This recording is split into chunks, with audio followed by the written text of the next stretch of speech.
All right, guys, are you ready? Are you ready?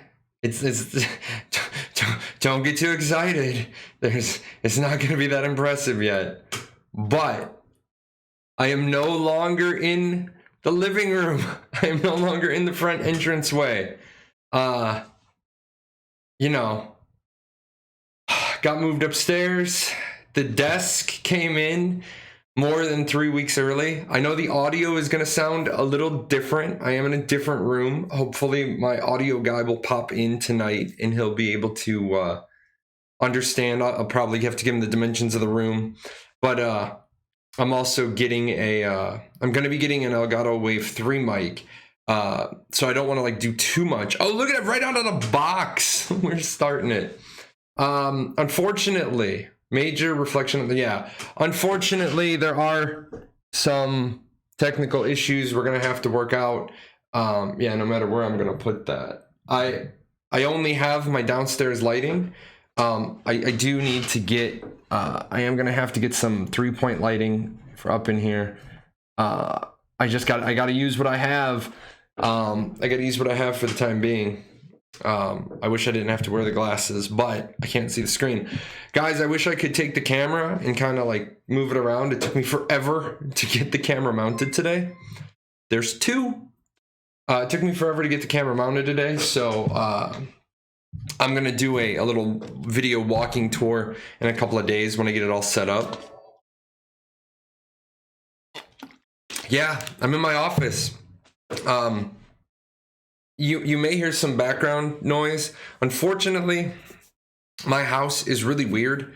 The air handler's on the second floor because there's no basement, and it's right outside my door, but the door to this office. I did put a solid core door in to reduce that. When I was in here today, finally with the mic, I heard that the audio is a little. It is a little significant. So as you can see behind me, there's one bookshelf behind me already. And what we're doing is we're going to get a couple of more bookshelves. And then hopefully that will,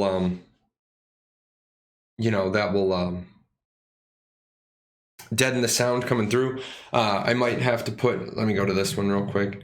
I might have to put on this wall right here, I might have to make a bookshelf cubby, and then when I'm streaming, just drop a noise blanket, fill in that hole. But yeah, I kind of went crazy with the money, so I gotta let the money machine catch up a little bit. So I don't have a segment planned for us today because if you guys didn't know this, I was up way late last night. I was up way late last night, and we got Ashes 101 fixed. Big shout out to the guy who fixed it. Oh no, I didn't save his name. Oh, Mazriel. And the light is reflecting in your glasses. Yeah, unfortunately, I do realize that the only other thing I can do is I can turn off the lights, and I can put the overhead light on. I can do that, I guess, for now. But yeah, I need to. There's going to be some bits and pieces. Choo choo! We're already choo chooing. Yeah, new setup. I kind of like it. I do kind of like it. I got to get a boom mic. I got to get a boom arm for the mic. You'll also notice, guys, if you're subscribers, you got your little coin there. Remember the other night? It was so long ago, guys. It was 2 days ago. 2 days ago, we talked to the artist, and the artist came through. It was I talked to him at 1 o'clock in the morning. We put these in, and by the time I woke up, these were already done. I've already submitted these into Twitch, so we'll have some emotes. But yeah, I was really stoked. It cost me $50. I need to have him make some loyalty stuff. So yeah, I tipped him well. It was he did them in 1 day, not even a day. He did them in the time I was sleeping, and I I think I crashed for like 6 hours. So yeah, those are submitted to Twitch. I gotta wait for those to get approved. So I'm gonna tell you guys, I might seem, you know, I might seem out of it today. I'm not out of it. You just have to realize I'm not. I literally. Oh, you guys don't know how many resources I keep at my desk downstairs. I literally have the yellow notepad. I have one of my many notebooks, and I have 2 pens. And I'm feeling like, I'm really feeling like kind of naked right now. I don't have the stuff I want, but we're gonna be good. Oh, it's a mist, guys. A mist is going hard charge. She is going hard charge. Good to see you in the morning from Sweden. Yes, I will tell you guys. One of the things I had set up is that whenever I have 10 patrons at Patreon, I do 3 shows a week. I have to sit down with my wife. My wife and I have been like building furniture, moving stuff around, and then staying the hell away from each other the rest of the time. We are going to game. Unfortunately, I moved my gaming PC upstairs. So my wife and I are going to have to be in Discord because she's downstairs. Thanks to the people who understand me, that I don't follow technology. I'm just going to swipe for the whatever the top of the line model is today. People are like, no, Jay, don't do that. Don't buy your computer today. Wait a couple of weeks because new technology. Let's see. When is Ashes expected to be available to the public? To the public for testing, we're hoping soon, but the fall is less than December 21st. So as long as we get it before December 21st, they have met their goal. I will go rest, but have an awesome stream and keep the grind. Yeah, a mist is probably the very first person that I'm going to approach. If I do make partner and I put my stream team together, I'm going to approach a mist. I love her programming. I just been missing it all because I've been running around. Also, I will disclose, guys, the chair is going to squeak. I went out today to find a chair. Due to the pandemic, literally nobody has. I could have bought this exact same chair, but I want to get a higher one for the long streams. I want to be able to set my head back. So unless there's like a Herman Miller representative or somebody can get me a free sponsorship, I don't have 14 hundo to drop on a chair.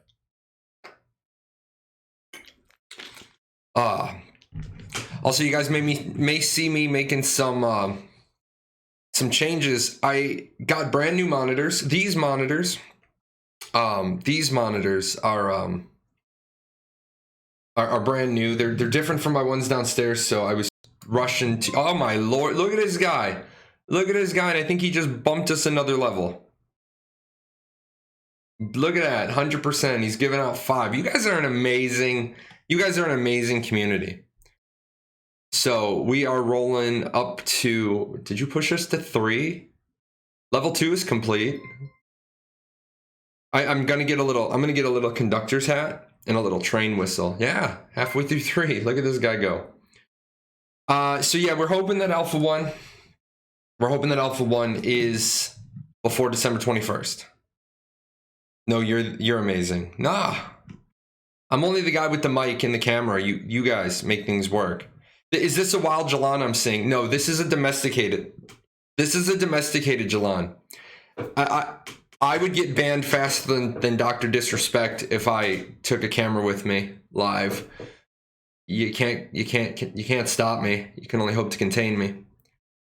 Let's see. The family summon topic. I do not have a topic for today, so I'm willing to talk about any topics. We are going to refine a couple of topics. You guys will also notice, I want to let you know, at the bottom of the screen on the Twitch channel, I did change some stuff around. There's an Ashes of Creation questions box down there. Now, I can't find one that doesn't have like a you can vote your question up with bits. I'm not looking for you to vote your questions up with bits. I'm just looking to have another tool, because as chat starts to get a little bit crazier, some of you are cross-talking, and somebody brought it up to me. They're like, you need a way to capture the questions. I'm going to be looking for some moderators who can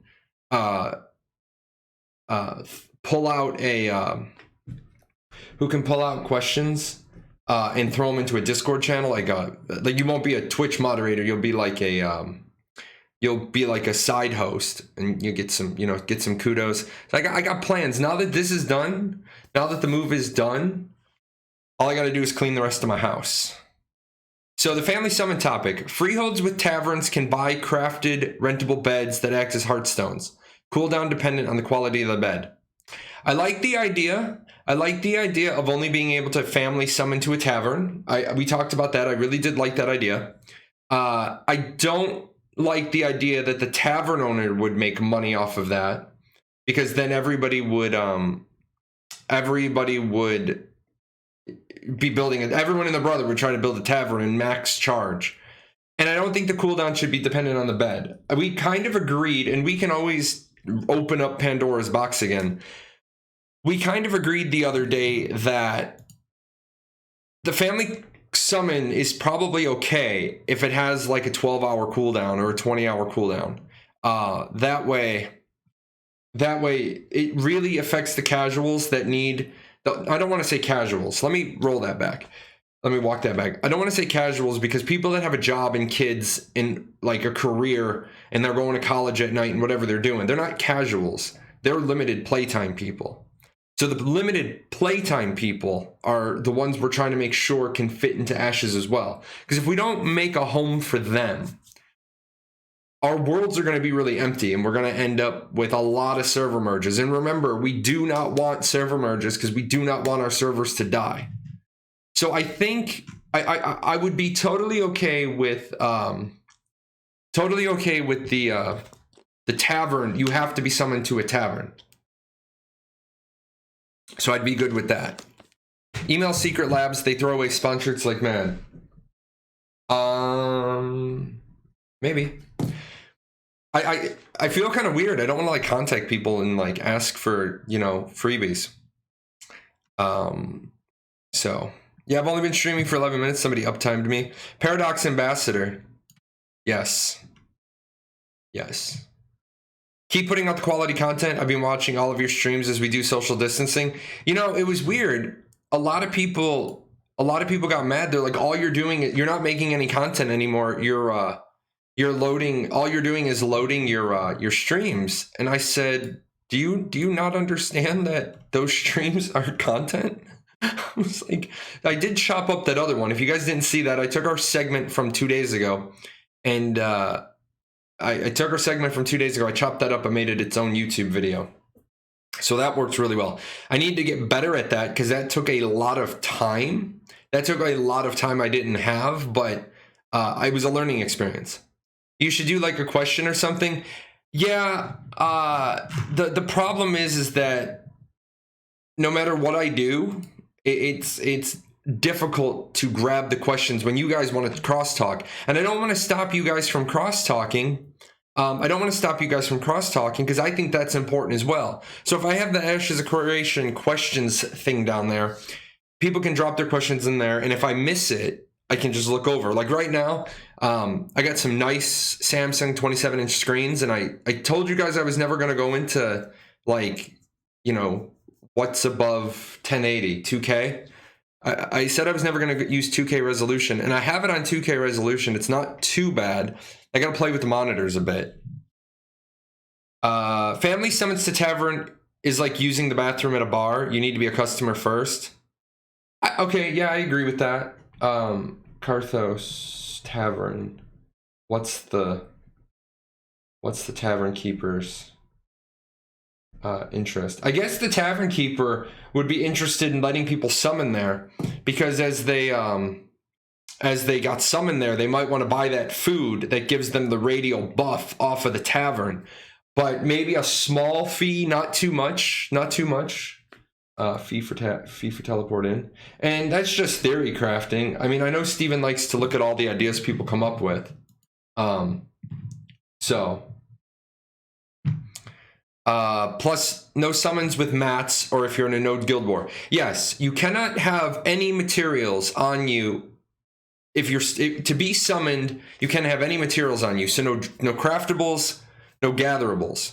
You can't be in a guild war, a node war, corrupted, flagged, or queued or flagged for arena, and queued or flagged or tied into a caravan theme. So I think the family summon has enough restriction on it. Now we just need to tweak that timer, and I think we'll be okay. Job, yep. Kids, yep. Again, gonna take me months and months to get to 50. Yeah, it will, but you know what? It's gonna take a lot of people to 50. I keep saying that I'm gonna know life it and I'm gonna be 50 in half the time. But if they if they time gate nodes by how much XP they can get a day, then I might be above the cap. And so what that does is it causes an accordion. If I'm at the point where all I can do is grind on mobs because I'm level 40 and I'm only grinding on level 40 mobs, I'm going to start to get diminishing returns on my XP per hour. So if they do the accordion right for how quickly the nodes can level up, they will, they'll delay the people at the front. It's like you get into the amusement, you line up at the amusement park to get in, and then people catch up to you, and then you get through the ticketing, or you get through security and you get to the ticketing and people catch up to you, and then you get to the first ride and people catch up to you. There's always that next wait allows the funneling of people. Let's see. How do I feel about everyone getting a combat pet and how you're sacrificing some of your power for that pet? Do you think it will be worth it, and what are your reasons for that? That's a very good question. I like that question. Yes, I love the combat pet system that they have going on, and here's why. There are already going to be imbalances in 1v1 PvP. By making it so that if you have a pet out, you drop some power, I can kill your pet and shift the balance of power to me. Now, why would you ever pull out a pet? Well, I'm going to use the Arcage example. In Arcage, the cat had a scratch that applied a bleed. That wasn't a huge deal for a lot of classes. But for an archer to have a battle pet that could apply a bleed, the archer could do at launch. This is at launch and early, like this was before 2.0.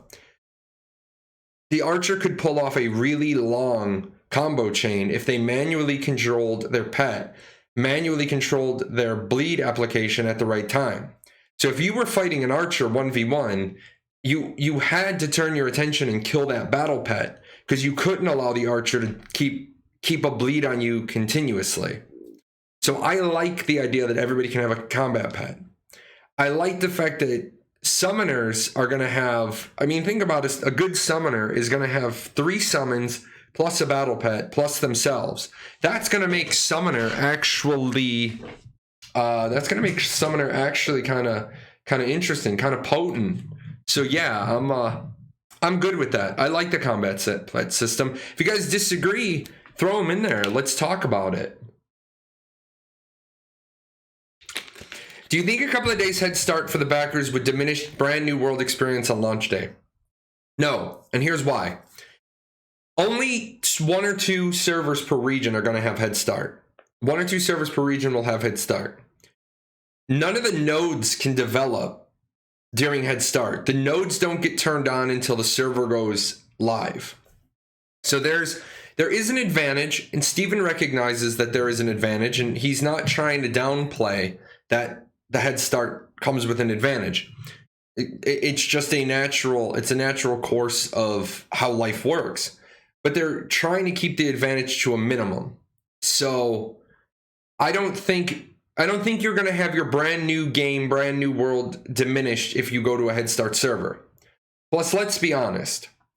The majority of people going to a head start server are going there because their guild officers have head start. I'm not going to a head start server because I can't. I don't have. I can't go to a head start server on head start because I don't have a Kickstarter pack. So I'm gonna go to a normal launch server, because I don't think anybody in my guild, none of my core Paradox people have head start. So even if I had head start as the guild leader, I would play for the 2 days on head start just to be streaming it. But I would go to a normal server on live. I actually hope that as a content creator, to be completely honest, I hope as a content creator, Steven allows me to stream during head start, even though my package doesn't give me head start. And they can just give me an account to use, just so I will stream for those first like 2 days, just to keep showing people what a diminished experience the head start is, while they're making sure they're doing their final bug shakedown. Today I learned that races are going to affect skills. That's another amazing idea from Steven. Yes, races will give you a racial augment to your abilities. The head start is a staggered start. I wish they would move away from head start marketing name and call it staggered start date. It helps with keeping the servers from getting overloaded.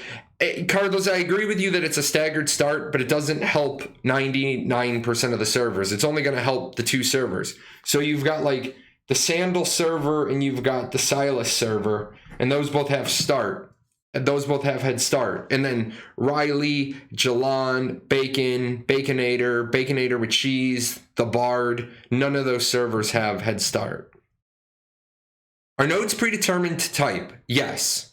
Like a militaristic type will always be that, and it's the same on every server. Yes. How do you know if it's level 1? You'll know it's a level 1. Yes, exactly. When the first tents show up, you're seeing the tents actually in the background right now, so that's convenient. When those first tents show up at the encampment, the people that show up there are representative of the node type. So if people with robes and books show up, you got a scientific node. If you've got the clergy show up, that's a divine node. You've got the merchants there, that's an economic node. And if you've got soldiers there, that's a military node. If Intrepid wants to assist, boom. It's Ape. What's up, Ape? Why did that? It didn't. My activity feed is like delayed. If Intrepid wants to assist cater to real families, they need to tie summons to accounts, not tunes. Otherwise, guilds will just use this feature as an exploit.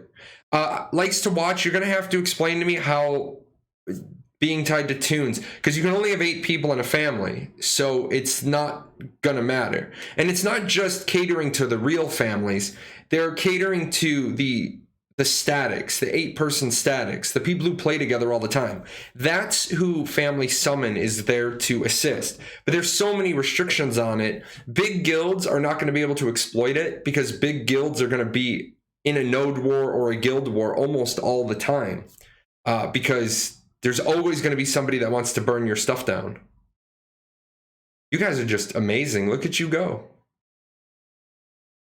One thing I'm worried about with the game is mob spawn timer's density. If we're looking at 10k people per server with 2 to 5 concurrent, there's a good chance that every mob spawn will be contested. No, let me help you out here with a couple of things. This world is huge. This world is 480 square kilometers. We're looking at a minimum of about 200 square kilometers of land. Landmass. And it's not 2 to 5 concurrent. The goal is to be around 8 to 10 concurrent with 50,000 people on each server. I do need Steven to jump on eventually and address that 50,000 number per server. I don't think a 5-to-1 ratio at launch is going to work. I think that's going to something I'm glad that they said, so that they can really think about it. You're not going to tell people for the first 3 or 4 weeks in a competitive PvP game that they can't log in, that they have to sit in a 4-hour queue. That's not going to work. That's not going to work at all. But I don't think every mob spawn is going to be camped all the time. Honestly, the clarifications that Steven gave puts all my concerns to rest with summoning. Yeah, I agree. I 100% agree with you. People have mentioned chain summoning 60 people into an area. Isn't the cooldown both ways? If I accept a port, I then can't port somebody else until the cooldown is over. No, I summon you, and you have a 30-minute. I have a 30-minute cooldown before I can summon again. But you can summon the next person. The problem is you can only summon inside your family, so you're gonna just chain. You're gonna chain pull. So yeah, it's designed to chain pull, but with all the limitations, I think we'll be okay. Back on lockdown here. Oh no, who's back on lockdown? Where are we back on lockdown? When the pet dies, do you stay at 90% or back to 100? Good question. I don't like this new mouse.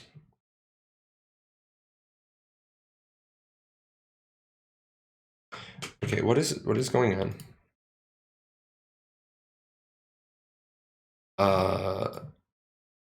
What is going on here?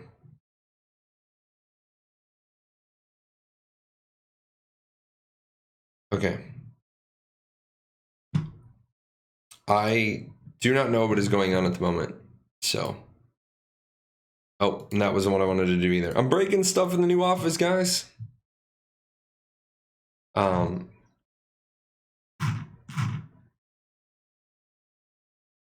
Nothing's ever easy, right? Projected release of beta 1. We don't even have a projected release for alpha 2. Let's see. Pet dies back to 100% or cooldown. I'll try to get that question answered. And I cleared off my screen, so I may miss some questions. If I miss you, just re-ask it. Just got done watching your 7-hour on YouTube. Great content, man. Was wondering if you have any experience with ESO, and do you know if they're taking any notes from their combat style? I don't have much experience with ESO. I have an account. We just got hammered. We just got hammered with content. So I've been making content. I've been having 100-person plus shows. I haven't had enough time to get back into ESO. I will say that the combat in ESO is not really the combat in Ashes of Creation will, some types of the combat will look a little bit like ESO, but to my knowledge, they're not doing the heavy, weak blending combat thing. You know what I'm saying? So I can't guarantee on that. I thought Summoner can have only one summon active at a time. Summoners can have between 1 and 3, depending on which class of Summoner they are. Will a 20-man guild be able to participate in endgame crafting content, or will be locked out of that because of our size? Okay, a 20-man guild is going to be locked out of some of the content because you're not a 40-man guild, and you can't do the 40-man raids. But you can always be rich and buy the crafting mats that you need. Keep in mind, Ashes is a toy box. It's a theme box, but it's a toy box. If you're home alone and you're a little kid and you pull out a board game and you set it and you're like, I really want to play this board game, and you look left and you look right and your siblings aren't home, you can want to play that board game all you want. But it's for players 2 to 8, and you're one player. But that doesn't mean you can't reach into the toy box and find a toy for one person. And it's the same thing as you go up. You're a 20-man guild, so you can do 8-man raids and 16-man raids, and you might be able to pick up 4 people as pugs to do the 24-person content. But no, the 32-person content and the 40-person content isn't applicable to you. It's not your content. Either make friends, make alliances, grow your guild to 40 people. Remember, this is not the everybody gets a participation trophy game. This is, you got to go out and get first place. Because remember, in Ashes, second place is just the first loser. I thought only at the village state you could tell the node type. No, you can tell the node type at level 1. Level 1. Regarding taming an animal husbandry, could a tamed animal be trained into a combat pet? Yes, you would be able to tame combat pets. So, do you think racial augments will heavily favor race archetype combinations? No, Steven wants to make sure that the min-maxing doesn't create a situation where you feel obligated to be a Vec to be a cleric, or be a Renkai to be a fighter. He wants to make sure that doesn't happen. Is that your new soundproof office? Also got a new chair. I did not get a new chair today, and this is the somewhat soundproofed office where it's baby steps. Baby steps. I was supposed to have 24 more days. As you guys can see, the light in the corner behind me. I didn't get the sound curtains yet. I gotta do the windows. I got a lot to do, but we're in here today, and hopefully the sound is good. Hopefully the sound is good. Imagine something because you wanted more emotes and then no emotes. Yeah, I did. Ape, I put the emotes request into Twitch. I'm waiting for them to approve. They're being implemented by, or they're being constricted by COVID as well. So, will the augments drastically change the tank and cleric since those are the only two of their type and you want different playstyles? Yes. Every augment is going to radically change your skills. So much so that they want each class to feel different. I missed something. I really need another interview with Steven. I really need another interview with Steven because he says things on these big content creator, these big personality interviews are great. And I'm really thankful he did them. I'm getting a ton of traffic. I'm getting a ton of growth. But he leaves breadcrumbs out there, and then like simple answer. Like I was in Orlando on vacation, and he posted on the forums. He said, "Your secondary archetype is going to give you 4 schools of augments." Great, but does that mean I have to? Does that mean I like say it's rogue, and it's one of them is stealth, one of them is dots, one of them is backstab. And I don't know, one of them is bleeds. And I'm just making that crap up because I don't know what they are. But does that mean if I take the stealth school, all of my augments are stealth? Or can I take the stealth school on this ability, but the backstab school on this ability? So I need Steven to like either stop leaving breadcrumbs or give me at least the crust. I need at least the crust, Steven. At least the crust. By the way, I haven't even had a chance to make the meme about Steven. I've been so busy. He came in here and called me Chair Force the other day, which he's allowed to, and even military people. He did go to the Army and Navy Academy, so he's allowed to call me Chair Force. But I gotta make a meme of a fat kid chasing an ice cream truck, because Steven doesn't do cardio. You can clip that and send it to him. Let's see. Are all the castles permanent aesthetics, or do they change based on the guild race makeup that controls them? The castles are permanent locations with a flair. The castles have lore to them. So, yes, they stay how they are. Auckland, New Zealand is back on lockdown. That sucks. Finally made a stream after watching 3 7-hour videos. Excellent, you made it live. Are there new details about marriage mechanics, shared storage, divorce? Not shared, well, yes, shared storage, I believe, was confirmed, but you can share your freehold with just your spouse. If you played Arcade, you know that the treasure chests could be set for family, guild, private, public. And it is not that much work for them to make it either check toggles, like I want to share it with my guild and my family, even though my family's not in my guild, or I want to share it with my family and my spouse, but my spouse isn't in my family. Although that's a little weird to me. That's a little weird. I think if you're married, then you should automatically be in the same family. And I know some people would be like, but my chain pull, it's your family. Your spouse should be in your family. 40 is the magic number. Yes. Hey, Jahlon, was wondering if you had any theories about certain weird classes. Let's say something like Rogue, Summoner, or Ranger Tank. Wanted your opinion since we got no info about this yet. Professor Coop, I don't really have, I mean, I can, if we get a lull in the show, I can go back to that sort of question, but I would spend like 20 or 30 minutes on that, and I'm kind of far behind on the questions. That is a great question, and I don't know why. Oh, they changed. Okay, that's how I have to do it. But what I am gonna do, is I'm gonna open up a notepad. I'm gonna grab that one. If we get a lull in the show, I'm gonna I'm gonna take that question. I like that question. But people want their facts. Let's see. Isn't it possible to connect EUNA server online like RuneScape did, but it doesn't matter where you live, you connect where you want? Ape, it is possible to do that, except Intrepid doesn't have the ability to distribute in Europe. And so normally the companies that have NA, EU, Oceanic, Southeast Asia, they have all those things. They're self-distributing in all those regions.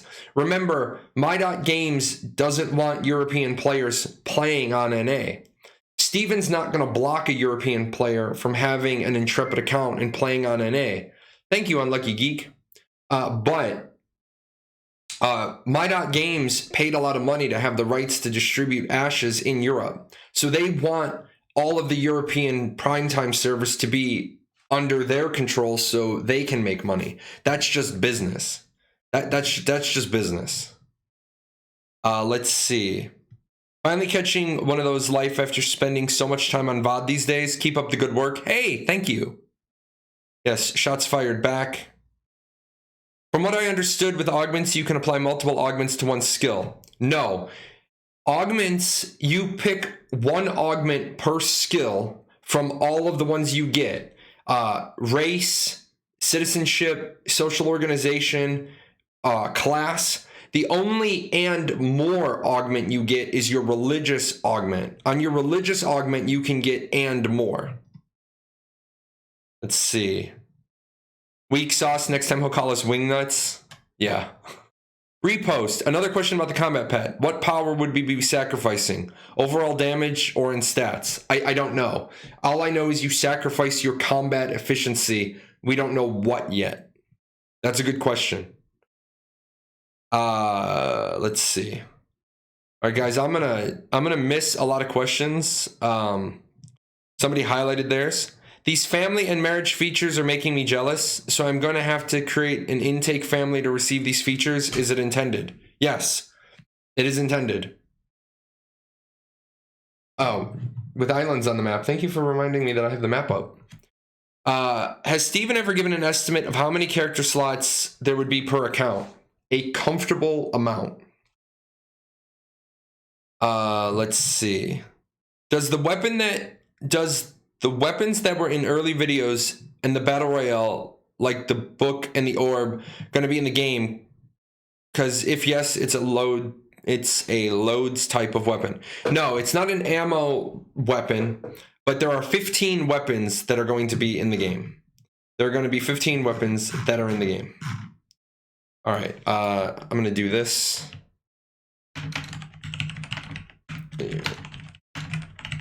And I'm hoping the Elgato 3s go back on sale at less than $300. People bought up all the Elgato 3s to sell them at $300. A bunch of jerks. If I missed you, please repost your question. I'm going to work above the line, and then I apologize. I went to load something and I cleared the screen. So for like ArcAge, many other MMOs, what is going to prevent large alliances from dominating a server to the point they push everyone else off the server to quit? Okay, a guild is 300 people. An alliance is 1,200 people. There's 88 other concurrent people online. If 8,800 people get pushed around by 1,200 people, then I'm sorry, you're a sheep. You're a serf. You are a servant. You are a lower class citizen. If you are not willing to fight back for your node, your region, your family, your guild, your alliance, then grow a pair. I'm sorry. Spine up, put your big girl panties on, grow a pair, and fight back. Fight back.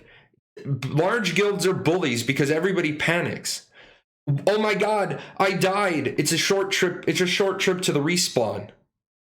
Don't attack them head on. Just attack their weakest links. Look at Robin Hood, for example. Robin Hood didn't march his army against the Sheriff of Nottingham. Robin Hood robbed the carriages in Sherwood Forest because he knew the army couldn't fight him in the forest. So if you've got a 1,200 person guild on your server and they're pushing everybody around, coordinate, organize, rebel. If there's 30 of you and you see them run in a caravan, it doesn't matter if it's the nicest, sweetest, kind-heartedest person in a douchebag alliance. They're in douchebag alliance. They're wearing a douchebag coat. Kill them, take their stuff. So there you go. That's what's going to stop people. People like me is what's going to stop large alliances from taking over a server. Because I'm going to tell you to fight back. I'm going to tell you that if you get pushed around, you deserve it. It's like my personality type is, if I'm standing in line and somebody cuts in front of me in line, I'll be like, hey, Dick, line's back there.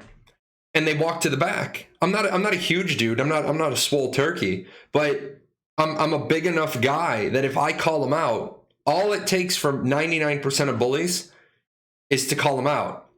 The other 1%, the people that'll turn around and say, shut your mouth, the moment you challenge them, you're forcing them to hit you. I will take a shot in the mouth to have an idiot go to jail. Because I'm going to defend myself, and then on all the security footage from the store, I'm just going to press charges. And when the cops come, hey, do you want to press charges? Yes, I do. Hook him and book him. Let him go spend, the whole circus dealing with an arrest charge. Now, at the same time, if there's 85 of you in a gaggle fuck huddle and you're not forming a line, I'm not waiting in a gaggle fuck. I'm going to walk up in line. I'll be like, are you all waiting in line? And if I get we don't know what we're doing. Okay, cool. I'm going to do my thing. So yes, leadership. Leadership is what will stop people on those nodes. Apparently, I was thinking that the node atrophy and XP system might make people quite sedentary. They might not want to go quest elsewhere if it's not going to count towards their node's progression.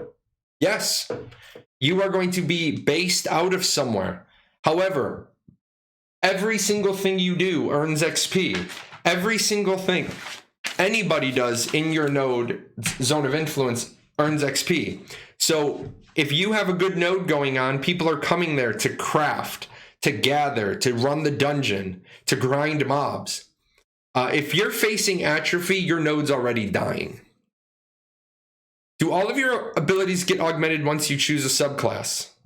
I believe so. Once you choose your secondary and you get your class, you could augment your abilities. Can you change the augments? Yes. How difficult will it be to change augments and not your class? Well, each class gives you 4 augments: social organization, guild, race, citizenship, all give augments. In religion, if you're a high-ranking religious person, you get an extra augment.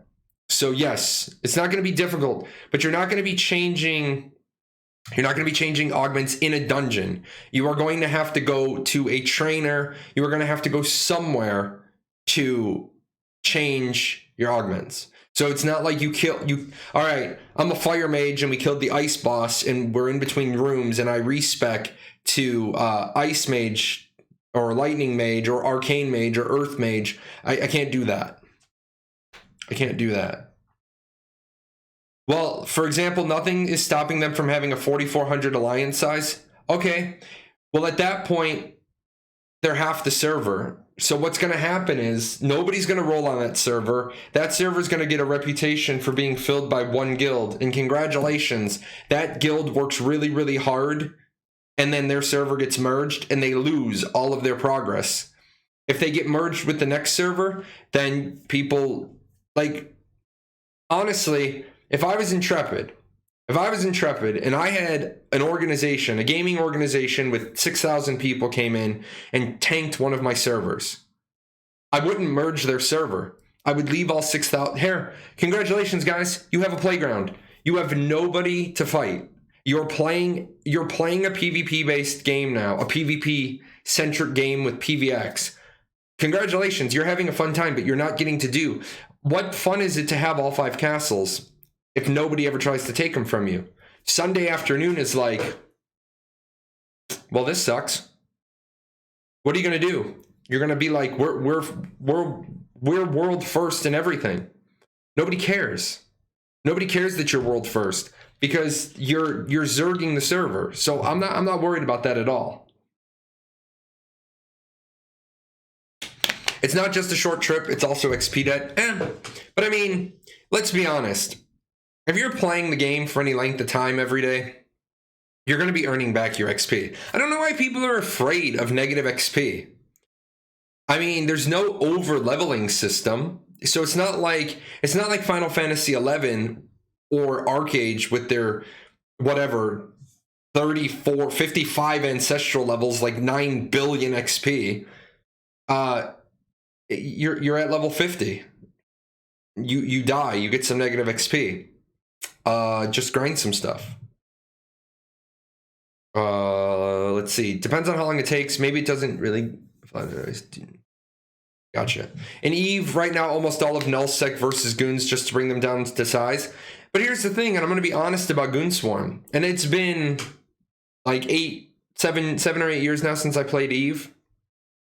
Goon Swarm has been around the whole time. Well, not the whole time, but mostly the whole time. Goon is good when they bring like 1,000 people to a fight. But Goon is half the time you run into 6 random goons on a patrol, they suck. So that's the problem with Zergs. Zergs don't learn how to fight well. They learn how to fight with numbers. Fight them. Kill them. You've been to the real Sherwood Forest. You were stationed in England. I've been to the real Sherwood Forest when I was a kid. I don't remember it, but we used to travel back to England a lot. Cut their supply lines, divide their attention. Yeah, cut them down piece by piece. Exactly. Attack the weakest link. Attack the weakest link. I used to play Factions Minecraft when I was younger. My favorite memory is when Server's Murder Guild came after our newly finished fortress. Defending my castle against unbeatable odds felt great. Yes. I was just listening. I was driving around today looking for a new chair, and I listened to motivational speakers because I'm thinking about going back to doing motivational speaking. And I'm streaming again, and I'm streaming a lot. So I'm streaming a lot. Arnold Schwarzenegger said, you lose. Winners lose. Winners lose and they get back up.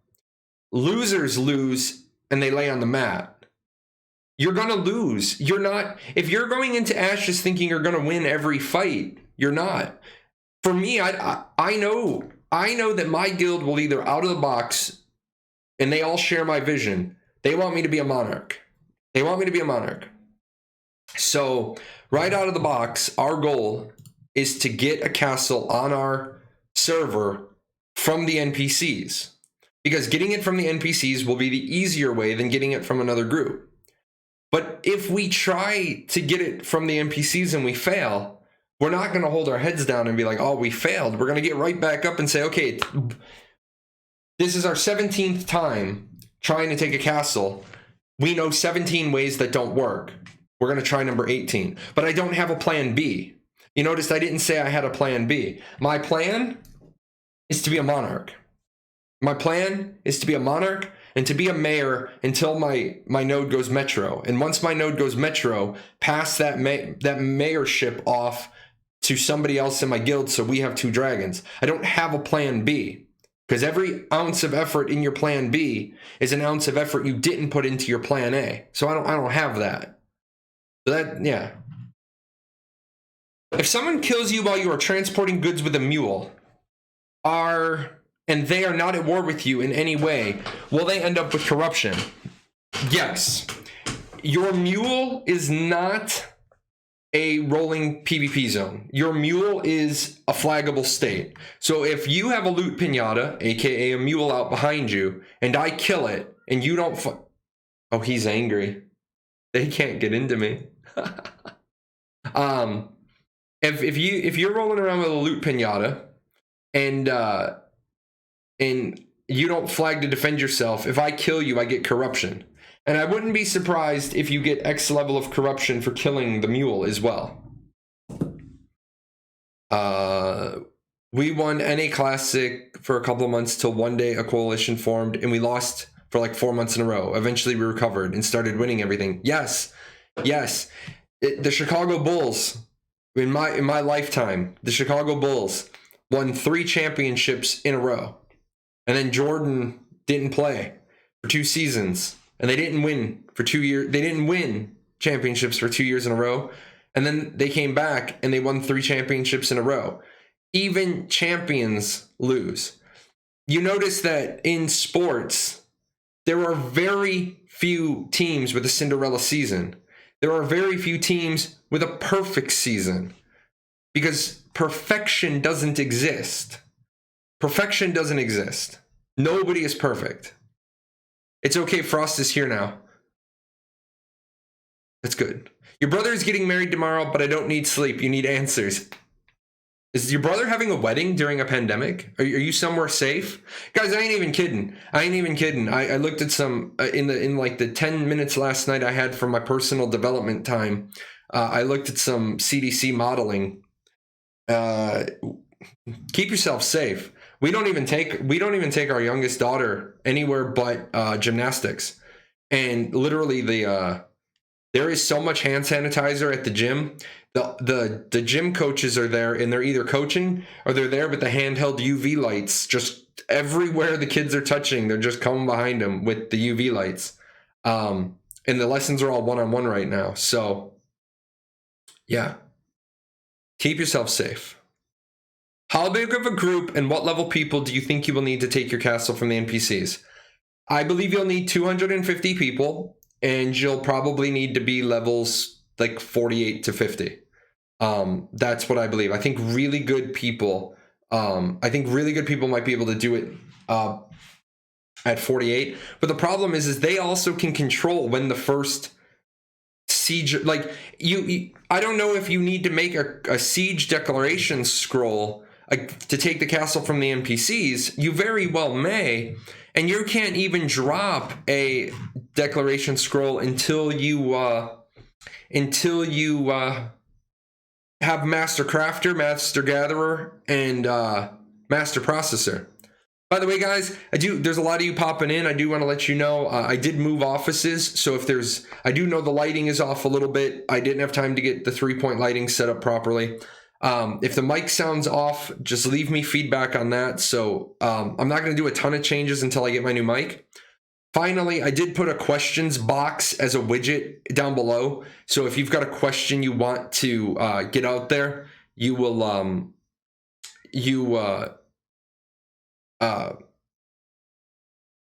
we will have that on the widget as well. I'm a little worried because it's supposed to take months to level. It's supposed to take 45 days to reach max level. Yes. Can't imagine all the abilities will have 4 augment options. More like 10 to 20 abilities with an average of 3 augments. Nope. You will have multiple augment options. Multiple augment options for each ability, because we already know for a fact you get 4 from your class. That's already confirmed. Posture check. So the posture checks are going to be a little different. I got to get a new board. I'm using my footboard tonight, but it's got grip tape on it, and I normally have a plastic thing on the floor downstairs. I'm in a carpeted room now. That my dog. I'm gonna let you guys know. If you saw the pictures of my office, can I do this? But do I have the picture? I'll show you guys what it looked like when it was in progress. Desktop. This is what it looked like. Oh my God, what is that? Oh, that's right, because I took this with my camera. This is what it looked like when we were in progress last night. So this is kind of where we're at. But I came into my daughter's room. All of her furniture was up and stuff, and my carpet was stained. And I said, "Hey, guess what? You're gonna have a really rough day tomorrow." And she had a really rough day today. She worked her ass off. Today. So yeah, having a good time. Let's see. Taking down bad guilds is fun content to play. Yes. Excited for Ashes.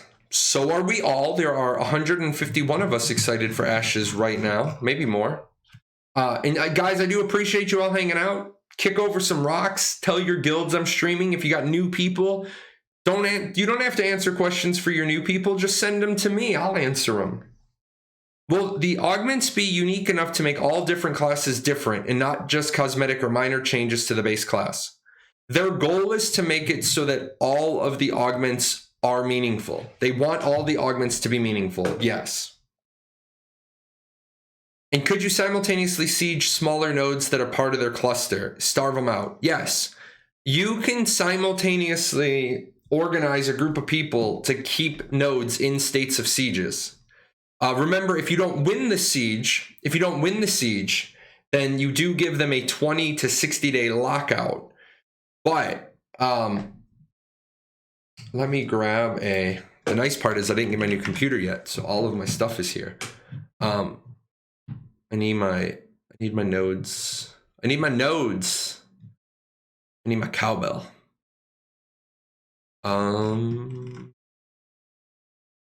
Now that the moving moving around is done, I'm hoping to get a lot more stuff. A lot more stuff squared away. Save this as a picture. Desktop. Picture 18. Okay. Grab this one. Make this picture 18.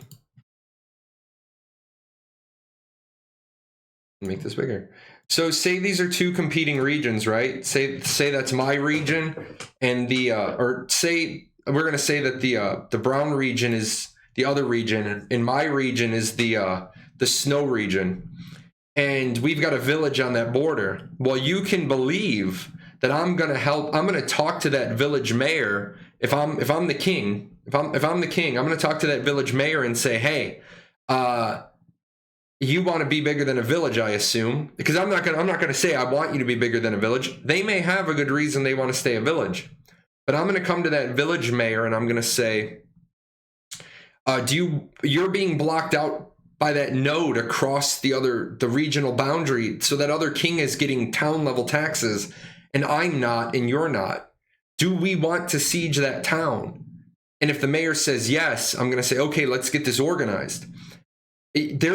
Remember, people, your monarch can't be a bad monarch, because then the mayors are just going to be like, your borderland mayors are going to be like, I'm moving, I'm leaving your region. And if that situation happened where if the town said the brown monarch the brown is a horrible person, they're going to just move across the border into that village, then you can expect that town to fall.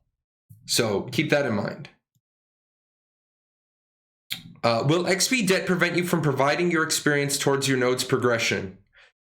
No, because everything you do earns XP. So as long as you're earning XP, anything you do earns XP. And let me back that up. Killing level 1 mobs isn't going to give you XP.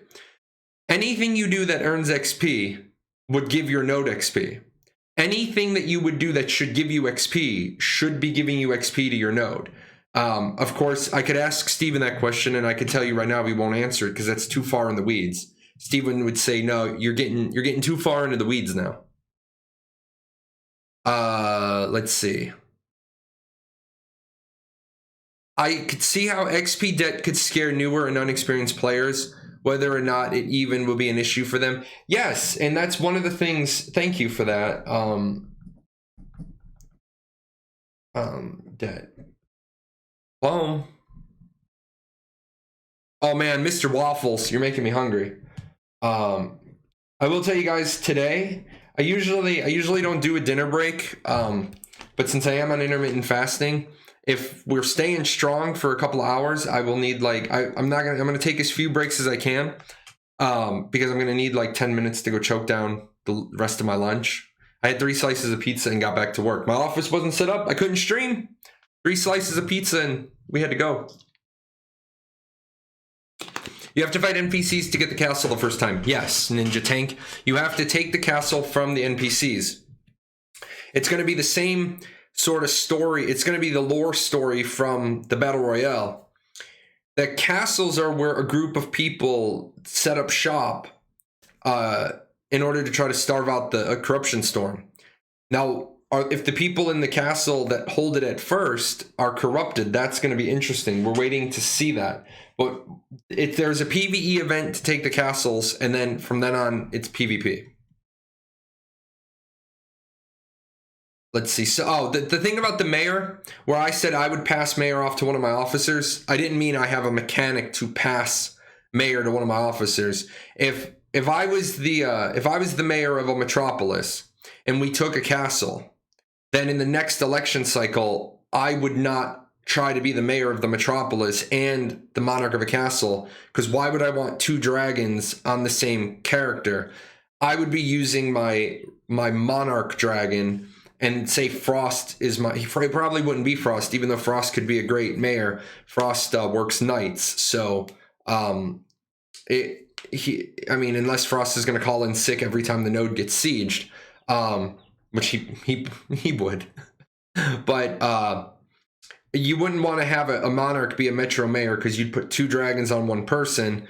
You'd want to have two dragons. And think about it. If you have a metro mayor in your guild and you're a guild leader, you're going to have a lot of free reign to hold your castle, because two dragons, 5 wormlings on siege day, it's going to take another mayor. It's going to take another metro mayor or a monarch to kind of take your castle from you. And that's the point.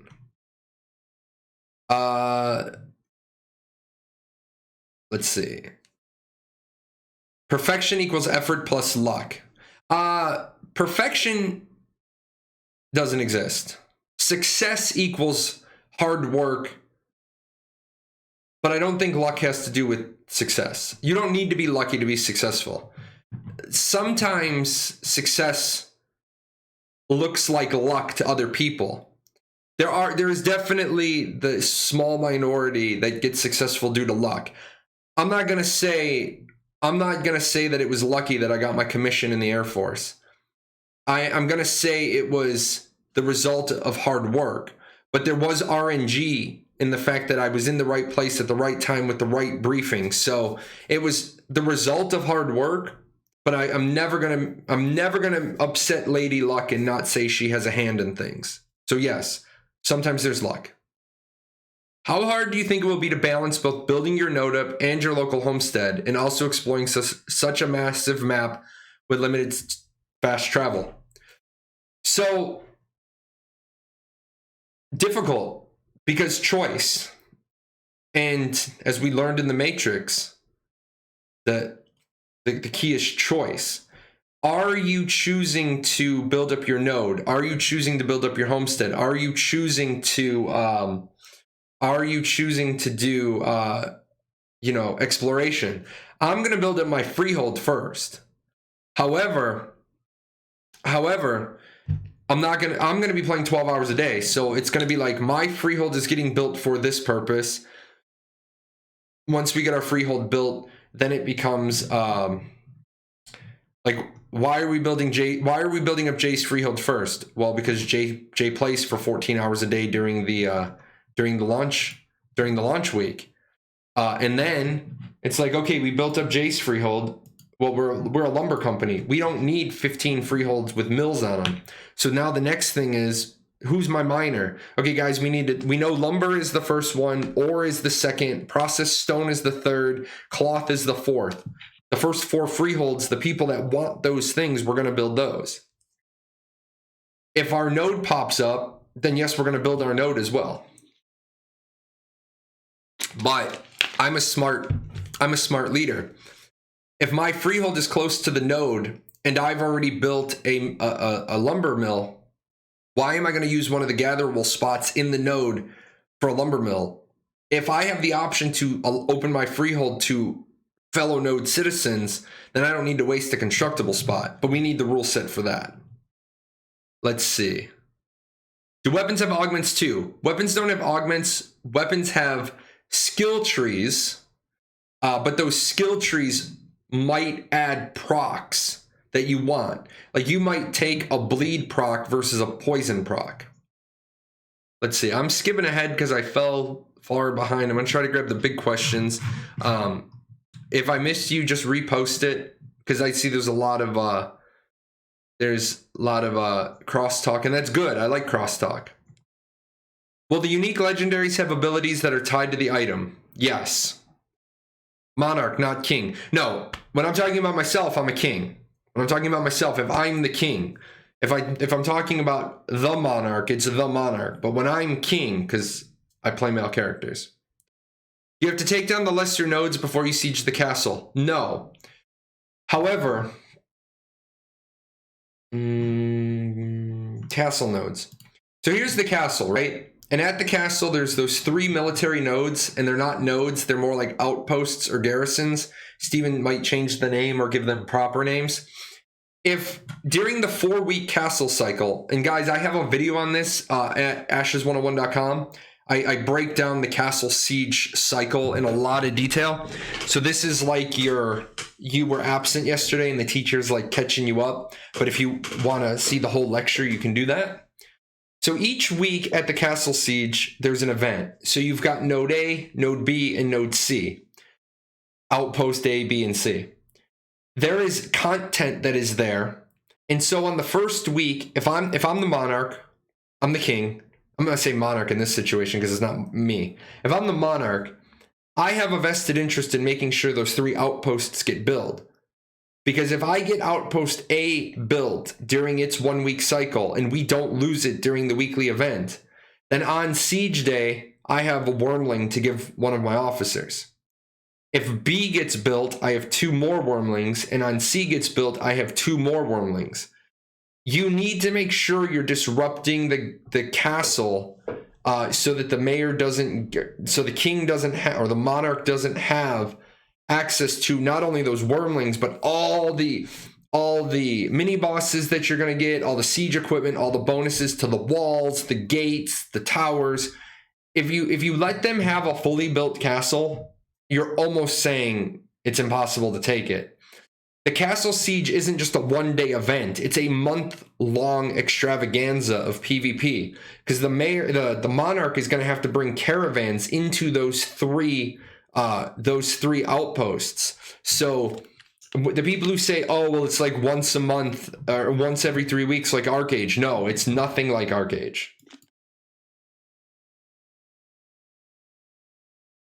I hope they implement impact when you hit mobs.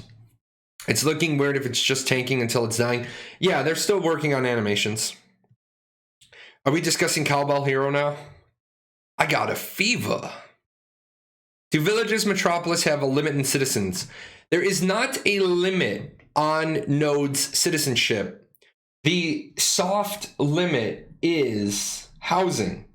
So if my node goes from stage 3 to stage 4, right? I, as a mayor, may not want to build apartments at stage 4 because I may not want, like, let's say it's an economic, or let's say it's a scientific node, and I know my guild has 48 of the 50 instanced apartments, and we have all 8 of the cottages, and we have like 30 freeholds out there, and there's not a lot of space for any more. So we have a majority vote. When we hit level 4, as a mayor, I may not build instanced apartments right away because if I don't build instanced apartments, then more people can't move there and become citizens and disrupt the vote. So keep that in mind. There is a soft cap on citizenship. It's tied to the availability of housing. One of the many features in Final Fantasy XI that made the world feel very alive and dangerous was the undead spawning at night, weather conditions triggering elemental spawns, and mobs' ability to detect and track players. Magic cast aggro, sight, scent, sound. Will those be present in Ashes of Creation? I can't speak because Final Fantasy XI did that brilliantly. Mobs could smell you, they could see you, they could hear you. I don't know if they're going to do that level. But yes, the seasons are going to cause things. Nighttime will cause things. So they are going that route. There is a day-night cycle. So we will be seeing that. I'm in a weird spot of not wanting to watch your streams because I love watching them on YouTube while working. That is a rough spot. Would you lose levels if you get enough XP debt? No, you will never lose a level. You will effectively be a level 49. If you're level 50 and you die like whatever the number of times is. You will have the stats and the combat efficiency of a level 49, but you will not drop to 49, so you won't be naked because all your gear was level 50 and now you're level 49. How will monsters and creatures in the wild scale? Will they be based on nodes or area? They will be based on nodes. However, some areas have naturally higher levels of monsters than others. The higher level the node, the larger the range of monsters in that area. Closer to the node, closer to the center of civilization, you get the lower level mobs. Farther away from the civilization, you get the higher level mobs. Good question. When a new dungeon pops and 2 nodes nearby just leveled up, is there a way to find out which zone of influence the dungeon belongs to? No. No. They don't want us to be able to know which zone of influence we are in exactly. I think NPC levels are based on node level, yes. As for the metro, you can skip everything and hit metro, or could you have smaller vassals to make XP debt worse and worse for the metro? Well, the metro is not going to get XP debt, but all of the nodes, all of the vassal nodes contribute XP up the food chain. So a metro in a good region where everybody's happy and everybody's doing everything will never face atrophy because all of your children are happy and people are doing stuff and everybody's working and getting XP. So all that XP is getting funneled up to you. Now, if you can't if you can't siege a metropolis, but you could siege several of the nodes in its chain, that might be worth it to start A, disrupting people, and B, if you disrupt enough services, then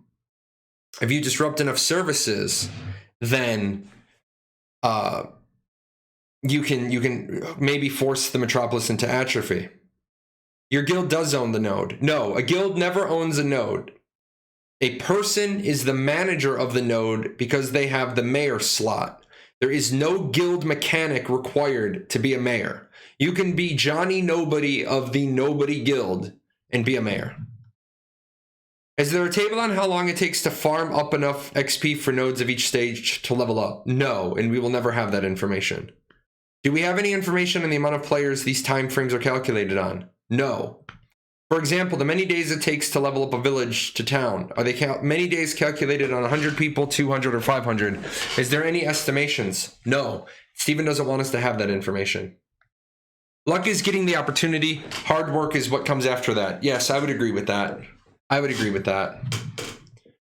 Another stream, guys, and I'm in the office. Do homesteads, freeholds, and apartments come furnished? Okay, there's no such thing as a homestead.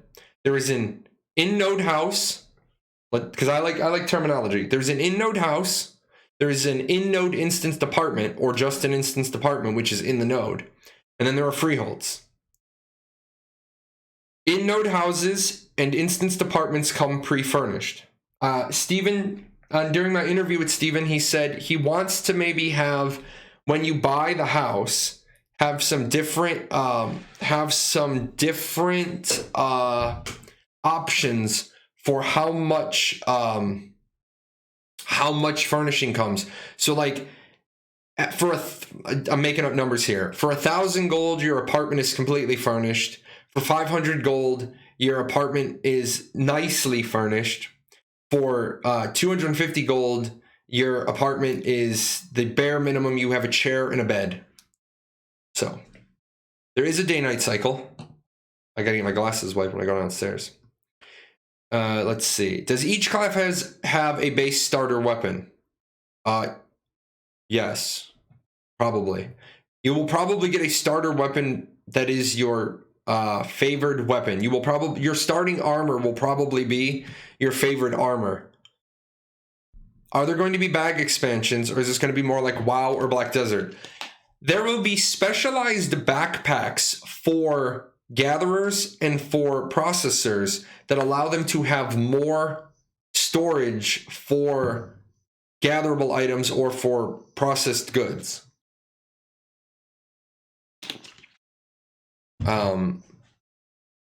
If you're a content creator, who creates the content in the game? The story writers.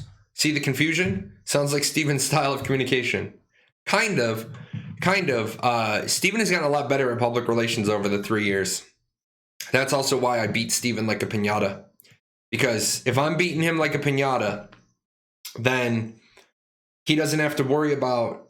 And Steven has said this isn't me saying it about him. Steven has said in the Discord, public relations is like one of his weak areas, because we all have weak areas. If I beat up on Steven all the time, then when he goes to, say, a PAX East or a Gamescom, he gets more comfortable. And the more comfortable Steven gets with public relations, the better it gets. Now, Margaret is already amazing at public relations, because Margaret is already an accomplished streamer. And that was a good hire, because if you bring on an accomplished streamer, Steven doesn't need to be the best at everything. Being a good leader doesn't mean you're the best at everything. It means you know how to leverage the best out of all the people on your staff. So I've actually watched Margaret's stream because you guys have seen my streams are starting to get better.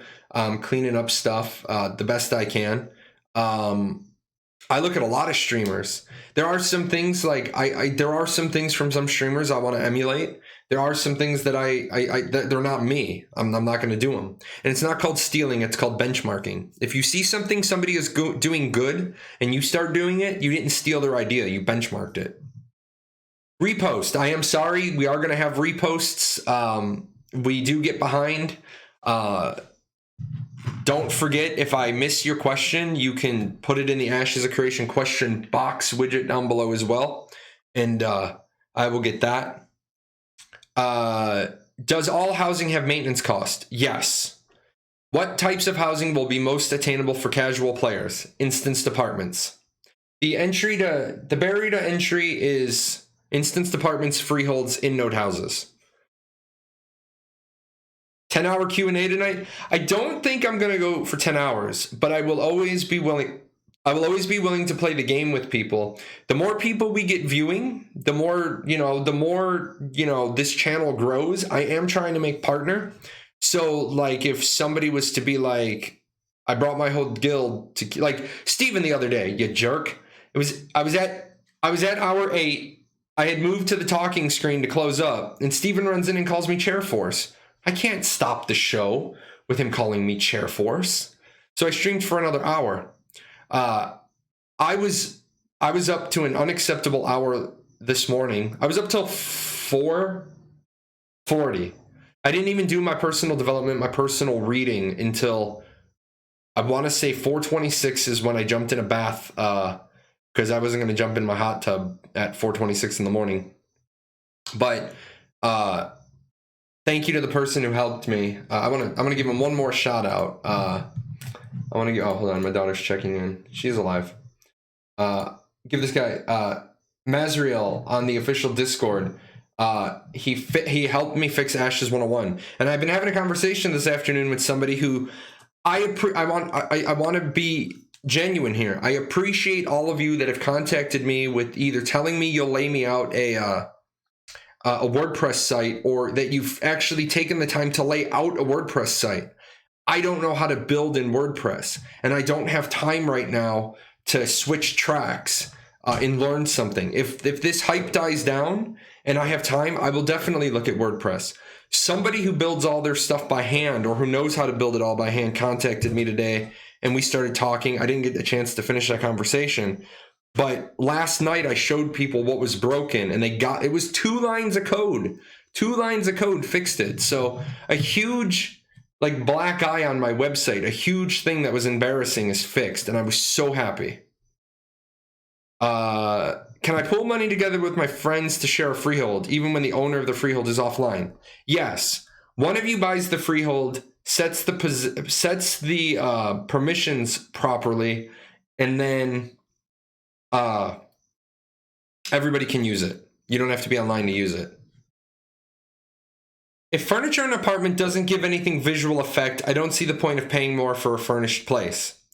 Frankie, let me tell you, I have learned that furnishing apartments and housing is endgame for some people. In fact, I want to give a shout out to one of the creators on my Discord. Her name is Yaruki, and she is a content creator across many games who only does like housing. And I got so embarrassed in ArcAge because Savannah Lynn writes a blog on ArcAge housing, and Yaruki does videos on ArcAge housing. And then I had this huge amount of land, and Savannah Lynn walked up to it once and she PM'd me and she's like, man, you have all this land and it's all depressing. So when we moved servers, I actually spent like more time than I wanted decorating. But I am gonna say it felt nice coming back to my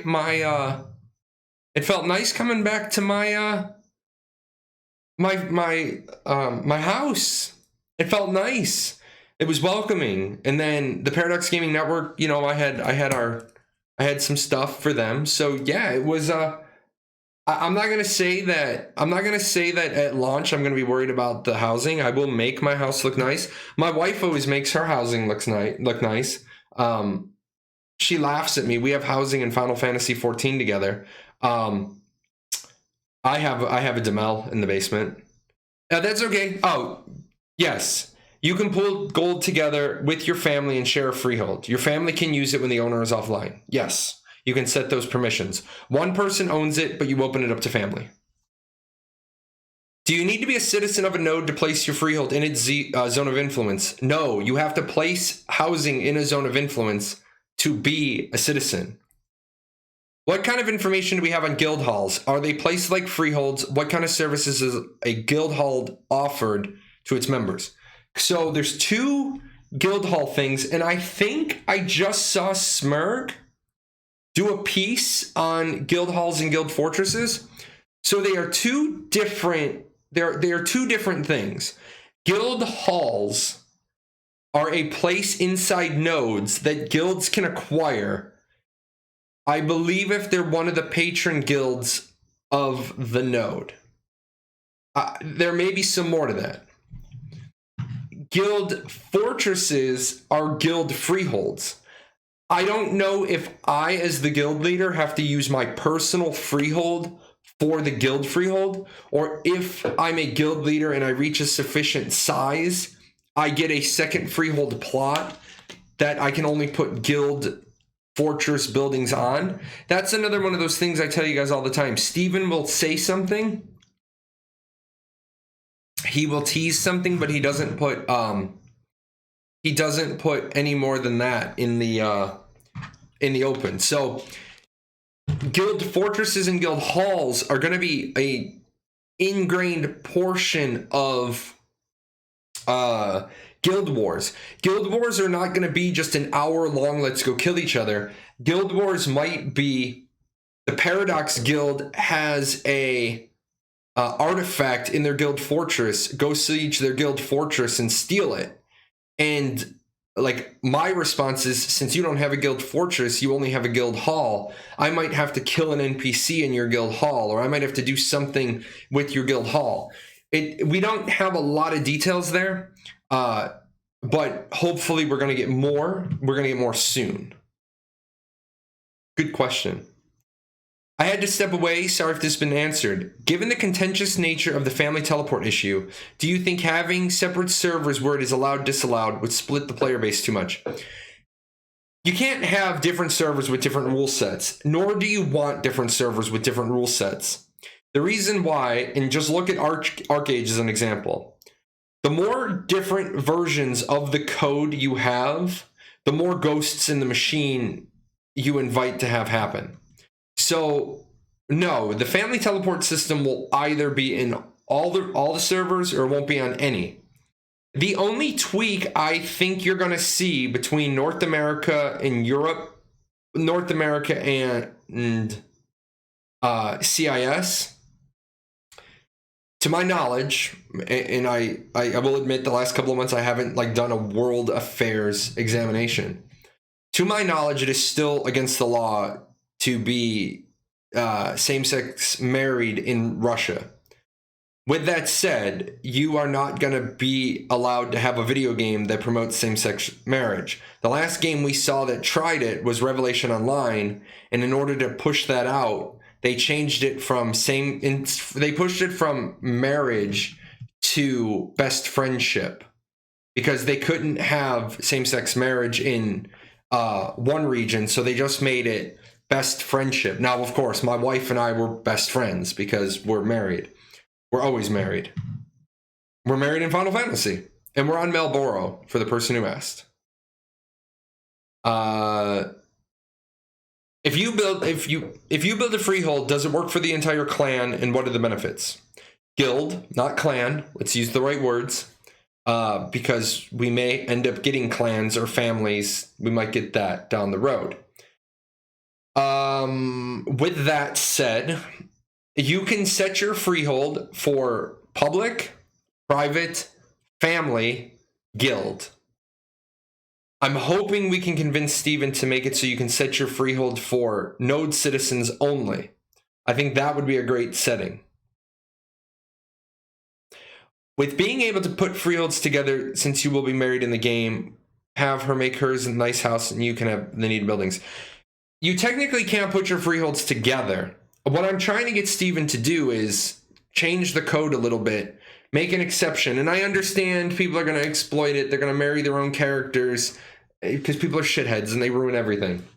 So I have my freehold down and I'm married to my wife. She can place her freehold inside of our standoff distance. So we could have two freeholds next to each other. But if we ever get divorced, the second freehold placed would get ejected. So I don't think we're going to get that, only because people will exploit it. And I hate people. They exploit everything. People exploit everything and they are jerks. Will there be a tutorial basic quest or a starting area near the Divine Gateway? Yes. Good question. And sorry, guys, I'm getting used to a 2K monitor.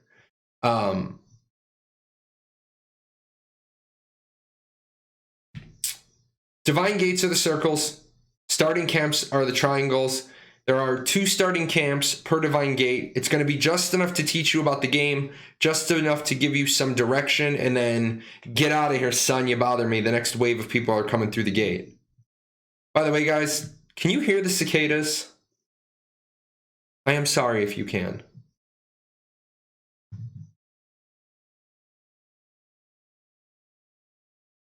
No? Good.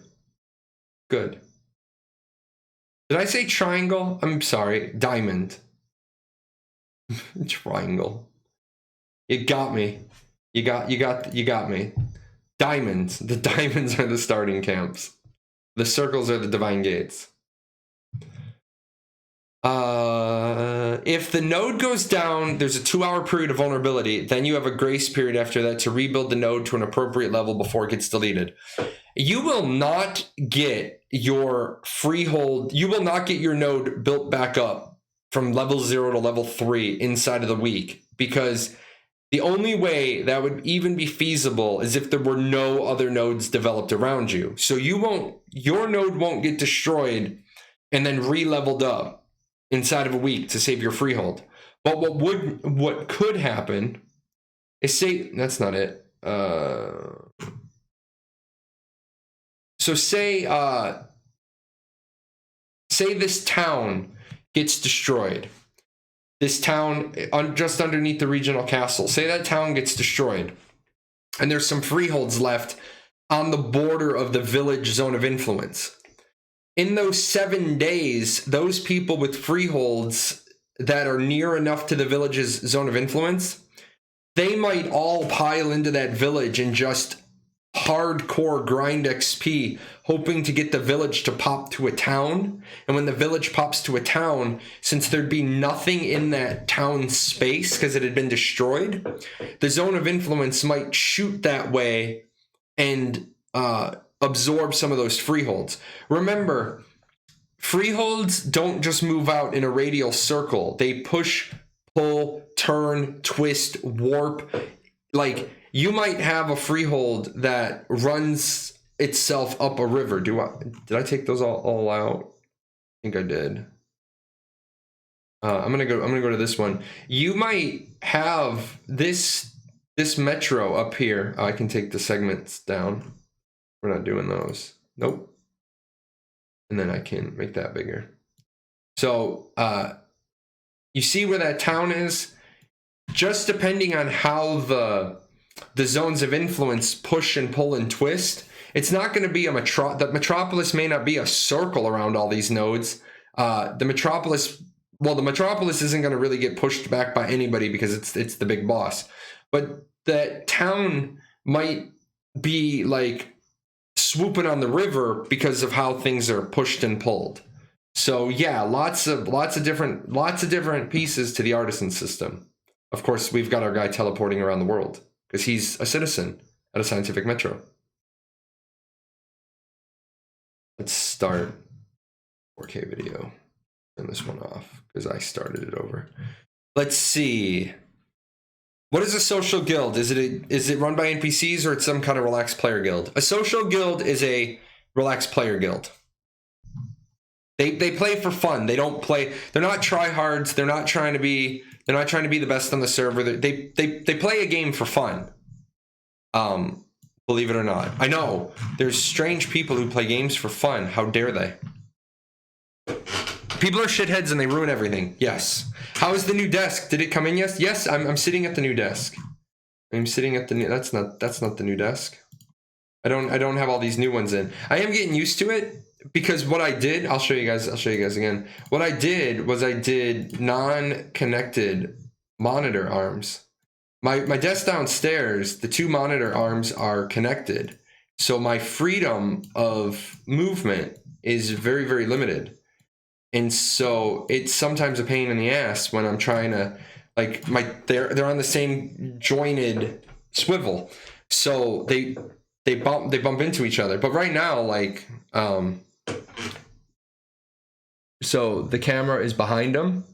I can so if I start to get some eye strain, you know, I can bring this bad boy. I mean, literally, if we just turn it a bit. Like I'm this close to my monitor if I need to be. That's kind of what I did it for. The streaming. I'm gonna tell you guys. I'm gonna tell you. I didn't factor in room heat. I've got an Elgato key light up there. I've got this light. I've got these two monitors. I've got this cube here. I am a little hot. I'm a little hot. I'm definitely gonna have to. When I take my breaks. You might see my cats running. Oh, take that down. When I take my breaks, you might see my cats run in here because I'm gonna need to vent the heat out of this room.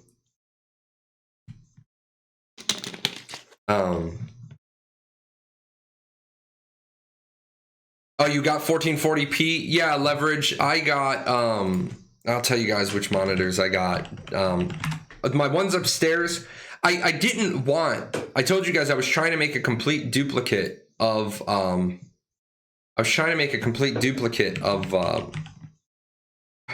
monitor of my setup downstairs, but the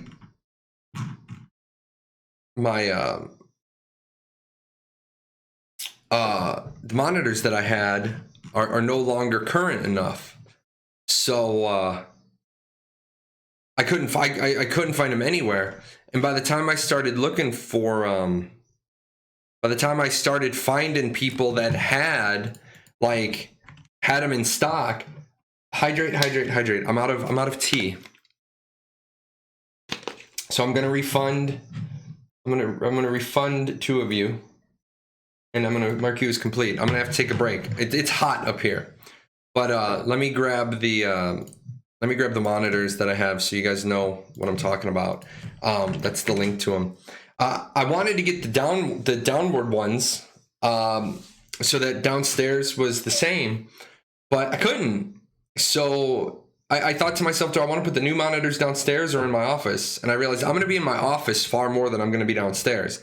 Because even if I'm not streaming, I'm going to be in here working on Ashes 101. I'm going to be in here making YouTube videos. I haven't forgotten about my YouTube fans. It's easier to stream than it is to YouTube, and I'm already a YouTube partner. I'm trying to make Twitch partner. You guys are really helping me with that. Really helping me with that. So I am going to I'm going to keep knocking these out. If we can get more people, friends, family, grassroots, like anybody that has a question, definitely the goal. I do want to get my Discord partnered as well. So I've realized how much louder it is up here than it was downstairs. So I am going to be putting like some blackout. Oh, I'm like, who in the hell is being all loud outside my on my driveway? Do I have some crazy people on my driveway? It's my family. The garage is still a mess from the pallet. Probably also have to change. I probably have to replace the windows in this house. We're not moving now unless my realtor finds me a forever home. We're gonna stay here for a while. I zoned out for a second. Did you mention freehold placement near each other? There is a standoff distance between freeholds, so you can't put freeholds. You can't put freeholds right next to each other. I'm trying to get Steven to make a change for married couples, but I understand he probably won't due to people ruining everything. I think we can determine which race starts at which zone. Rebby 690. Any race starts at any divine gate. There's the thing from 2017 that there would be racial divine gates. That is over. That changed. Frost is trying to hunt down a flash drive. Man, I've been trying to hunt down a lot of things in this house. I noticed in the playthrough that no one is harvesting the enemies. Can the mobs not be harvested? Remember, what you're seeing early alpha, it's not that you're not going to be able to skin enemies or harvest their bones. Right now, that's just not in what they're testing. They're constantly working on the Alpha 1 client, but they're just showing us what they have done. A level 50 character brings more XP than a level 10 character if they play the same amount of time and doing the same things at a different level.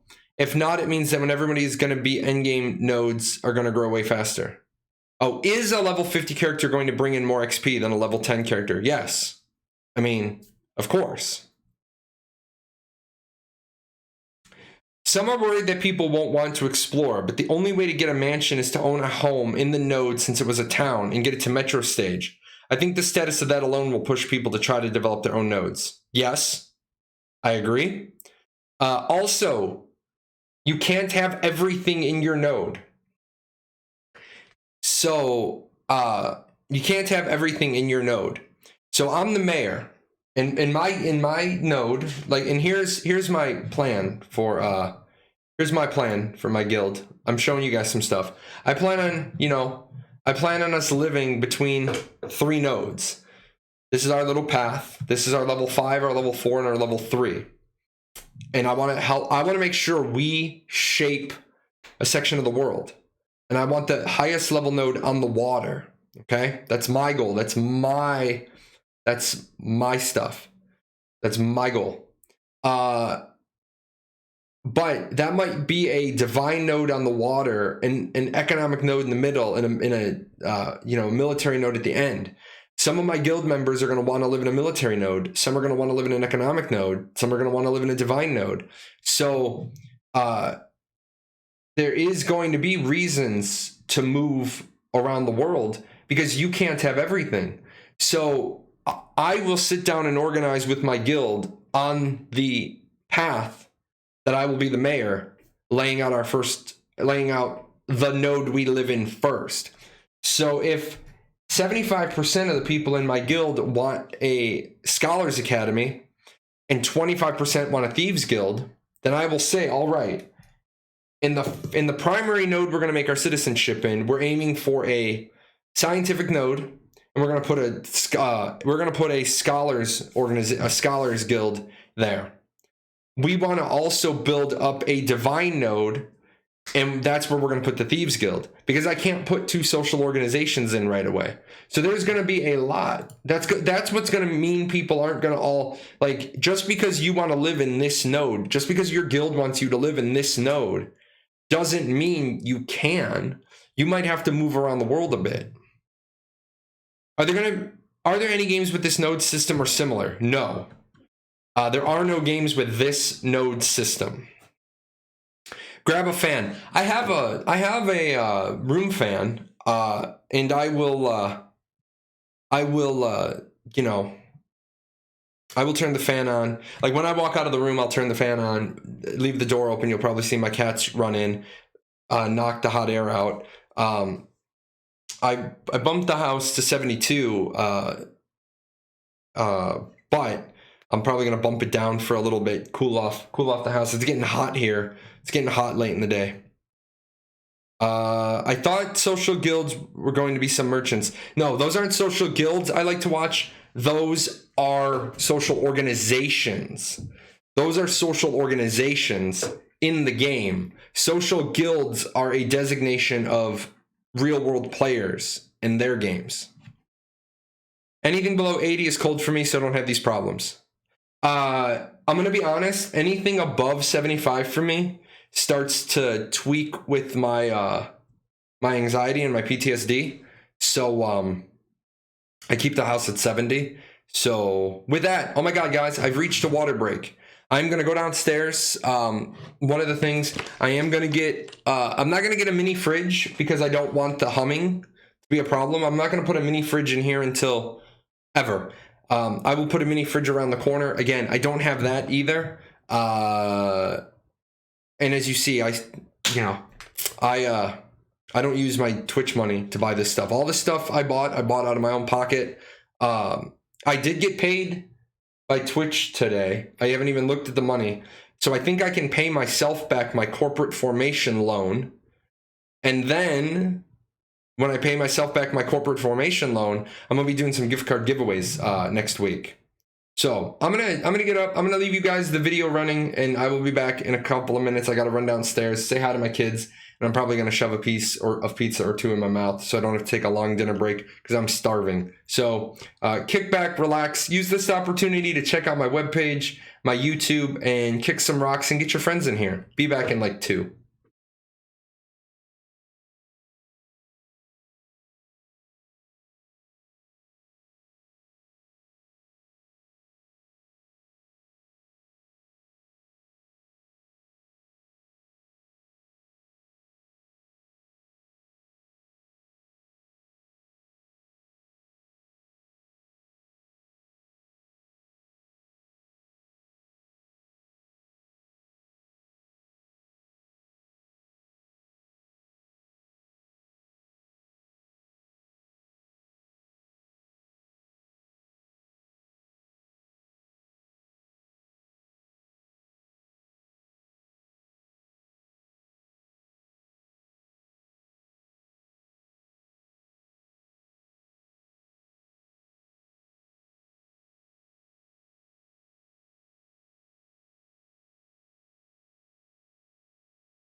Oh, my deepest apologies. It was a little longer than 2 minutes. I got downstairs and my daughter was back from gymnastics.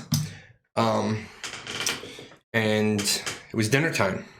She didn't get dinner. So I had to hook my daughter up with dinner. I'm sure you guys understand that. I can't leave the young gymnast without post-workout dinner. People would love to see more information about these social organizations. Yes. Yes, they would. People are always asking about the social organizations. That is part of Ashes 101 I need to work on.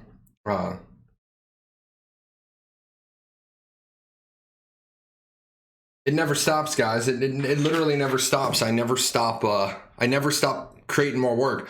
Although I went to bed last night with nothing added onto the to-do list from that day. So I did everything on yesterday's to-do list. The new office. Yes, I am in the new office. I am in the new office. It's not 100%. It's not 50%. It's just, it's baseline. I got the PC. I got all the streaming gear moved up here. I went out. I lost an hour of the day today. I was hoping I could find a new chair. I could find this exact chair, but I want one with a neck rest for when I'm doing like the really long streams. So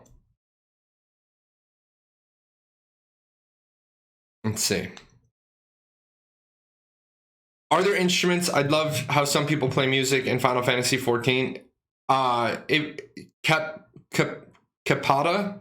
Capata, if you like Final Fantasy 14, look up Archetypes player-made music. Archetypes does some things really, really, really well, and the player-made music is one of them. So I really do like that. Are you asking your guild to get the current shop cosmetics since you will be building next to the beach? No, I don't ask my guild to get any cosmetics. I do ask people to sign up using my referral link because, money does make the world go round. It costs you nothing. I'm always appreciative of donations, bits, subs, all those things. But signing up for Ashes with your referral link actually costs you nothing. And I get a kickback for the rest of your time playing Ashes of Creation. I get 15% of your purchases. And that helps pay for things like, eventually I want to be able to get to a point where I can just be writing the Ashes 101 content and then have somebody managing the webpage for me. That would be, in an ideal world, I would have somebody managing the webpage for me and I would be paying them, but we're not there yet. And the problem is that my particular setup, my particular way to do that is, if I pay somebody to do something for me, they have to submit an invoice to me and I have to pay them. So, I'm not like most other people. The Paradox Gaming Network is actually it's Paradox Gaming Network Incorporated.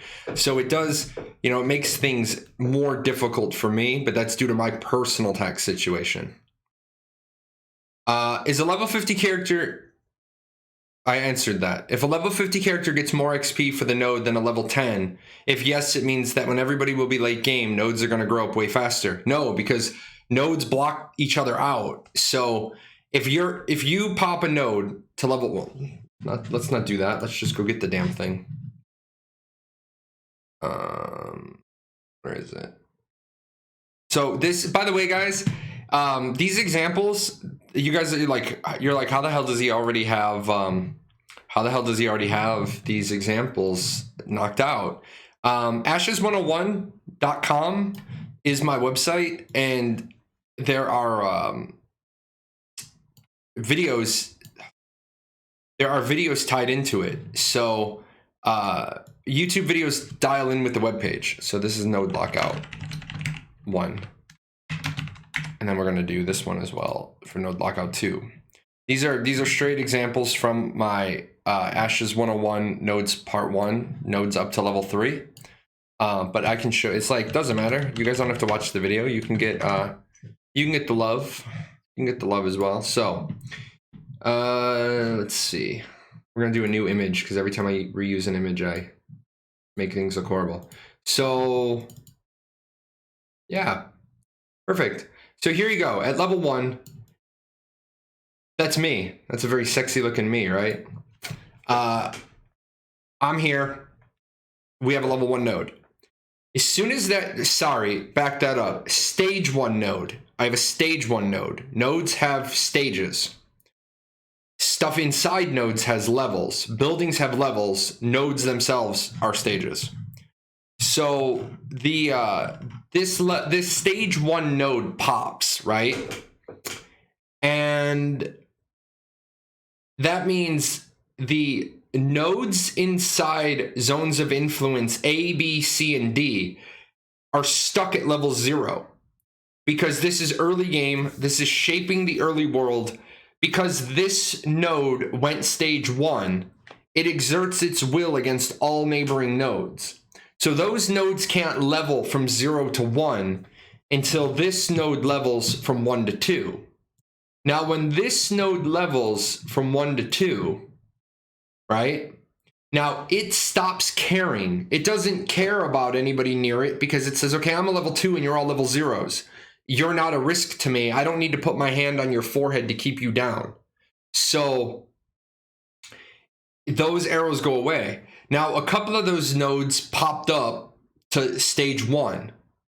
They resume blocking their neighbors because a level 0 node is a threat. A stage 0 node is a threat to a stage 1 node, so it blocks it out. The stage 2 node would then start blocking out those level 1s and say, whoa, whoa, whoa, you can't grow. I'm the number 2, you're number 1, you can't grow. When that happened, when that stage 2 goes to stage 3, then it's possible that the arrows are going to push and pull. You also have to remember what's going on. I only did this as a in a vacuum segment.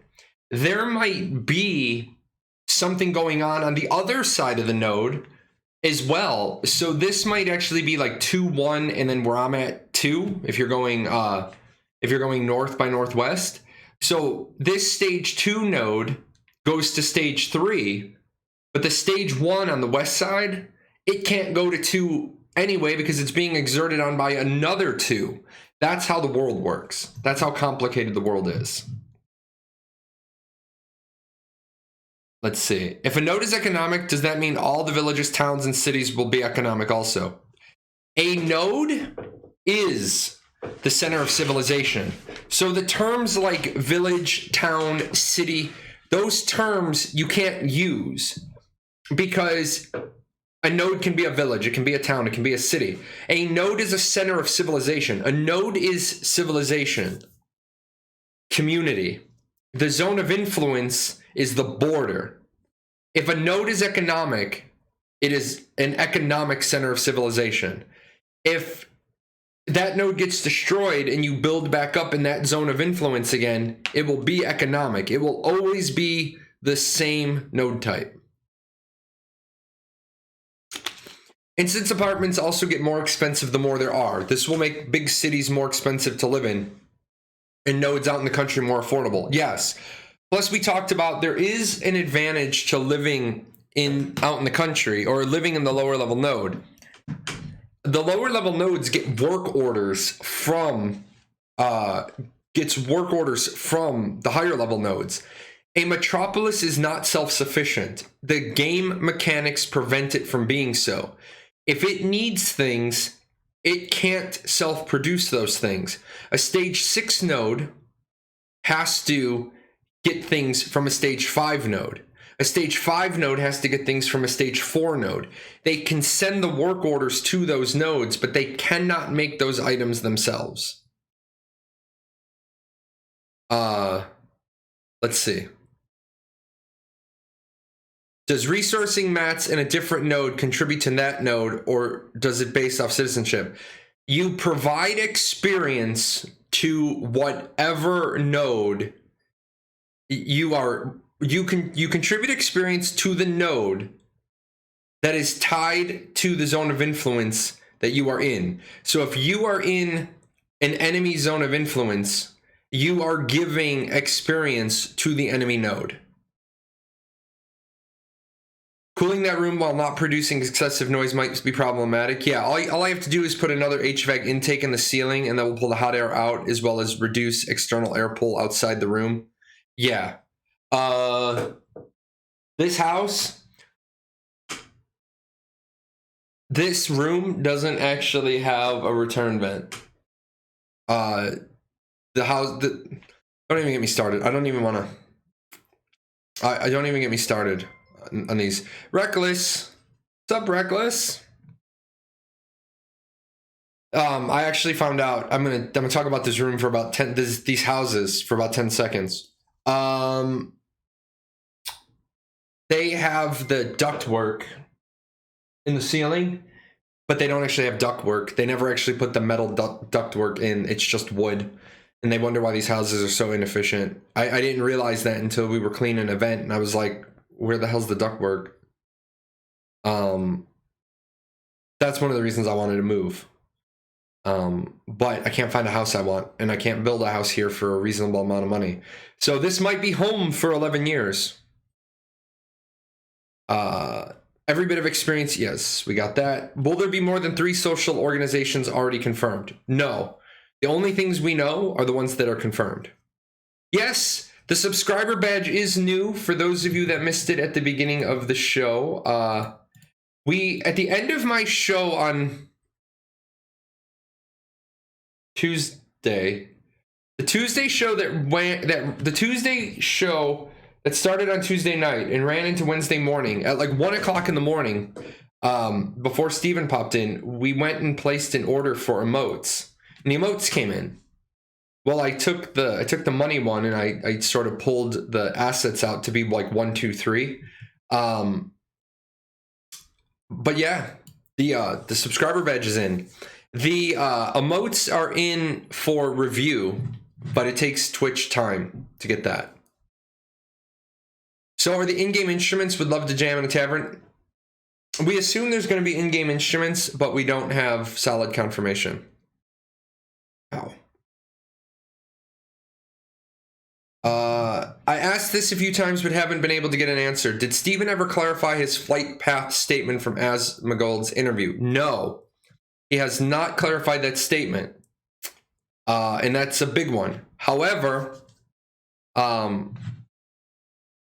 that's a big one because I don't think you're going to go across the whole map. And we talked about this last night.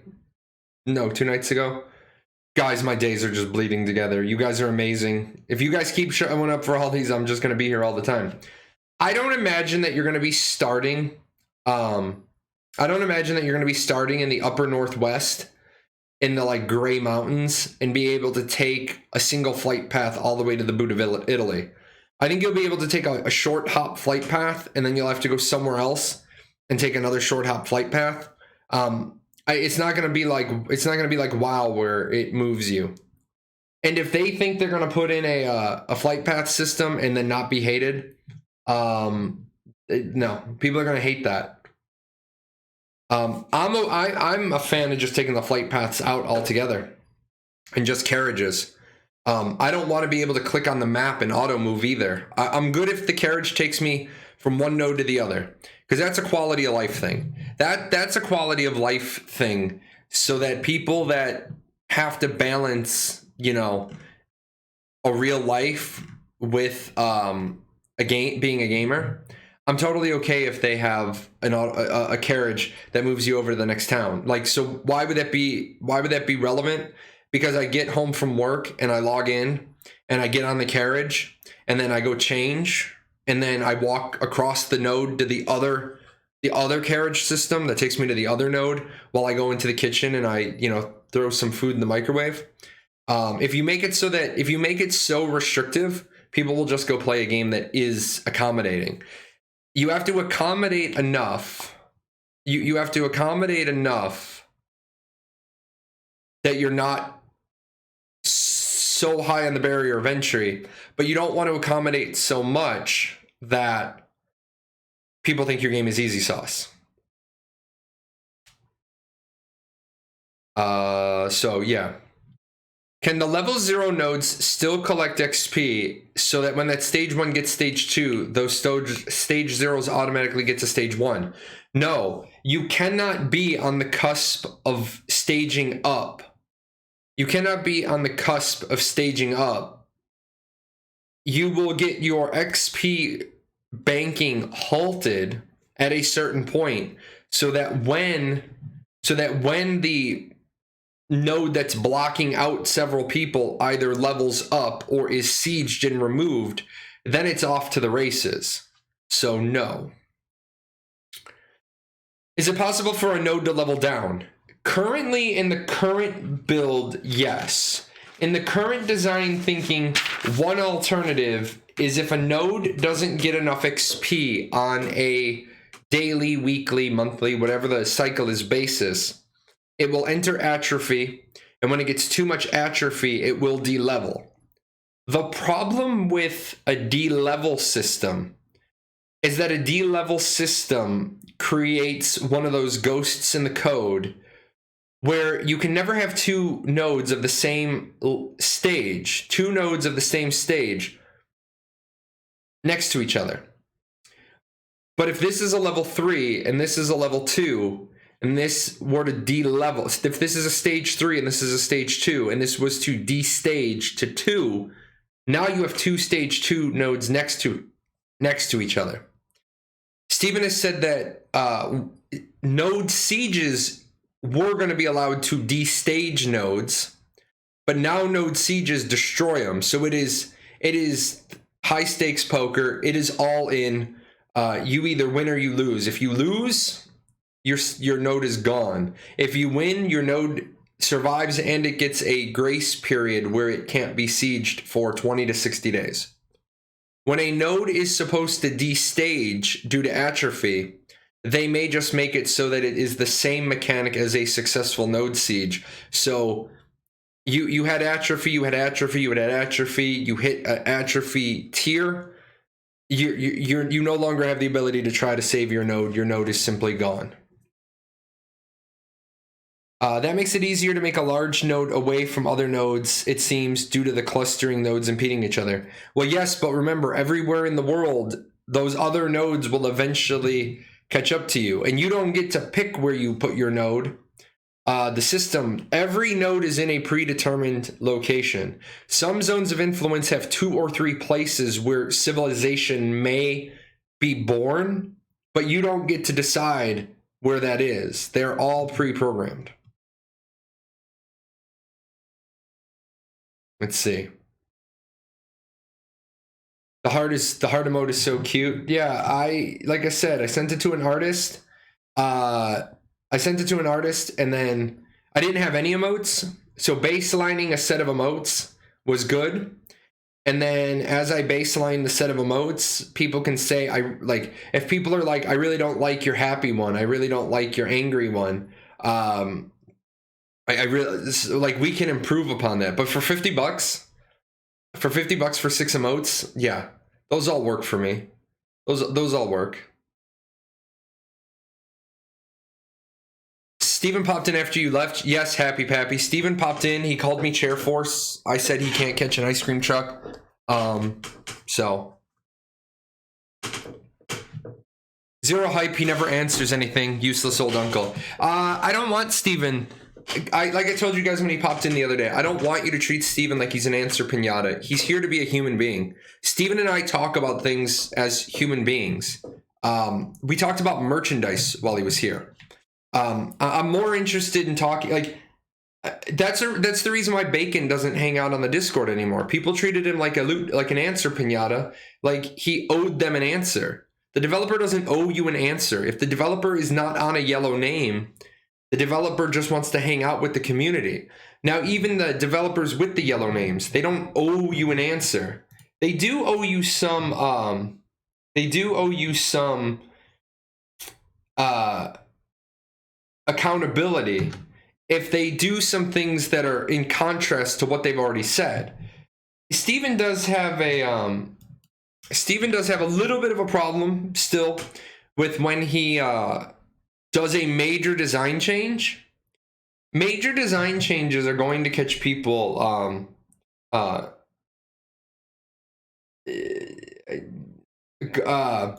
going to catch people off guard. A lot of people have banked a lot of people have banked Coming to Ashes of Creation on the things that have been said.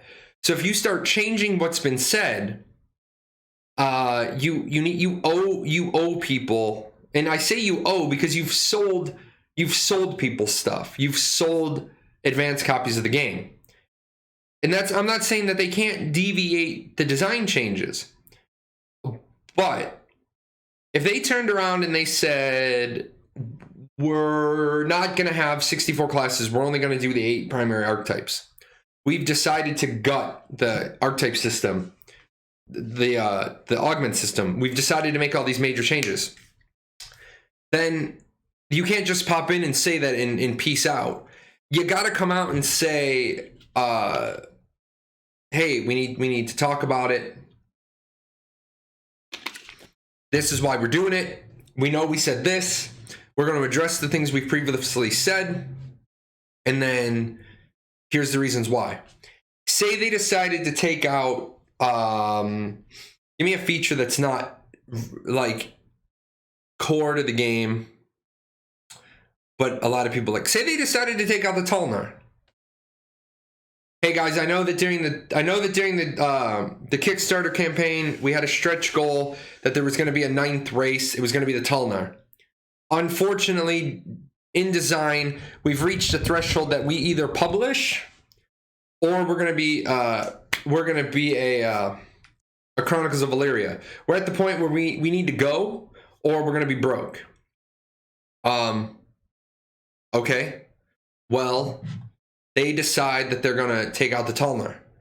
I could see people having a complaint about that, saying, I only backed on Kickstarter because I wanted to play a Tulnar. Okay. I guess. I mean, I can't say that a person that threw down $250 because after the Tulnar were unlocked. I mean, you could try to vaguely like confirm that. Like what backer number were they? What backer number had already unlocked the Tulnar? So you only threw down the money because the Tulnar had been unlocked, but when you threw down your money, the Tulnar hadn't unlocked yet. You know what I'm saying?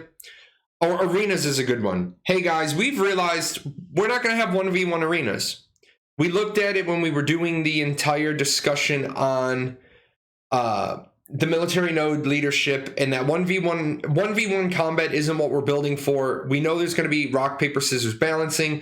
We know there's going to be hard counters. We're just not going to have a 1v1 arena system. We're still going to have 3s. We're still going to have 5s. And we're going to work on that 20-man free-for-all. But we just don't think having a 1v1 system is relevant because our game's not balanced around 1v1. Sure, and people like Danny would probably rage, okay? Because Danny is a big 1v1er. Danny D. Phantom, he is a big thing for him is going to be playing an arena while he streams. That's kind of his niche. So I could understand if he would be upset, like, hey, you're cutting out my thing. And then they would be like, but they just explained it. Yes, new desk. New desk. It looks better than this now. This was last night. I took the strip light off the wall. But yeah, it's set up. We're going good. We're in the new office. Let's see. Another interesting balancing quality of life thing would be having player-driven carriages that can transport large amounts of players for profit. This could be abused or scammed, though. Shady Cat, I will tell you, I was working on something once 20 years ago. I forgot what I was doing, but you know what? I was working as a security guard and just wanted extra pen money. And I was working overnight, and I had my laptop with me, and the laptop connection, the internet connection was good enough that I could, in Final Fantasy XI, I could do the Juno to the Mia, the 3 crystals, and back. I had all the teleports. So I was running Teleport Taxi, and it was literally a series of macros. And I really wasn't paying attention. I couldn't play. There wasn't a good enough connection for me to play, but I was able to run the teleport taxi. I could not believe how much gold I made overnight running like 9 straight hours of Final Fantasy teleport taxi. So I do like the idea of player-driven carriages. But I do agree that it could be abused or scammed. You take a bunch of people that are on the carriage and you just, drown them all. You run the carriage into the water and drown them all. So yeah, that'd be funny. But but there are multi-person mounts. Keep that in mind. If you and a significant other, you and a husband, you and a wife, you and a sister, brother, twin, life partner, whatever you have, if you have multi-person mounts and one of you needs to get up to take care of a kid, tuck a kid in, give a kid a bath, walk the dog, there are going to be multi-person mounts. So you'll be able to have the person mount up and take them. My wife and I do that a lot. Tamir will multi-person mount us in Final Fantasy so that I can answer YouTube comments. Speaking of which, forgive me, my ego and my curiosity. I want to see how that video did. I stayed up till 2 in the morning working on something just so I could push that video live, and then I started working with people. Wow, nice amount of subscribers. Yeah, 2,000 views on that video. Yep. Loving disappointed fourth wall break. Yeah, if you guys didn't see that video, I do a fourth wall break where I pop in because we talked about something and I didn't realize Steven had said something. What if instead of staging down the node as it gets more neglected, more and more services shut down until it eventually destroys it completely? Blind billfolds, that's exactly what happens. That's exactly what happens. As your node develops too much atrophy, it loses services, which then make it more likely you won't be able to overcome. You won't be able to overcome your atrophy curve. If a castle has a bad monarch, the player base can just play elsewhere or just don't defend the castle when it gets attacked, or you start working actively against your monarch, moving all the resources away from the castle, not helping them defend the 3 castle nodes on the weekly cycle, declaring the monarch's guild, declaring the nodes where the monarch's guild primarily reside in as war targets, launching guild wars, declaring certain key officers enemy of the estates, finding the low-ranking people, in the guild, and just attacking the weak link and making a crack. The best thing, I'm going to teach you guys something, and this isn't griefing a player. This is griefing a guild, and there is a difference. So say you find that in a guild, in douchebag guild, or any guild, I mean, this works for any guild, but say you find the people in douchebag guild that are the weakest link. They are not the best PvPers. They are not very good at PvP, but they're running caravans. Attack them because they're running caravans, because they're part of your enemy guild. Keep hitting them. Just keep hitting them. Just keep hitting them. And then on your character, you just keep hitting them. Rob their caravans. Just to make those people the target of your focus. And just keep attacking them. And then have somebody else befriend them and talk to them. And then make sure the next time you steal a caravan from them, you say, hey, I just stole another caravan from your friend. Got it. So then the friend goes and says, hey, you're upset. What's wrong? Man, I just lost another caravan. Why doesn't your guild ever help you? Why are you having to move all your stuff without guild protection? Doesn't your guild have a reimbursement program? Then that person goes and starts pestering up the food chain. Psychological warfare. Psychological warfare works in games like this. What can you actually do on a castle if your guild controls it? Do you get better crafting stations? You get stuff. Your monarch gets a flying mount, which gives you an advantage in PvP. Your monarch gets the ability to reach into the tax system and pull out a little bit of the gold, which means your monarch will be able to do more things for the guild. Bragging rights. You get access to 3 garrisons with specialized services for the guild that holds the castle. I don't know if you get access to better crafting stations because that's more in the node theme versus the castle theme, but your own hunting areas. So yes, there are advantages to owning a castle. Is there info on how many citizens a node can have for each of their stages? I can tell you that at stage 3, a node has 8 cottages, 50 freeholds, and a generous amount of spots. I'm sorry, not 50 freeholds, 50 instanced apartments, and a generous amount of space for freeholds. So a stage 3 node has 58 citizens plus however many freeholds can be put down. Beyond that, I don't know. Once you get to stage 4, it opens up instanced apartments, which allows you to have a lot more citizens. New desk, yes. No more cats and children. No, I still have the cats and children. In fact, now that you bring that up, let me bring up the camera. I can actually see my daughter. She's gaming. I have a security camera in the front room of the house. My youngest has special needs, so I like to be able to have an eye on her. Plus, when I'm not home, when I was on vacation, I kept the cats happy because I would talk to them through the camera. Cut the Talnar. Insect Talnar. Will the underrealm be a different node from the surface, or will above ground sieges affect underground as well? There are underrealm nodes, there are above realm nodes, and they are their own thing. The underrealm is not 100 square kilometers of consistent space. There are pockets of underrealm. I do have it on my list to kind of show you guys that. Just I didn't have time to go through. I did slot the. I have the HP cube, so I did take out the drive that didn't have the information I needed. I slotted the Battle Royale drive in. I've got like 2 terabytes of Battle Royale footage. I am going to try to find a few examples of me being in the Underrealm, so to kind of show you how that's going to work. Can you tell us the kind of player you used to be in other MMOs?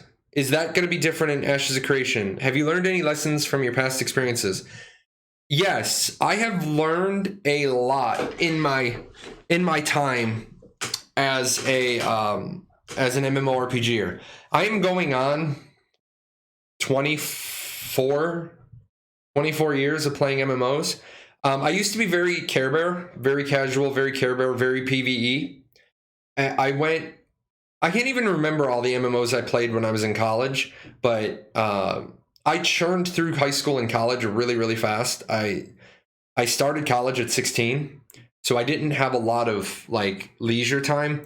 I would go to school all day. I'd go to my high school all day. I was at my high school from 7:30 in the morning until 2, and then I would get on the bus, or when I got my car, I would drive up to the university.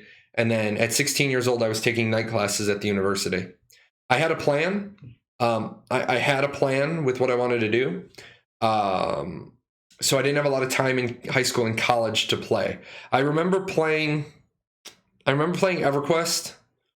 I remember playing Ultima Online. I remember playing RuneScape when it was new, when it was a web-based game. So I remember that the first game that I actually got to sit down and actually enjoy was Final Fantasy XI. And I got in on Final Fantasy XI like early on, like really early on in the game.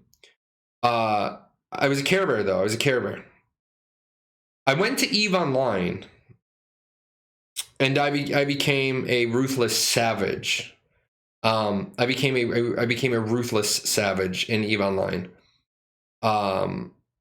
From EVE Online, I went to WoW with my wife. I had played WoW Classic. I didn't like it. But when I got married, my wife wanted to like have a hobby with me. My wife had never been a video gamer, a PC gamer. She had played console games as a kid. We started playing WoW together, and WoW is a theme park. WoW is the video game equivalent of Disney World. Sure, every year or so they put in a new ride and you grind it until you vomit. But beyond that, like, you don't make WoW yours. You don't control WoW. So I didn't like WoW. We went to the original Final Fantasy 14, the crash and burn version. We played Rift. We played Atlantica. I really liked Atlantica. I like the combat style in Atlantica. And then we went to Final Fantasy 14. We went to Arcage. My wife became a savage. We went back to Final Fantasy 14. And so I have learned that you have to have teeth in a PvX game. If there is open world combat, you need to put your big girl, big boy pants on, and you need to fight.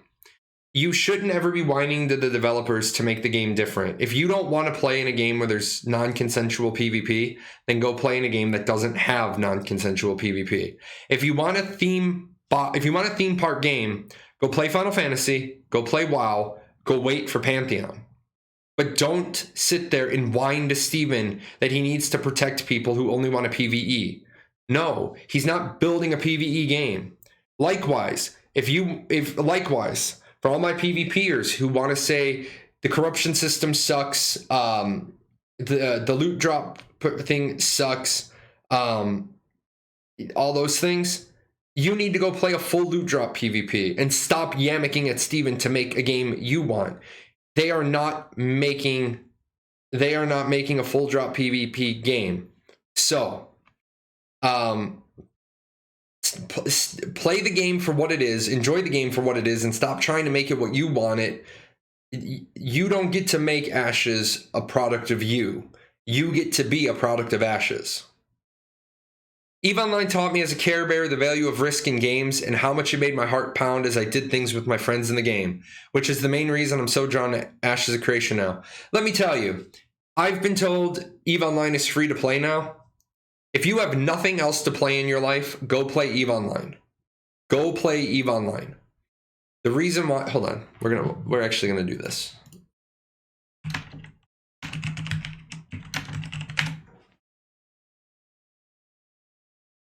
Give me 1 second.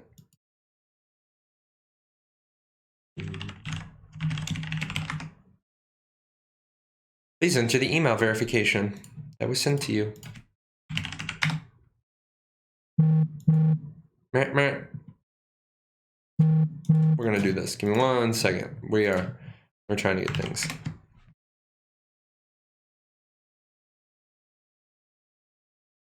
Here, if you have nothing else to do in life, that's my referral code for EVE Online, okay? That's my recruit code for EVE Online. Go play EVE Online. Honest to God, EVE Online is a game that if you're going to be a major sandbox PvPer, you need to go and play EVE Online if you have nothing else to do. Now, I'm not saying leave your game, but I hear a lot of you saying, I don't have anything to play. There's my EVE Online referral code. If you guys start going to play EVE Online, I might, drop in there occasionally and talk EVE Online and how it relates to Ashes of Creation. But if you've never played a full loot drop game, EVE Online is the game to go play. I would also say EVE Online butterfly effect. This video I'm linking, you don't have to be an EVE Online player for this video to mean something. So go watch this.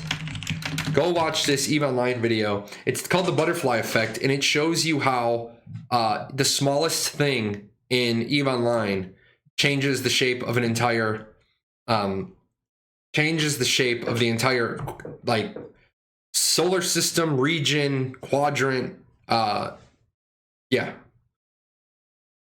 I know you touched on housing and how useful it would be, but I hope to see some personalization and interactivity, such as being able to sit on the benches, lay in beds, but more so things like armor mannequins from Skyrim weapon racks. And maybe like mounted heads, just like trophies to remember things you did in the dungeon. Maybe even a guild leader, castle owner heads, Yes, you can sit on the benches, you can lay in the beds, you can have trophies. Trophies are already a confirmed thing in Ash's housing. I saw that there was some body blocking in the gameplay. Any idea if that's going forward? Seems like a bad feature in an MMORPG. People body blocking themselves in massive fights like sieges is going to feel clunky. Not to mention blocking entrances to certain buildings. I'm going to take that in two parts.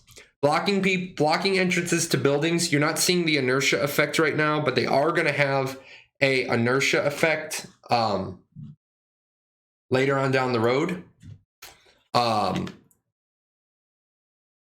Where if somebody goes AFK in a doorway, you can push them out of the way. Now, when you say people body blocking themselves in massive fights is going to feel clunky, no, it's not. The problem with fights, and I don't have like, I'm up in my new office, I don't have any of the props with me. The problem in the fights, let's get paint. If you can't do it any other way, you do it with paint.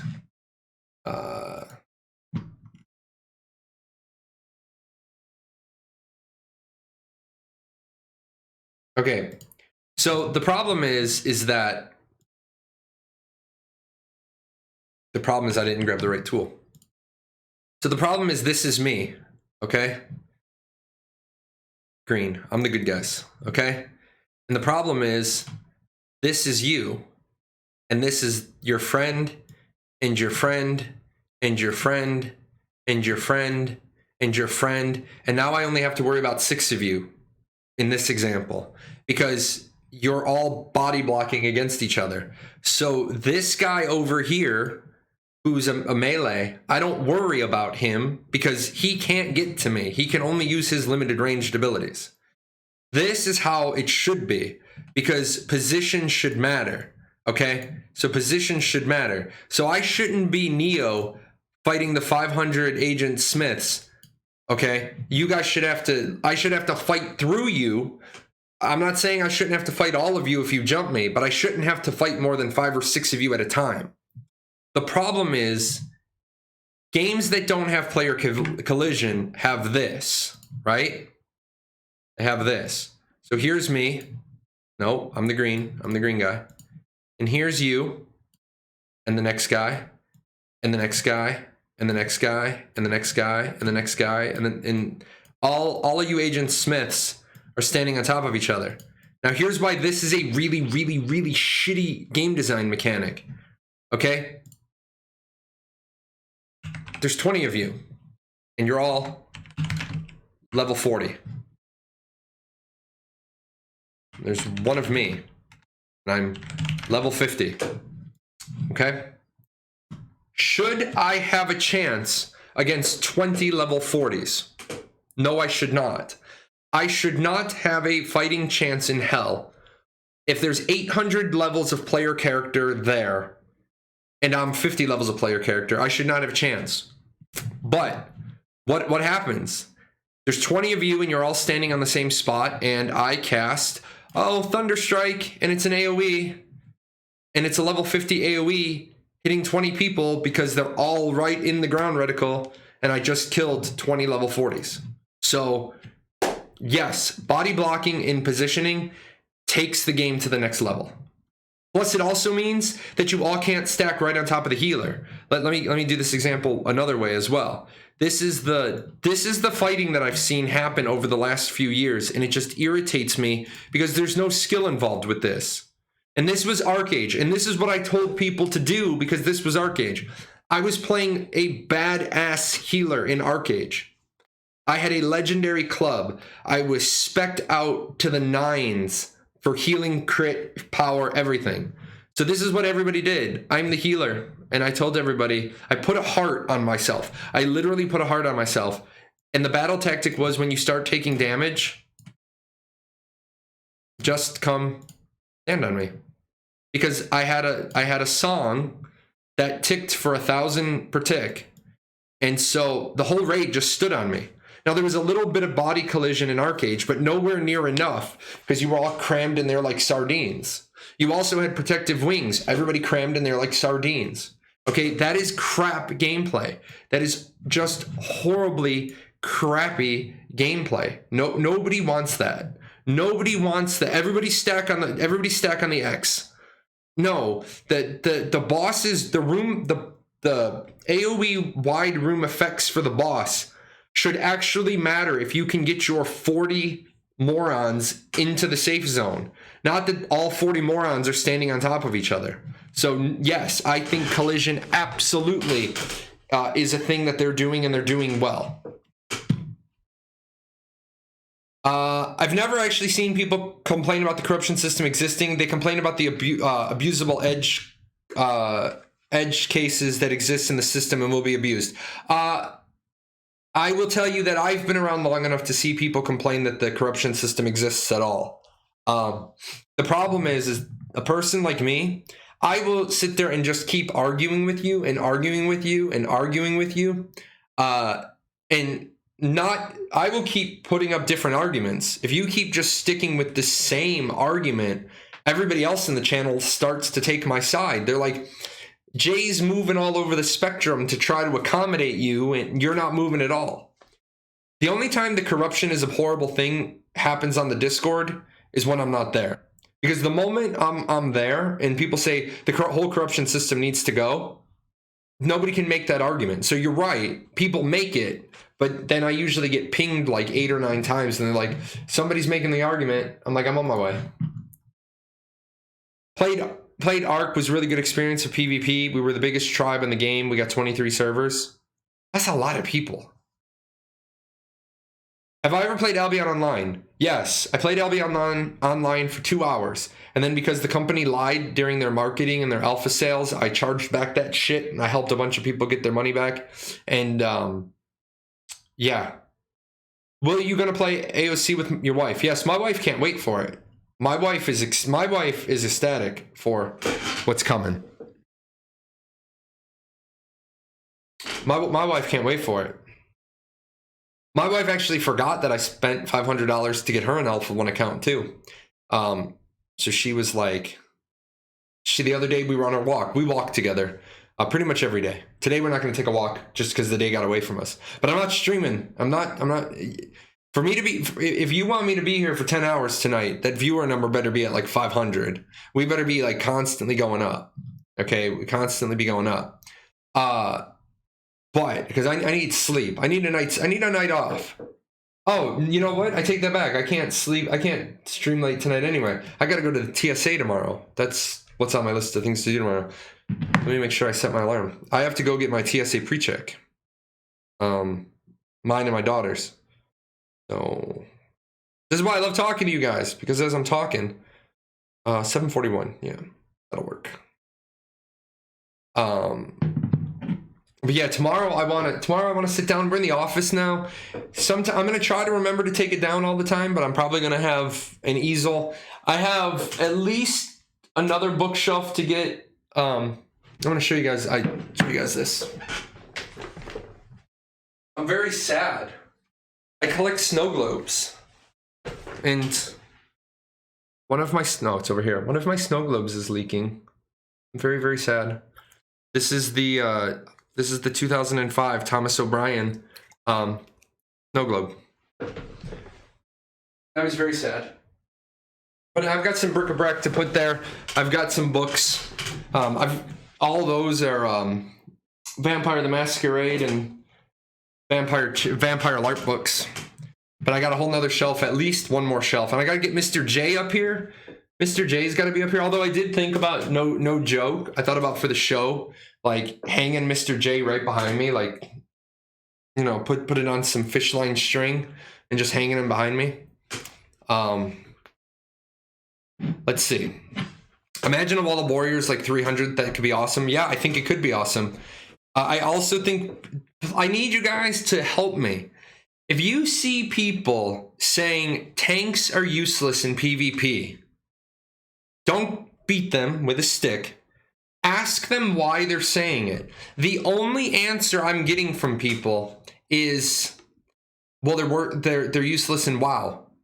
And I'm like, yes, because WoW is such a bastion of great open world PvP.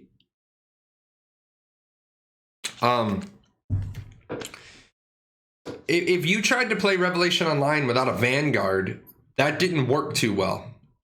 You need tanks. You need tanks. This looks familiar. Body block equals bridge closed. Body block equals bridge closed as long as the person is there to keep actively pushing against you. If the person goes AFK, you're just going to inertial them out of the way.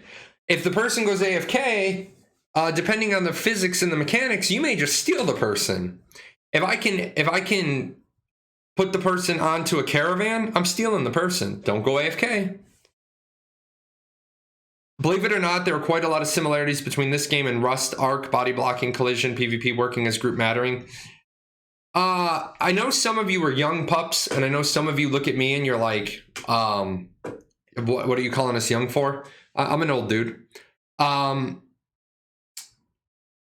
mattered in games. PvP used to matter in games. Numbers matter, but at the same time, numbers matter as long as you're working together.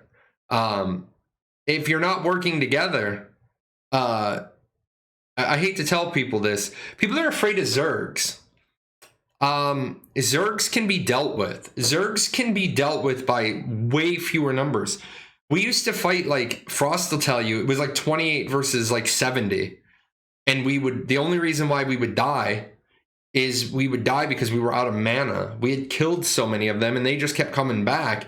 You're just like, you literally would be like, fuck it, wipe it, let's get back up. I mean, when both types of mana pots are on cooldown and you can't get any mana, and you're beating people with basic attack and basic bow shot, it's because how can I put this? If you come across, if there's 8 of you, okay, if there's 8 of you, and you come across somebody and you want to rob them, unless you have a specific reason to 8v1 that person, I mean, you can 8v1 them if your purpose is to steal their caravan. But when you tell me that you're a PvP guild and all you ever do is 8v1 people, I'm not going to respect you as a PvP guild. What I'm going to respect you more is if there's 8 of you and you find a guy and you literally say to him in Say Chat, you can fight 8 of us at one time, or you can fight one of us 8 times. And if you beat all 8 of us in 8 straight 1v1s, we're going to let you go. In fact, we're not only going to let you go, we're going to help you get to where you're going. Then I'll say you're a PvP guild. But if you go 8v1, please don't call yourself a PvP guild. Now, if you say you're a brigand guild and you're highwaymen and you're there to steal caravans, I don't care if you 8v1, because you're not trying to claim you're a PvP guild. You're thieves. Be thieves, and there is no rules for thieves. But if I hear about your guild all the time and you're always saying that you 8v1 everybody, you're not a PvP guild. You're a Zerg guild. You probably would get beaten by 4 good PvPers. I just like loot drops and pay-to-win games, which is why I find Ashes so interesting. I do like collecting mats due to insomnia because of PTSD. Yeah, man, hang out with me. I got both those issues. But we'll definitely fight and strategize large fights and ambushes. I sincerely hope this game can put its money where its mouth is. I 100% agree. Shadow Bomber. But how does that affect the fun aspect of combat, though? I played the New World beta, and being a bow user was a pain because my entire party would be blocking any shot at the mob. Then tell your party to give you a clear line of sight. That's the point. If a mob was surrounded by your whole party, then bad. Like you keep one quadrant open for all the ranged people. So you basically, again, what you basically do is it's like why can people do this in a boss fight? They can figure out how to do this in a boss fight, but they can't figure out how to do it when farming. So when you're farming the mob, right? Why do I keep doing that? Probably because I can't see the damn thing. So you're farming the mob, okay? Tank, healer. Oh, I need the pencil. Ranged.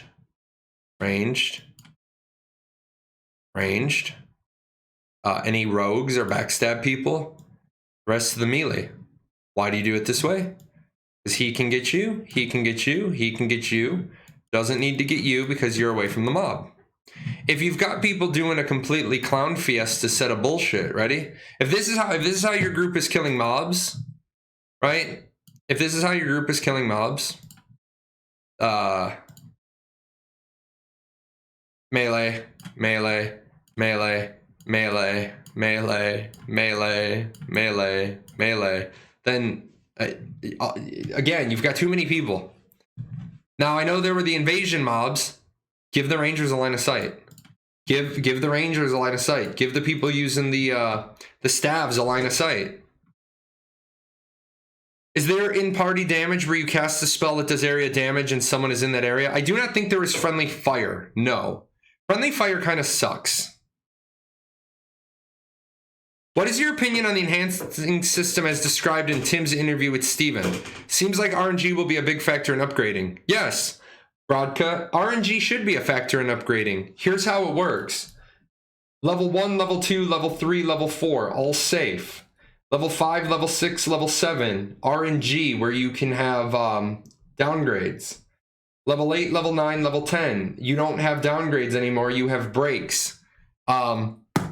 It's like this. Those who risk it get the biscuit. If I'm big dicking it and I'm going from 7 to 8 and I'm a couple of 100,000 gold into it, just getting it from 4 to 7, and I big dick it and I roll and I get a +8, I deserve a +8. I deserve a +8 because I risked 1,000,000 gold. I put 1,000,000. I took my 1,000,000 gold coin and I put it on the table and I said, spin that wheel. And it came up, and I was like, thank you, I have a +8. And then people are going to say, well, it's not fair. And I say, the word you're looking for is not equal. It is not equal that I have a +8 and you have a +4. But it is totally fair because I risked 1,000,000 gold weapon. I invested 1,000,000 gold to get it to +7, and then I put it on the table. And if I decide to take that now 10,000,000 gold weapon and I put it and I take my coin and I put it on the bench again and I say, DJ, spin that, and I get a +9, I deserve my +9. And if I'm staring at my screen on stream and it goes pop and the tears come down my face, I deserve that too.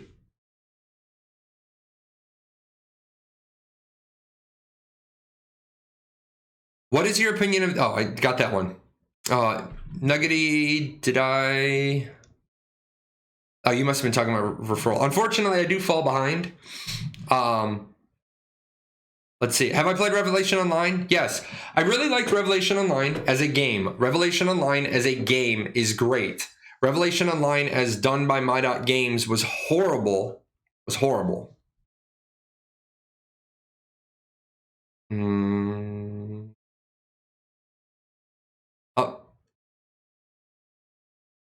Yeah, I'm not afraid to PvP. What Ape is saying. Now, I'm not, like, here's the thing. If people are saying, well, they have 100 and we have 10, then it's called retreat. It's called disengage. Like, there's no cowardice in running from 10 to 1 odds. Like I said, maybe you go in 10 to 1 you should lose 10 to 1. You should lose at 10 to 1 odds. You should lose at 10 to 1 odds. But what you do is you go get some high quality friends, and then you go find those 10 to 1 bastards, and you're like, now it's 3 to 1, and we're gonna fight you 3 to 1. And then if you lose fighting when you're outnumbered 3 to 1, you lost the fight, but you lost to nothing. As long as you killed 30 of them, you can lose the engagement, but if you killed 30 of them, you won. If there's 100 of you and you lose more people than 30 when you're fighting 30, you won the engagement, but you lost because your rate of attrition was so high that it shows you're bad. Because when it's 100 to 30 and you lose more than 30, what are you going to do when it's 50 to 30? Those 30 guys killed more than 30. They each took one of you out with them. If that was 30 versus 50, they probably would beat you. Don't rely on numbers. Like I said, if you show up to the guy and it's 8 versus 1, let the guy fight you 8. Let the guy fight each of you. And if he beats all of you, let him go. If you show up against a group and you bring 100 people out and they only have 50, split your team in 2 and say, you 50 go. The other 50 go. Because if you can't beat them 50 on 50, if you can only use your numbers, then sometime that you don't have the numbers, you know you can't win. Now, if you want to be a Zergling, be a Zergling. Be a Zergling. But realize if you become a Zergling, you're going to get lazy at your PvP, and then you're going to start losing. If Alpha 1 is released, Wayfarer Plus will get automatically upgraded. No. If Alpha 1 gets re-released, you will have to pay the $500 minus whatever pack you have. They're not going to just automatically upgrade people, because you would have a lot of pissed off people that paid $500 for Alpha 1 access if other people got it with a lower package. That's not going to happen. That's not going to happen. Have you already talked about the dev discussion? Which dev discussion? Also, guys, remember, if you're joining me, I know we're doing this. We are doing this with me on very little sleep. I didn't have a segment planned for today, but I said at the beginning of the show, I put the question box at the bottom of the page on Twitch. If you feel like you have a really important question you want to put out there, you can just go ahead and add it to the Ashes of Creation questions box. It's a little widget that'll help put questions. Also, if I'm ever not here and you want to put something up for the show, do that. Or keep asking in chat. As we go forward, I am going to try to get a couple of facilitators who are in a Discord channel with me, who can cut and paste questions and just cut and paste questions over to me in a private channel. I think that's going to be a smart move too. Let's see.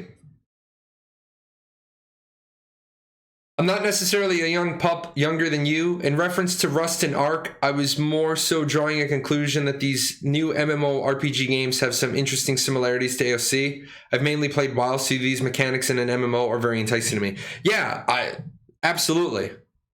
Absolutely. I 100% agree that there is a lot of non-MMORPGs that have really good systems that they are benefiting from. Shouldn't be gear upgrades be deserved with time investment instead of a Wheel of Fortune? Sounds like a free-to-play Korean game. I don't think so. I think getting everybody to +4 on their enchantments and then letting people risk it if there's nothing in the cash shop that gives you a bonus, I don't have a problem with that. I have zero problem with RNG as long as the entire thing's not based on RNG. So if you want to be the very best, having to go from +5, 6, and 7 with the ability to RNG downward, I mean, if you want to be the best, all you're talking about is gold and enchanting materials. When you want to have that +10, yeah, I think there should be risk.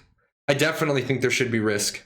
The game is risk versus reward. If I can get a +10 just by grinding it, then eventually everybody has a +10. Well, if gear is supposed to give you an advantage, then the person who risked it, remember, I'm risking my +7. A lot of people will have a +7 and a second +7, but that if I've created 2 +7s, okay, that means I've invested a lot of time, effort, and energy. So I have one of those +7s, and I'm literally on a 1 coin chance rolling it, and it gets destroyed. Well, that's my grind. My grind, you said, shouldn't it be deserved with time investment? My time investment was getting a second +7 to risk. Do I like BDO gear progression then? No. I don't like BDO gear progression because BDO gear progression is all RNG. It's all RNG. Let's see. Chuck it in the fucking bucket. Exactly. Personally, only buy pre-enchanted gear in BDO. Exactly. That's the other benefit. You don't ever have to risk. You don't ever have to risk anything to have a plus 8 or 9 or 10. If I have a plus 10, I'm going to charge you a ridiculous markup on it. But if you got that ridiculous amount of gold coins, congratulations, you have a plus 10.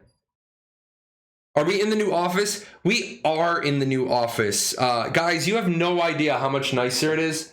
Like, I literally have 6 times the space I had downstairs.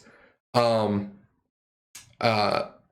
have to get the carpets in the house shampooed. I gotta maybe repaint this room. I'm gonna get a couple more bookcases. The next one over is gonna have a slot for the Joker poster. I'm gonna get some RGB lights behind me. I gotta block off, like, it's gone now, but there's a window right here. I gotta block that off for the light. Yeah, we're in the new office. How was I not following? I kept getting notifications. You weren't following. RNG upgrading gets many people to quit in games, is my main worry. A lot of friends quit Arcade and Lineage 2 because of bad luck runs with gear and losing months of progression. Wouldn't it be better to have a set cost for upgrades? If it costs on average with RNG systems 10 million gold to upgrade something, wouldn't it be better to just have that be the average cost than players being unlucky and spending 100 million to never get it and quit? No, because if you want to be that top 1%, if you want to be the 1%, you risk it. You risk it. If you don't want to risk it, you pay. So say it takes me 10 million. Say it takes me 10 million gold to make a plus 10. I'm not selling that to you for any less than 100 million. Because if it took me 10 million to make 1, okay, I want to be able to make more. And people are going to say, well, that's not fair. No, it's totally fair. Because I'm assuming all the risk. If I'm assuming all the risk, I get to decide the price. You can still get yourself to plus 4 with 0 RNG. You can still get yourself to plus 7 with RNG but 0 breakage. Have I talked about the dev discussion that just came out today? I did not do anything today other than try to go get a new desk. Sorry, not a new desk. Try to get a new chair. So, do you follow the glowing golden path or hope to see new adventures on your own means? Share your thoughts on quest breadcrumbs over on the forums. I have to read more about what they're... No, I didn't look at that. I literally was... It was like 3:40 my time, and I didn't even have the... Like, we were still building the bookcase. You notice I don't have... Like, there's some books over there. I wanted to get some books over there in case my dumbass cat jumps on there, and so he doesn't knock it over. But no, I didn't see that. So if you don't want to be corrupted, what will be the point of the Bounty Hunters Guild? Okay, so you don't want to be corrupted. You don't want to be corrupted. But sometimes you make a choice. And the choice I give on the example is this. Okay? You're walking down the road and you run into me. You're level 50 with God gear. I'm level 40 with like progression gear. If you're level 50 with God gear and I'm level 40 with progression gear, I am not going to flag up to fight you. I don't care. You try to attack me on most situations, have your corruption. You flag up, you attack me, I'm just going to keep walking down the road. I'm just going to keep walking down the road. If you kill me, you get corruption. Congratulations. You can have the 25 corn that you get from my percentage drop, because all I had in my bag was corn. You can have your percentage of my corn. Now, congratulations, you have corruption. However, maybe I didn't have corn. Maybe I had blood diamonds. Maybe I had dragon teeth. Maybe I had something else. So when you killed me and you got corrupted, you got that drop. There is going to be a time that you want to kill people. There's going to be a time that you want to get what they have. The the trade-off is that if they don't fight back, see, they control if you get corruption. You don't control if you get corruption. They control if you get corruption. So you might want that drop regardless.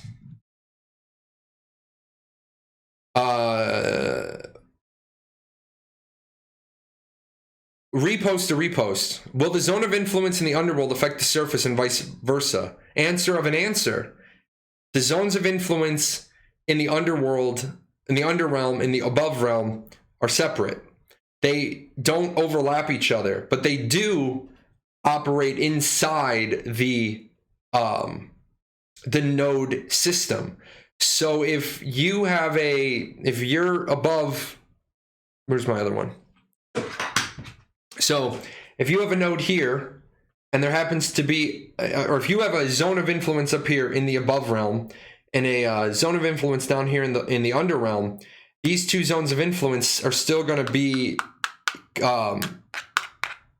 conflicting based on the standard node system. What's not going to happen is you're not going to have the underrealm and the above realm and a node up here and its zone of influence goes between the two. No, there'll be nodes in the underrealm, there'll be nodes on the surface. I really dislike gambling. Upgrades like BDO only give me emotion of disgust even if I succeed. It's just a mechanic that is not fun gameplay and is there for an artificial sink. Well, yes, exactly. Because at the end of the day, how much content does BDO have and how much content is you spending time leveling up? Arcage doesn't have any content. Arcage has a gear wheel. Arcage has a gear wheel. If you log in, you do dailies, you get the things, you RNG. Hell, Kia, one of my tanks from Arcage, I think he failed 16 upgrades on a piece of Hiram gear. I think his next upgrade was literally an 80% chance because he'd failed so many times.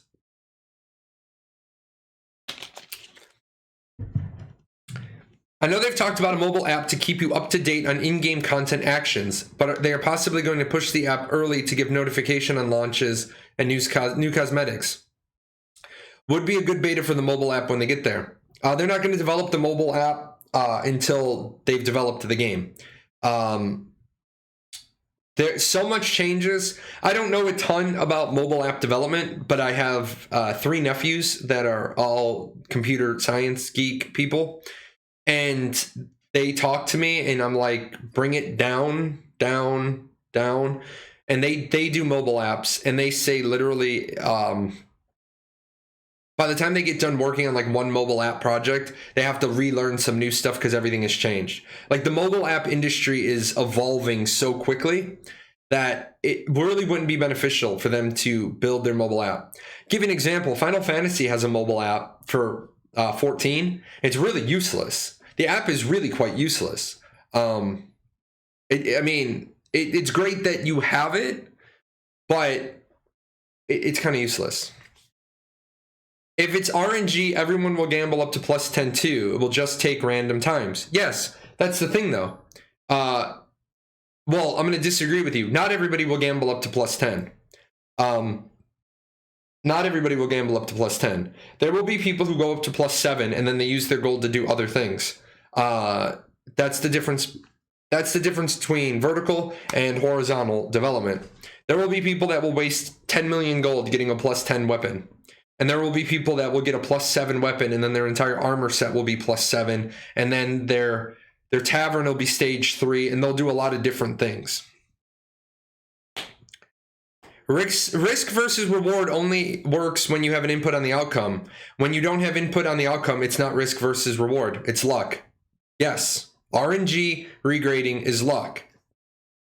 You're 100% right. But risk versus reward also doesn't, by that notion, then it's just luck if your caravan gets jacked or not. Because you don't have any input on if your caravan gets attacked. You don't have any luck if the dungeon you're running gets raided by other people.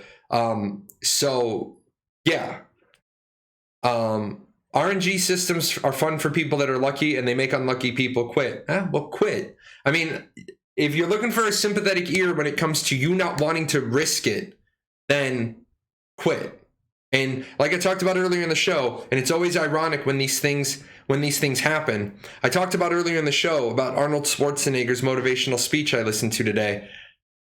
Winners lose. Winners still lose. Winners still lose. The difference is winners get back up, dust themselves off, and try again, where losers who lose stay on the ground and never get back up. So I want a plus 10. That's a choice. You're not forced.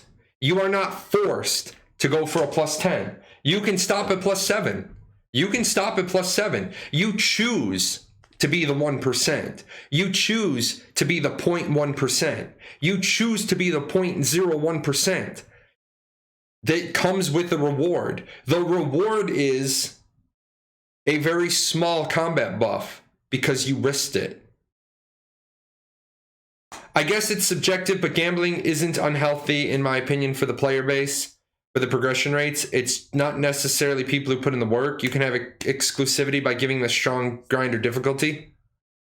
The problem with a strong grind or difficulty is that then everybody can be the 0.01%. So there is no 0.01%. There is no 0.1%. There's no 1%. There's no top 5%. There's no top 10%. I don't believe that everybody should be able to get to the highest peak. I believe there is the highest differential is reserved for the champions. I believe in life, in anything you do, okay, in anything you do, and I don't want to jump off on like a real life thing, but I am going to say, motivationally speaking, I will help every Ashes of Creation content creator get started, except the one dude who insulted me for like 20 minutes and then asked for my help. Like, I'm Edmund Dantes. I'm a count. I'm not a saint. You've just insulted me for 20 minutes. No, I'm not helping you. But some of these content creators have gotten upset with me. They're like, you're producing an unbelievable amount of content. You're in every lane. You have a web page. You live stream. You make YouTube videos. You're on the forums answering questions. You're on Reddit answering questions. You're on the Discord answering questions. I said, yes, I am. And they're like, well, how do you have time to do it? A couple of them, I asked the question, I said, how many hours a day do you sleep? They said like 8 or 9. So you sleep 8 or 9 hours a day and you want to be able to do what I do? I sleep 3 or 4. I sleep 3 or 4 hours a day. So I have 5 more hours a day than you. You wonder why I'm growing? Because I'm helping people. That is the commitment. If you want that plus 10 weapon, what is the value of the plus 10 weapon to you if everybody else has a plus 10 weapon? Congratulations. Here's your participation trophy.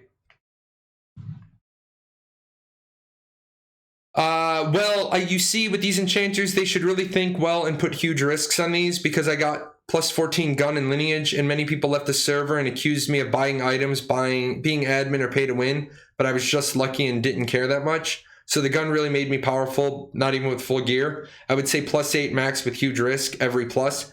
Here's the thing, and I agree with you.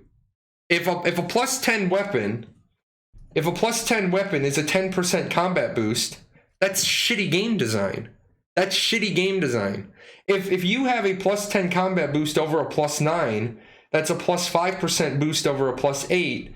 That's a 3% boost over a plus 7. So somebody at plus 7 is down 18% over somebody with a plus 10, then yes, that's shitty design and you should be mad.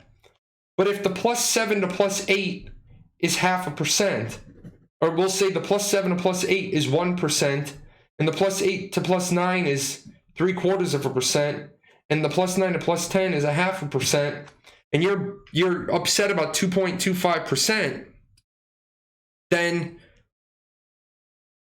oh well. Then honestly, that should be your motivation to go get your plus 10. I think your upgrade should be more of a time commitment than a roulette wheel, and you can feel that way. I disagree. Steven disagrees. A lot of people disagree.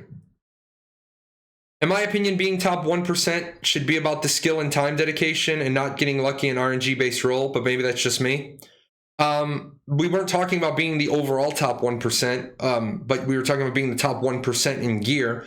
Being the top one, I mean, then you're going to get people, that argument becomes a slippery slope really quickly because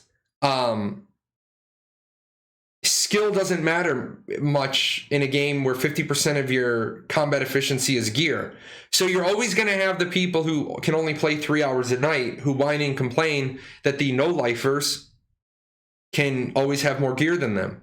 There is the only way that this argument works out in the end is if everybody is limited to 60 play hours a month. So you can first 60 it and do your 60 play hours in the first 5 days of the month. Or you can do 2 hours a day for 30 days. You're always going to be behind somebody. Even the biggest no-lifer in the world is going to be behind somebody. There's always a guy.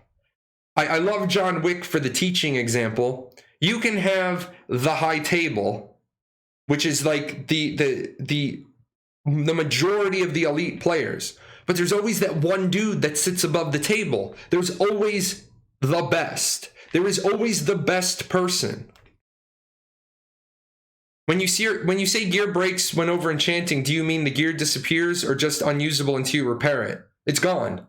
If you're trying to do the highest levels, of over enchanting, and realize what that's saying, over enchanting. You are over enchanting where they told you to stop. You didn't want to stop. Flying over dungeon bosses, dungeon entrances. Fighting over dungeon bosses, dungeon entrances. Yes, there will be a lot of that. They aren't doing the pay to guarantee +7 or more, are they? No, there is nothing pay to win, pay to advantage, pay to anything in the cash shop. Will there be any indication that somebody is carrying a gatherable that's extremely valuable? Remember Arcage with the statues that you had to find that were worth thousands of gold? No, but you might be watching somebody,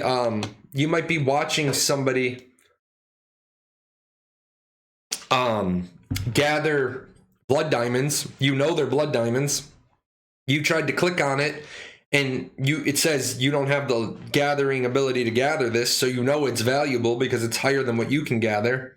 So you watch somebody roll up and start hitting them. You're like, target.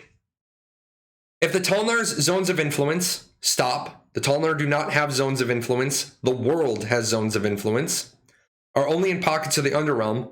Wouldn't it be harder for them to advance?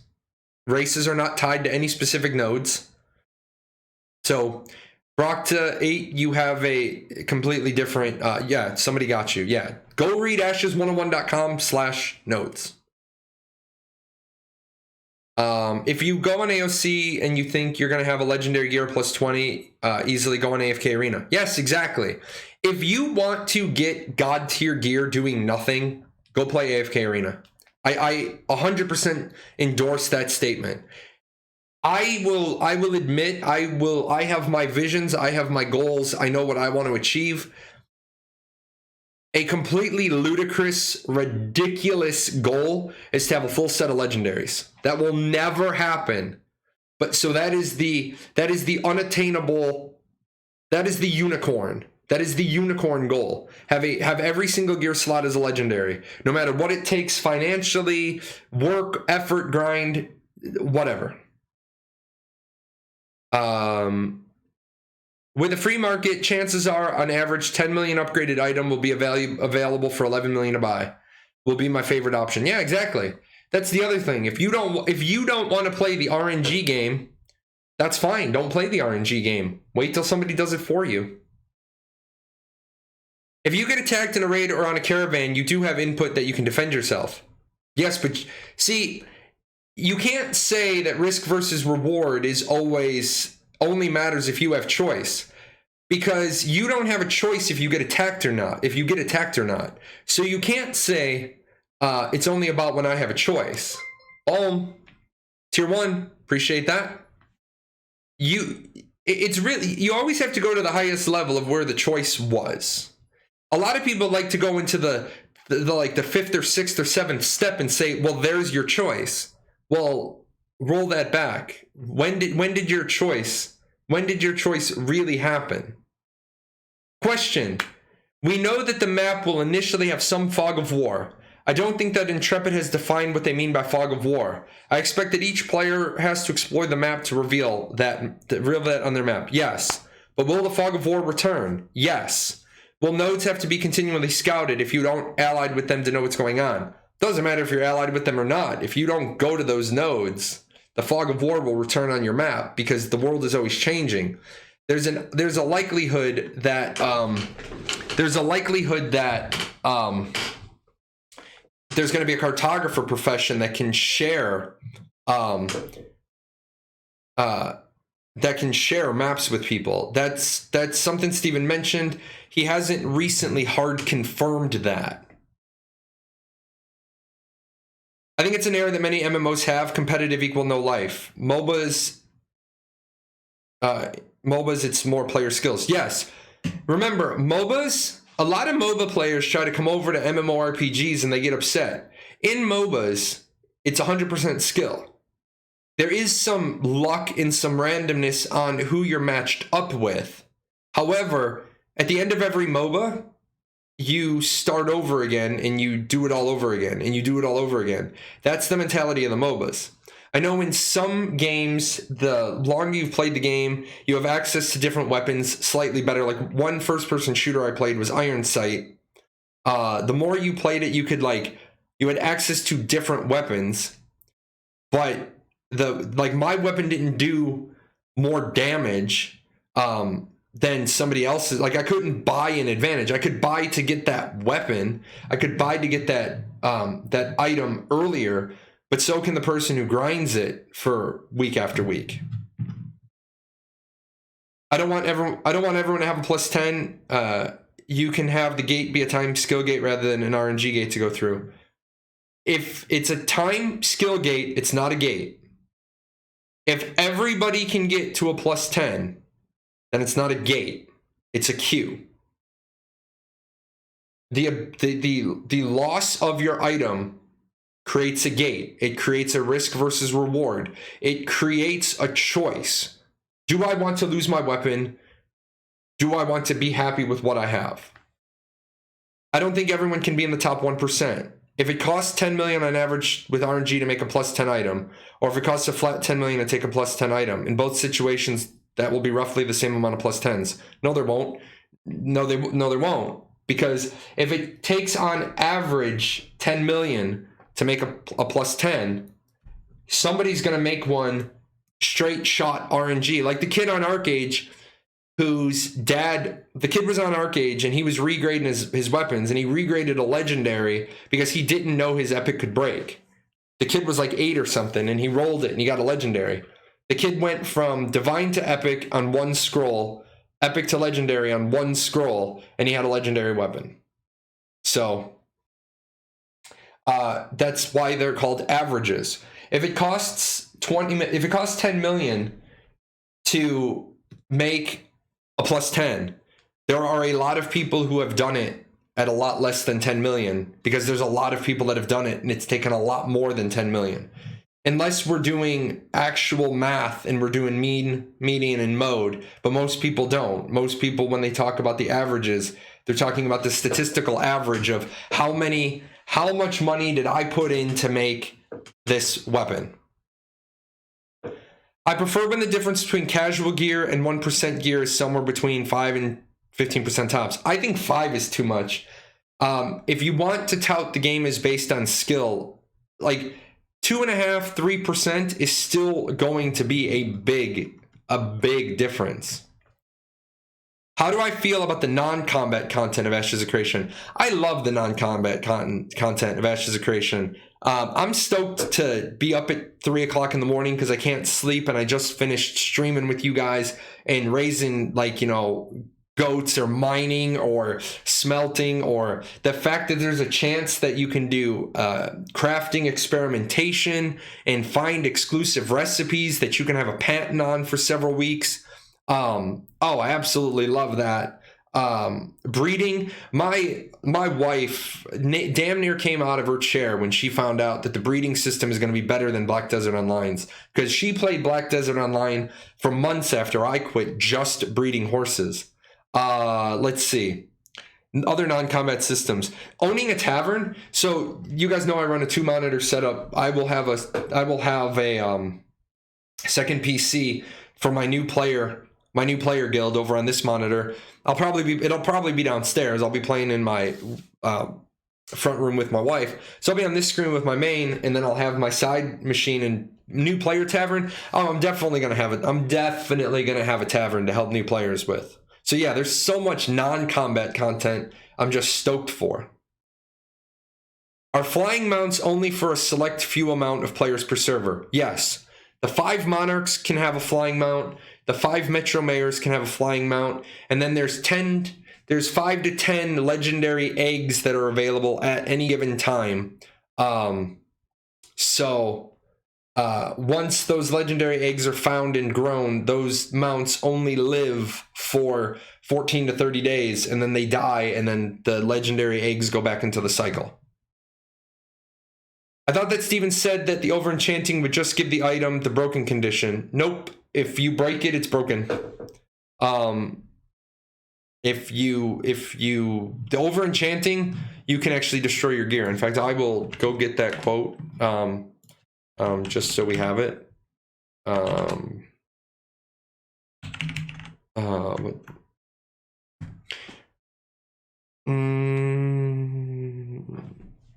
Item durability, item decay, 0% durability will unequip the item.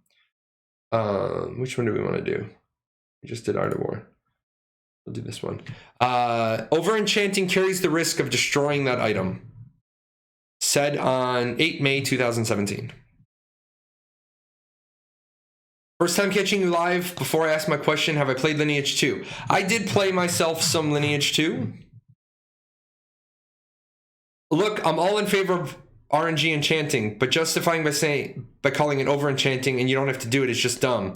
If you want to be competitive, then you have to do it. That's like saying you can stop at duo and BDO, but you can't, but you're going to be useless.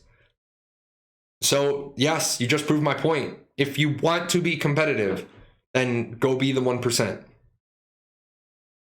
And you don't have to do it. Exactly. Like Equation says, you don't have to be the guy that assumes the risk. You can do 0 risk, but pay a higher price. And you can pay the guy who did risk it for his time, effort, and energy and his grind, his continual grind to go and get the mats.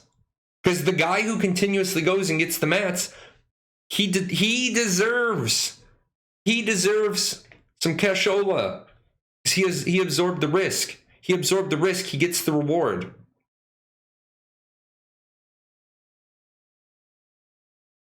See. That's why it does have to be the best. There's a reason why there's a saying, it's better to be lucky than good. I disagree with that. I do disagree with that in that context. I mean, in an ideal world, everybody in an ideally equal world, everybody would get the same. But I find it really hard to cherry pick that everybody deserves the same. And then when we take that back a step, all you got to do is take that back one step and say everybody deserves the same, but you already know that that's impossible, because I play for 12 hours a day, you play for 2. There should be no expectation that you're going to have the same that I do.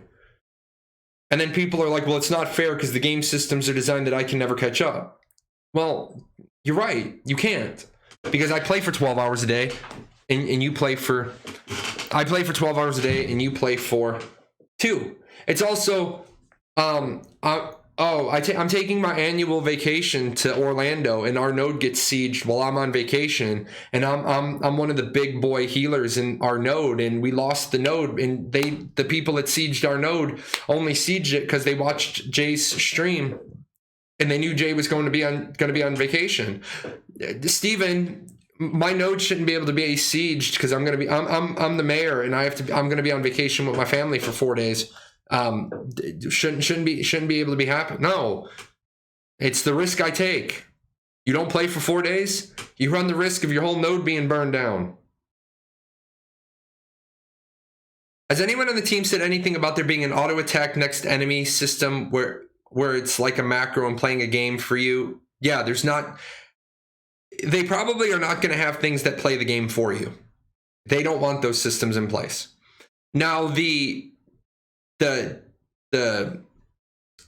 tab system, the tab target system, where if I hit 1 and it's fireball and it's a tab ability, so it locks on to the nearest target, yeah, that's pretty standard.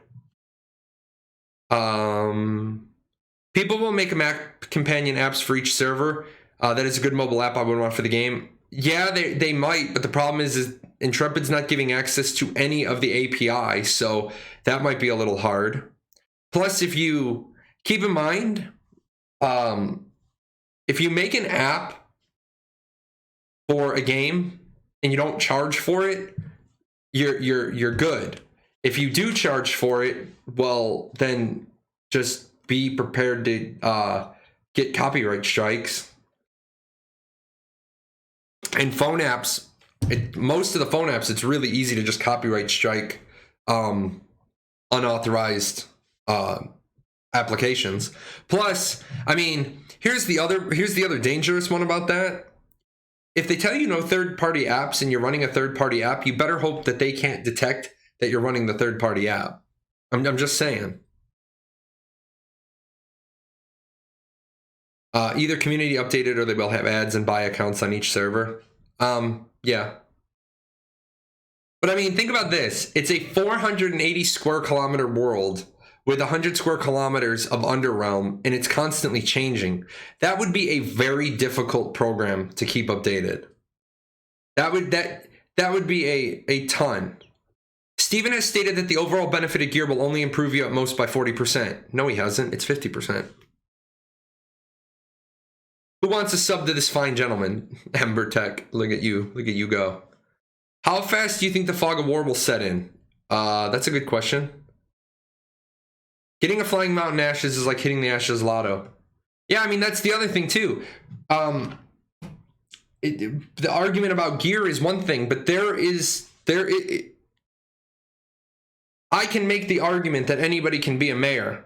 But let's be honest, not every single player, not character, not every single player has the personal skill sets to be a mayor of a metropolis. And even less have the skill sets to run a guild to take a castle. So we already have said there are aspects of the game where you start the game knowing you're never going to have a flying mountain unless you get a random find egg. And guess what? That's okay too, because not everybody makes the high school baseball team. Mommy and daddy made you play baseball from 4 years old to 13 years old, and you hated Little League, and you always struck out, and you couldn't throw a ball. And mommy told you to go try out for the baseball team, and then the coach literally looks at you for 10 minutes and says, "Hey, scrub, stop wasting my time. Hit the showers and get out of here." And that's, pretty much how some people get their first no in their life. Some big, bad, mean person said, "The time of participation trophies is over." Let's see. It's equality of opportunity, not equality of outcome. Because yes, I agree with you. It's equality of opportunity, not equality of outcome, because that's disastrous no matter where it happens. I agree. Everybody has the opportunity to do everything in the game. Not everybody has the skill sets necessary to seize that opportunity. The opportunity exists. It's like Achilles and Troy. The opportunity is there. It's yours. The opportunity is yours. You getting your sack of gold in the siege, the opportunity for you to claim your sack of gold is there. You are not entitled to the sack of gold. You are entitled to the opportunity. I've kind of moved past the RNG thing only because I disagree with you. I disagree with you, and you're trying to force numbers. You're like, numbers are great, but when you use either bullshit or anecdotal numbers to try to prove a point, I can just pull your argument apart. For easy math, let's say it costs 100 gold on average for a plus 10 item, If the server has 1 million of these items created, by definition, it should cost about 100 gold on average? No. That's the problem with taking that argument right there, is taking the wrong mathematical theory and applying the wrong law of averages. Again, if the average cost of something is 100 gold, okay? I'm going to do this real quick and then we're going to move past the over enchanting thing. If the average cost of a plus 10 is 100 gold, there is an absolute minimum cost. And the absolute minimum cost would be the minimum price of reagents and the minimum price of the crafting of the crafting attempt. So what you would get with that is say for a plus 10, all right, and we're going to just keep the numbers easy. We're going to keep the numbers easy. Every reagent is 1 gold per attempt, and every regrade attempt is 1 gold per attempt. So that means the absolute minimum floor on that item is 20. So that means the absolute minimum to get a plus 10 is 20 gold. Guys, if you're just tuning in, this is an anecdotal example for the concept of averages. However, the fact that the absolute floor is 20, you would need to know the RNG of plus 5, plus 6, plus 7, plus 8, plus 9, and plus 10. But remember, when you're looking at probability, you can always look at probability as hit or miss. Even if your odds are not 50-50, you can still do this based on hit or miss. So if the person hits 6 times in a row, they do it for 20 gold. The problem with that is, if one person does it for 20 gold one time, that is a piece of data that is going to drag your average down forever. On the other side of that, just because the average is 100 gold, okay? Just because the average is 100 gold, and the average of 100 gold is the floor being 20, and there are people that are 6 for 6 hitting, that doesn't mean your cap is 180 gold. You can have a person that has horrible RNG. You can have somebody that has horrible RNG who ends up taking 5,000 gold. They ended up taking 5,000 gold to do it. Well, that might mean that the average person only spends 80, but you had one really bad luck person.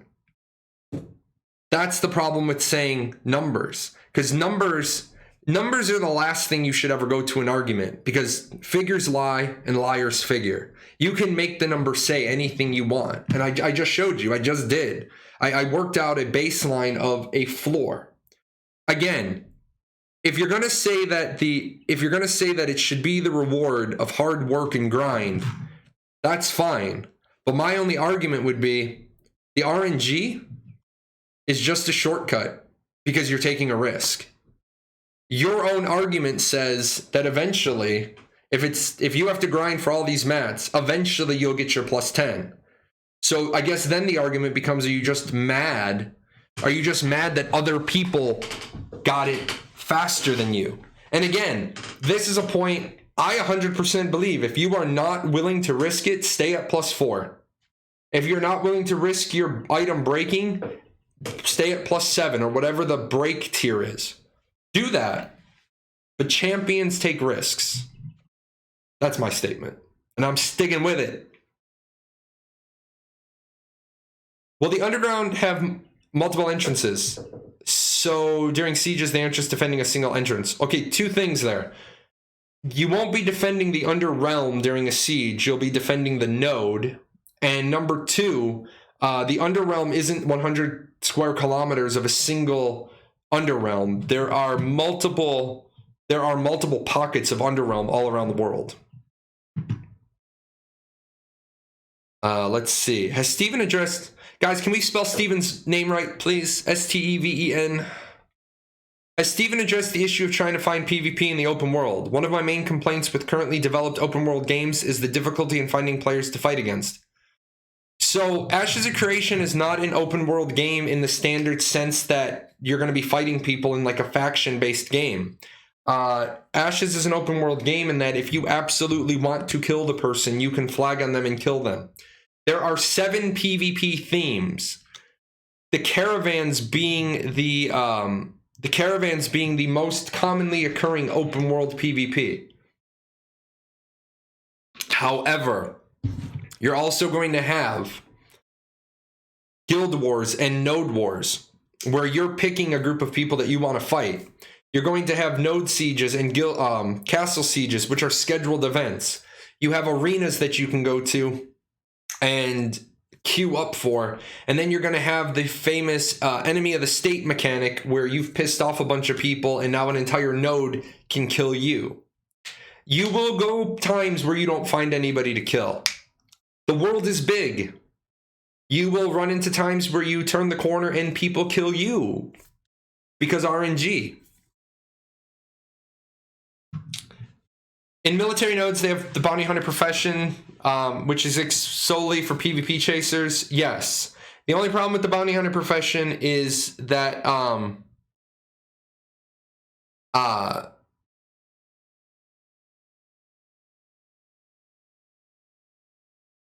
if there's nobody going corrupt, there's nobody. If there's nobody going corrupt, then there's nobody for the bounty hunters to hunt. Does that panel require bits for you guys to put in a question? Because it should have a free option. I want to make sure that that panel doesn't have a requirement, because I see you put 50 bits on it, which is great. But I thought I picked an app that I was pretty certain that this one you could just put in questions for free. No requirement. Okay, cool. Perfect. Oh, ice cream man. Hey, Steven, I'm going to go be the ice cream man, but the difference between you and me is I do cardio, so I can let it pass my house and I can run and chase it. How about that for chair force? Jerk.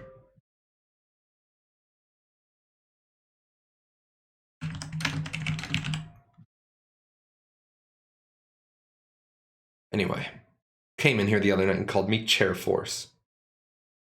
Let's see.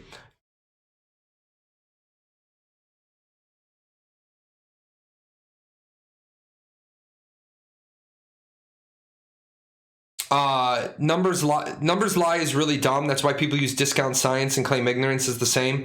No, numbers lie. You can give me a set of numbers, and this is actually a proven fact. Officers have to go through a lesson on this, and why you don't believe numbers immediately when they're presented to you. I can take a set of data and I can change the presentation of the numbers, and I can make your data look a whole lot better or a whole lot worse. Always be careful with numbers.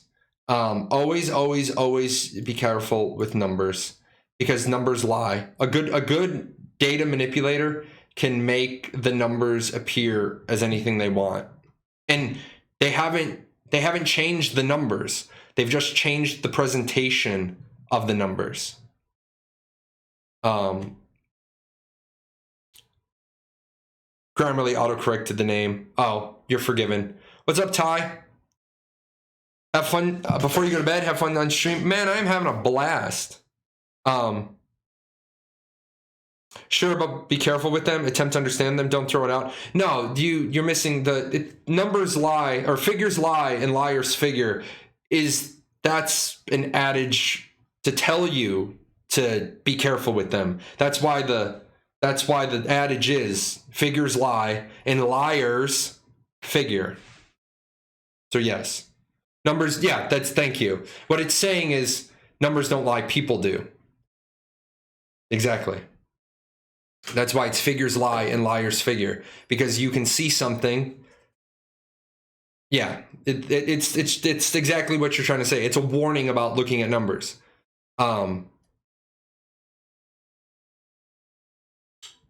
For example, if like somebody says, "Oh, we need to panic because there's been a We need to change the entire school board curriculum, because there's been a 3% increase in the number of students who are dropping out of school in a given year. And the problem is that 3% increase is one more kid, because it's a school with a 30-person graduating class, and that person dropped out because they got pregnant. It had absolutely nothing to do with the curriculum. It had to do with a dropout, but you need to know more. I'm going to go for a couple of more minutes, and then I got to run down and eat again. I had a couple of slices of pizza while I was giving Gizmo her cereal. My daughter's a champ, man. My daughter had gymnastics. She came home. She ate. She doesn't, I mean, she might know that I can see her, but she's got her headset on. My daughter's downstairs. She's 7. She's so happy she didn't get kicked off her computer because I'm in the office. I can stream and my family can be downstairs. The whole time she's playing Roblox. And she's sitting nice at the computer. The cat jumped up and played with her for a bit. This is really cool. Oh, my desk downstairs is such a mess. I have a question, and my question is this. Are all fishermen liars, or do only liars fish? Half Tilt Gamer. That is a good one. Do the entrances to the Underrealm move, or are they fixed in place? Access to the Underrealm could be an important geographic feature regarding trade. That is a good question, and the only answer I can give you for that question is this. Yes, in Ashes of Creation, the world can change. The world can change a lot. I don't know if access to the Underrealm will change or if it's going to be static. And I am going to try to get that video clip pulled so I can show that off during a stream. I do know that the world changes, and as nodes enter into trade agreements, bridges will form. So going over rivers will be easier. Keep in mind, I don't think they're going for the silly ass mechanics that, say, Arcage did. Any of you play Arcage, and any of you ever pop a Dahuda's Breath to do the North Paranor run, where you just, you pop a Dahuda's Breath and it takes about 8 minutes to go through the river underwater, but you just you just press number lock and the hauler just goes through the river. I think that's stupid.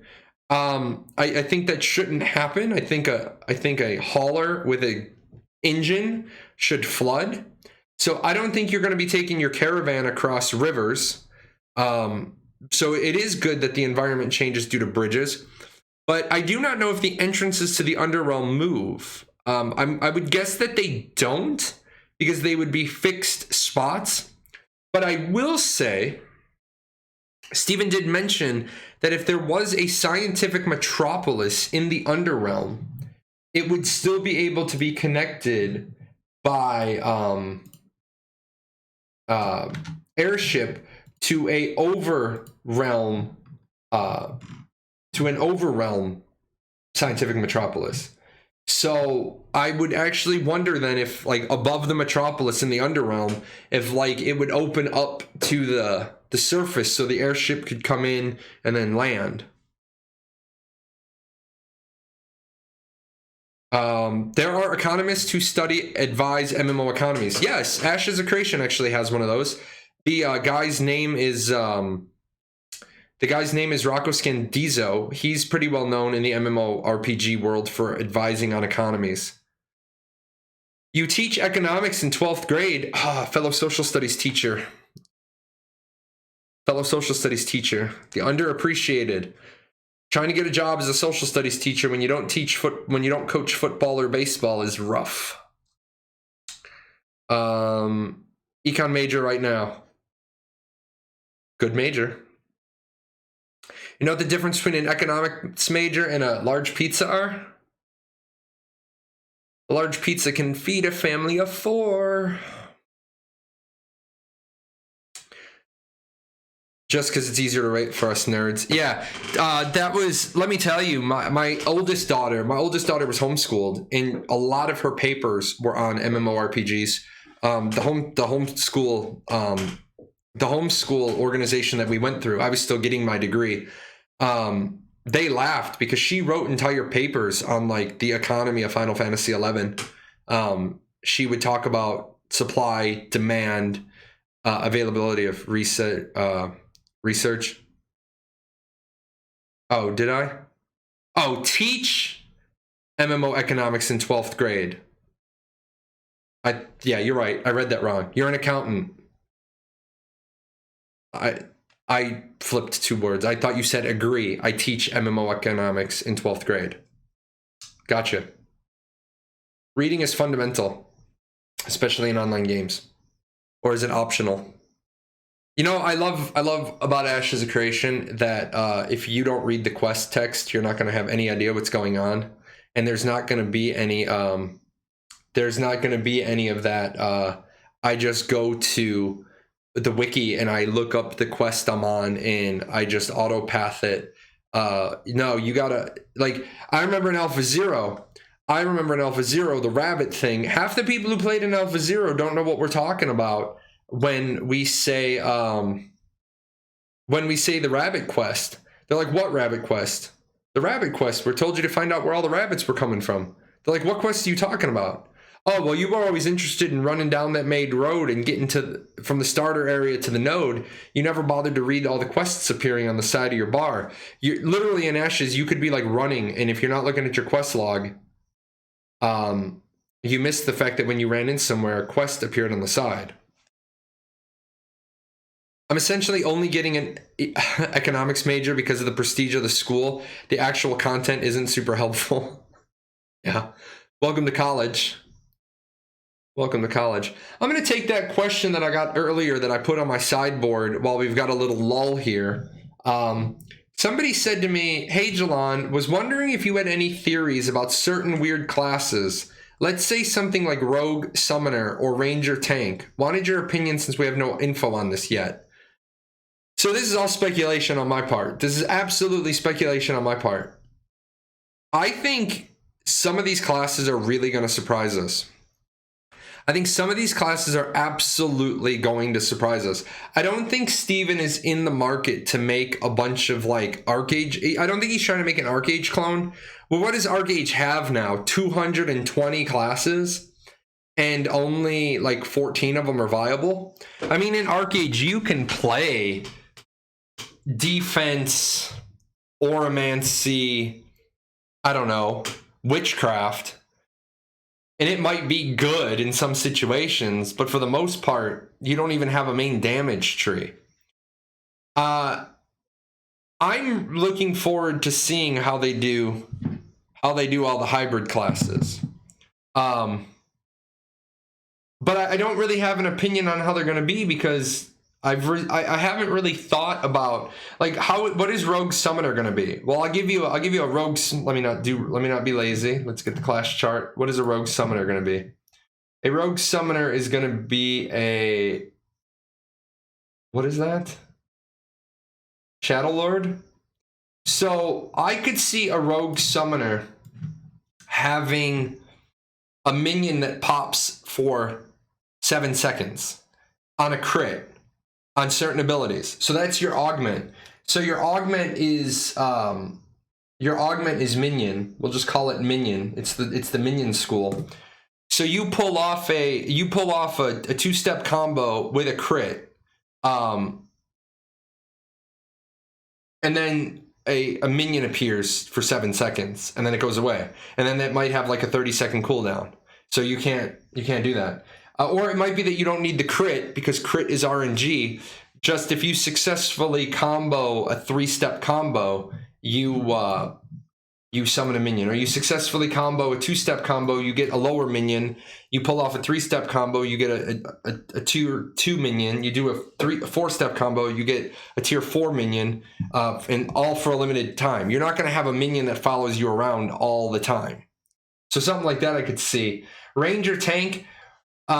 Again, Ranger tank I don't think is going to be too impressive. We saw the equivalent of Ranger tanks in Arcage. They were stone arrows. So we saw those. So those weren't really all that impressive. But yeah, I definitely think like Ranger Bard might be interesting. I'm gonna take this last question and then I'm gonna take a quick break because rolling up on 4 hours. So this is gonna be my question line. And then of course, guys, if you want to load the question bar and you want to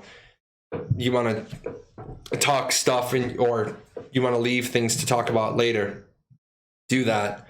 Wow, I've been streaming for 33 months. Seems like a lot. Can you speak to how sea-based caravan ships will work? Eventually, won't the meta become taking their naval caravans close to the shore and either landing if the naval danger setting further out to sea is land combat? Can I speak to... Okay. Also, will we be able to take small boats up tributaries to certain nodes, or a river is going to be too shallow for one-man boats? I can't answer our river is going to be too shallow for the small boats, the 1 to 3 person boats. I don't know on that answer. I will tell you that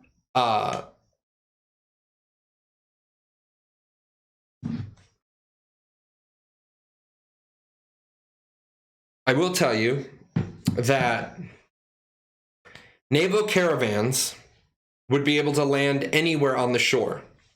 However, Stevens also talked about the possibility of a merchant ship.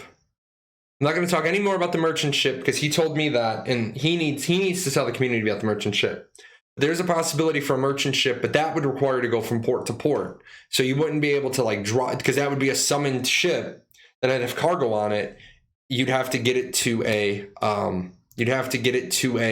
other port. You wouldn't be able to like desummon it because it's full of cargo. Just like a caravan has to get to a point of storage to be unloaded. This isn't Arcage where if you think there's an ambush up ahead and you've got 10 people that run to you, they can each grab you can each grab a pack off of it. Let's say you have because it's a repeat, and then I'm gonna go grab a slice of pizza and fill up one of these bottles. Let's say you have a legendary gear and it has reached its peak usage. Can you use that gear as a housing decoration? I do not know the answer to that. My total guess would be no. The reason why is if it's not a legendary unique, when that item has reached the end of its lifespan, it would go back into the system. So we don't know about legendary uniques and if they can be turned into weapon displays. I think that'd be cool, but I would think that more likely, say I don't have my stuff is downstairs. Have a great night. No problem. I'm going to be back though. Don't go away. I'll be right back. I'm just going to go eat a slice of pizza.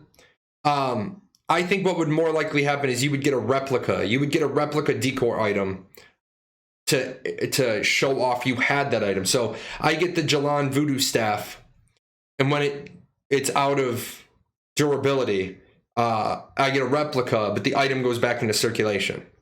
Good questions, guys. Good questions. I'm going to go take a couple of minute break because I do intermittent fasting. I have 8 minutes to eat. Do me a favor during this time. Kick some rocks. Go get that person that has a lot of questions about Ashes of Creation. Let me answer them so they stop chewing your ear off. I'll be back in just like 1 or 2 minutes. Maybe 3 because it's barbecue pizza, but there is no pineapple today.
And one of the absolute most favorite things is the fact that I can stand now.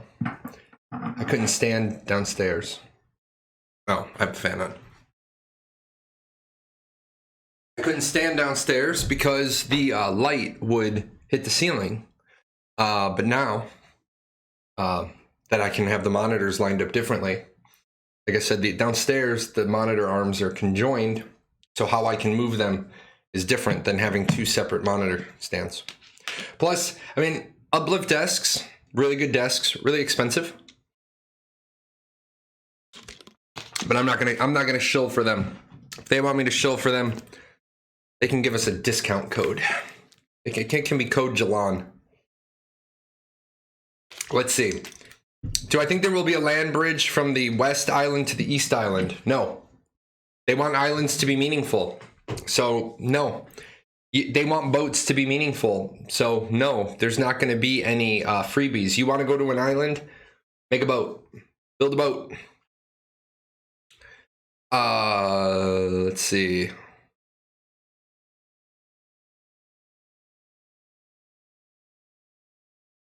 Well, at least it's a step up from last time with no pineapple.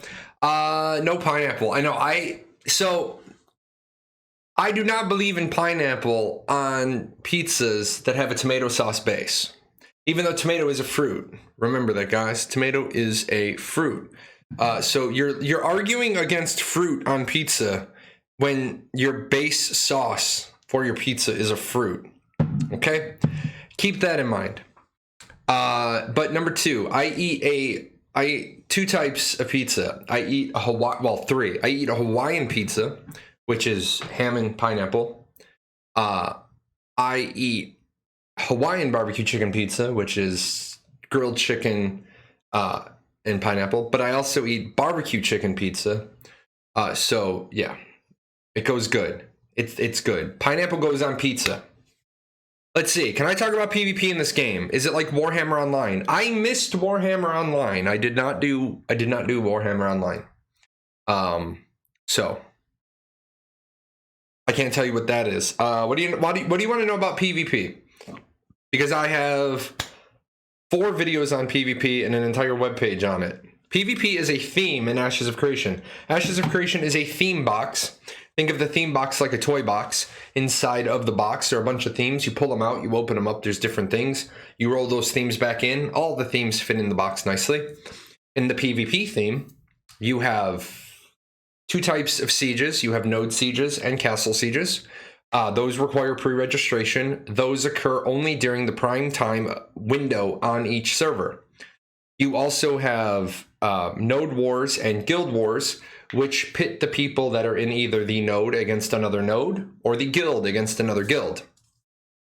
You also have caravans, which are caravans are one of those themes that's in the PvP theme. It's also in the artisan system theme. Caravans are rolling PvP zones that you don't get corruption for stealing from other players. And then we have arenas, your standard instanced arenas of 1v1, 3v3, 5v5, and a 20-man free-for-all. Finally, we have the enemy of the state mechanic, whereas if you're too big of a jerk, a mayor can declare you an enemy of the state, and then every citizen in that node can kill you. You can also kill every citizen in that node, though, because it becomes a mutual declaration state. Pure speculation. Steven has said he might want to do family feuds as well, family wars, where your 8-person family would be at war with another 8-person family. I want that to go above the line. I will gladly give up the Talnar so that we take a big thing off of the scope and put family feuds above the scope. I will sacrifice the Talnar for family feuds. Purely aesthetically, what would be your preferred weapon type? Ooh. I'm going to show you. I'm going to show you which would be my preferred weapon type. Let me what it's called That Sucks, is if I remember correctly. Is it not? Oh, what the hell did I call it? Oh, not cool. Not cool. thought it was called That Sucks. This PC. Check that.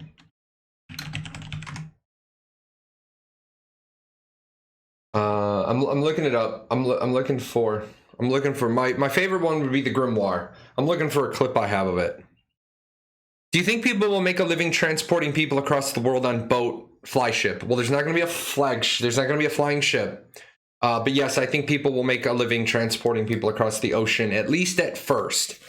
And then when people can no longer make a living transporting people across the ocean, I think people will make a living transporting people across the ocean by rolling up next to their ship and saying, "Pay us or we blow you up."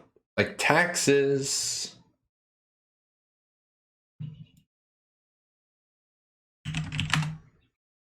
What will PvP progression look like in the game? Will it be mostly only serve as part of the conflict around PvE general economy? I don't know what the PvP progression is going to look like in the game. I do know that there's going to be PvP seasons, right? There's going to be PvP seasons where, depending on your rank in like the bounty hunter faction or the bounty hunter corrupted feud or the highwayman brigand feuds, the better you do in those seasons, the better the enchants and buffs and stuff you get, but you don't get gear. You get some enchants, you get some gems, but you don't get like the +7 sword of rending. So yeah, you don't have to worry about that.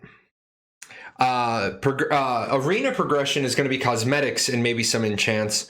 I think enchants in the arena system got to go though. I know the arena players want to be rewarded. Oh, it was Damn That Sucks. Media source. Yeah, this poor guy. Is that in my memes folder? It is. But don't let your dreams be memes, or don't let your memes be dreams. But definitely don't be this guy. Oh, he's gonna turn. He's gonna shoot me. I'm so worried. He's gonna hit me. Goodbye. We'll do that one more time. That one was funny.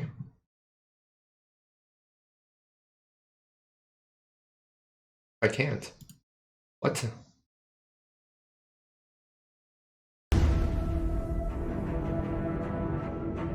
Yeah, this would be my weapon of choice. It would be the Grimoire. Uh-oh. We're just gonna leave that play a couple more times because I love this one. You look at it one more time. One more time. I sucked at the BR. But whoever that was, oof. That's just bad luck. That's just RNG. So yeah, that'd be my weapon of choice. Can somebody a mayor of 2 nodes? You can't be a mayor of 2 nodes because you can only be a mayor of the node you're a citizen of. You can never be a citizen of more than 1 node at a time. Do you know Ash's creation's stance on multi-boxing? What will it be allowed and in what capacity? They still haven't finalized this discussion. I don't disagree with Intrepid on a lot of things. On this one, I do.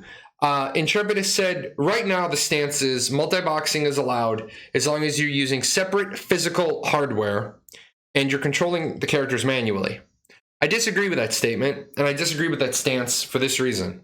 I have 9 gaming computers in my house. It's not a huge deal for me to take 3 of them and put them next to each other and have a KVM switch. I can play 3 accounts. I can also set up 2 accounts at the same time.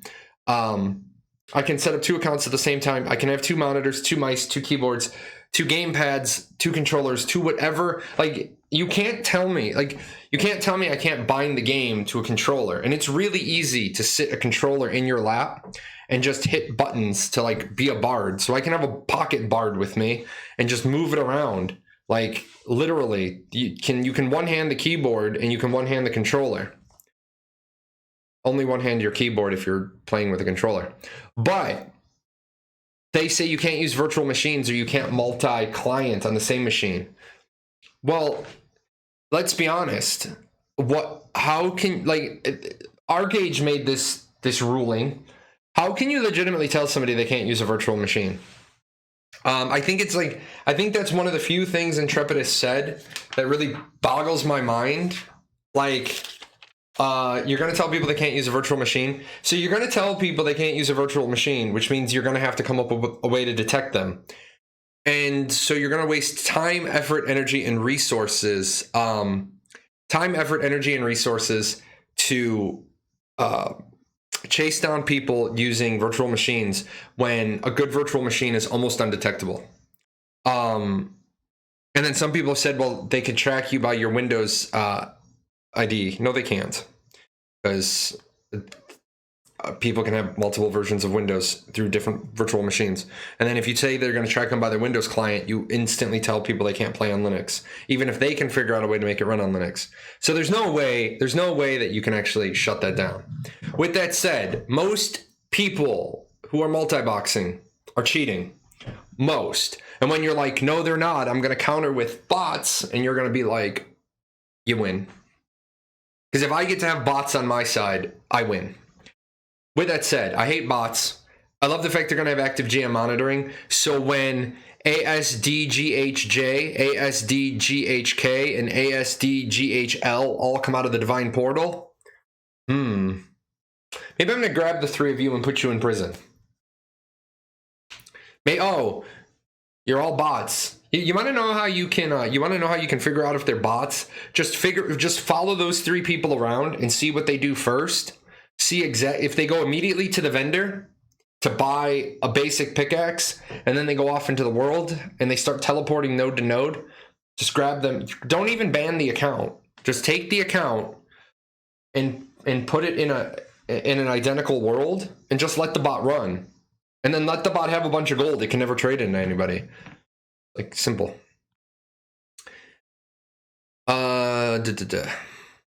Is there a limit to the amount of players that can be declared an enemy of the state? Yes, it's a soft cap. The more enemies of the state your node has, the more expensive it is to declare enemies of the state. Also, there may be some other features in the enemy of the state, mechanic that we don't know about. So yeah, plus, like I said, you don't want to have a whole lot of enemies of the state running around, because then that means the more enemies of the state you have running around, the more reds your citizens have to worry about. And there are going to be some people that just want to get declared enemy of the state so they can grief all your Care Bears. So keep that in mind. How will bulletin boards work? Do you recruit people from outside your node to help, or is it open to all? Yes, and yes. The bulletin board system allows the mayor to put up tasks that need doing.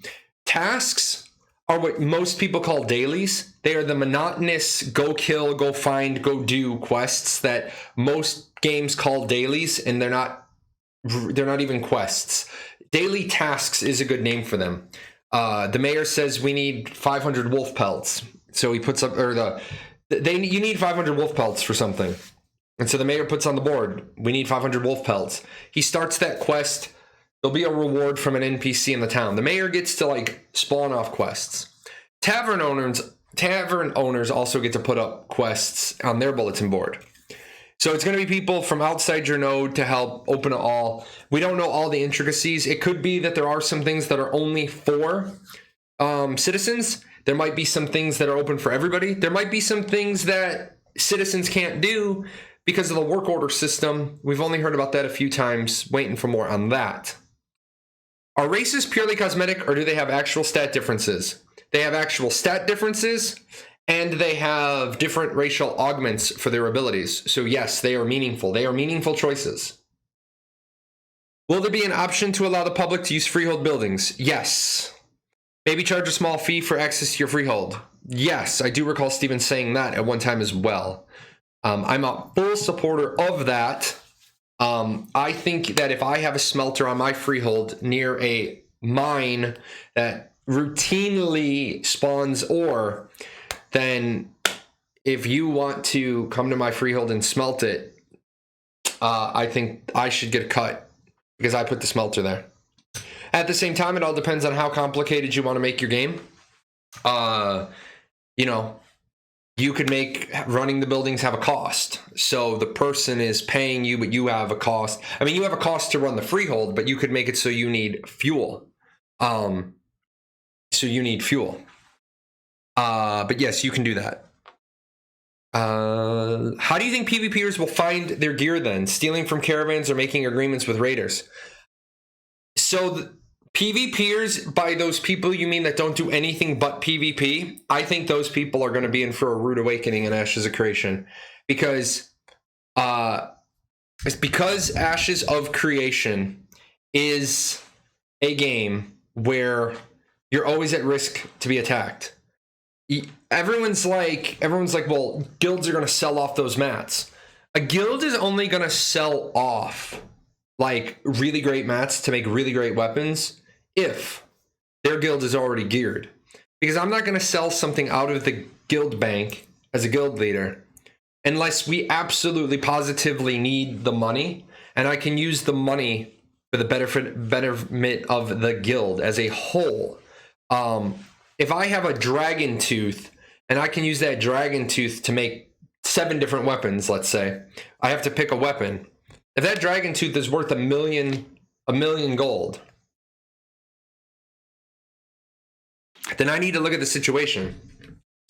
Can I make one weapon with 7? Can I make one weapon with a 7? Can I make one weapon with a 1 million gold item that improves one person's combat efficiency? Or where is the current combat efficiency of my people? And can I level up a lot of people with 1 million gold? Ideally, what I would always love to do is sell the item to somebody in the guild and double that down. Be like, hey guys, we need to get a lot of gear for a lot of people. I can sell this for I can sell this for 1 million gold.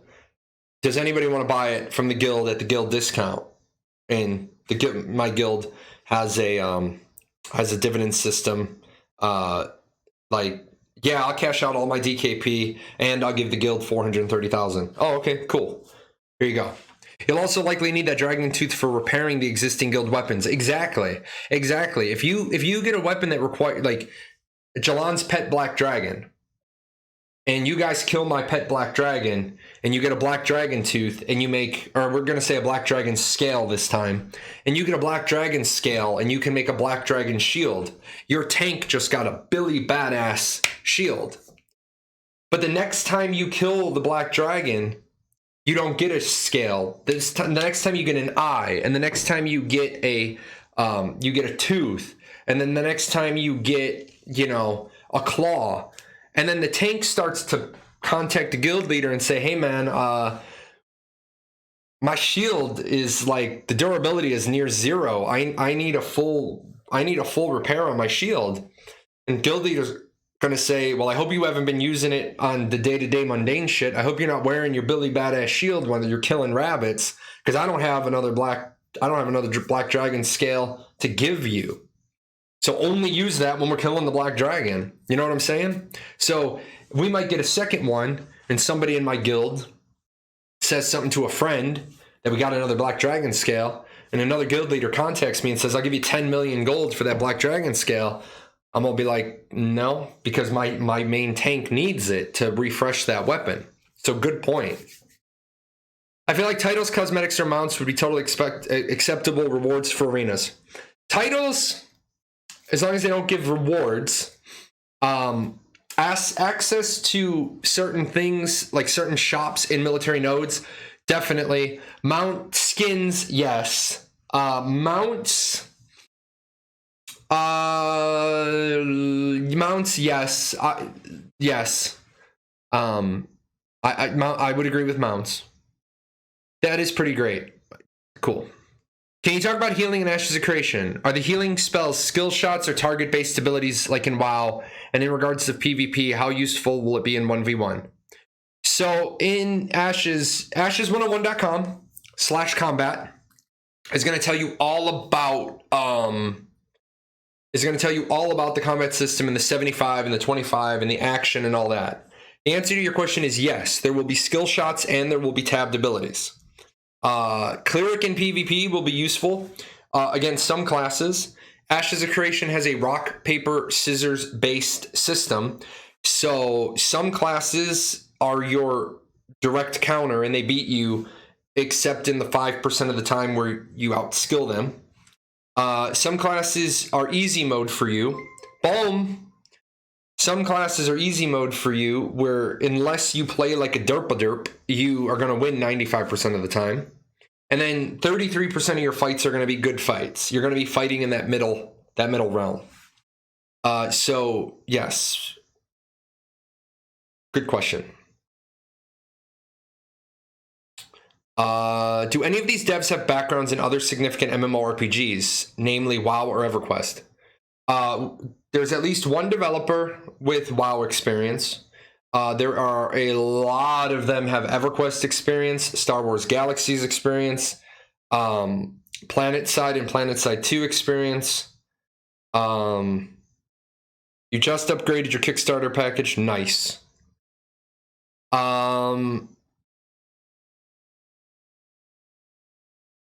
So, yeah. They have a lot of experience. Isn't it kind of shitty that the developers basically decide how the fight is going to go before it even matters? Hard counter, remove player agency, and make skill not matter. Take one step further back. What do you mean player agency doesn't matter? You had your player agency when you picked your class. You were told before you ever played the game that it was rock, paper, scissors balancing. So you didn't remove player agency at all. In fact, it made player agency count that much more, because I play a Vec cleric and as a member of the Scholars Guild, and I'm a bishop in Religion 2, and I live in a stage 4 divine node, and that's why I have the build that I have. Meanwhile, you're a Renkai fighter who's a member of the Rogues Guild, who's a bishop in Religion 6, who lives in a stage 5 military node.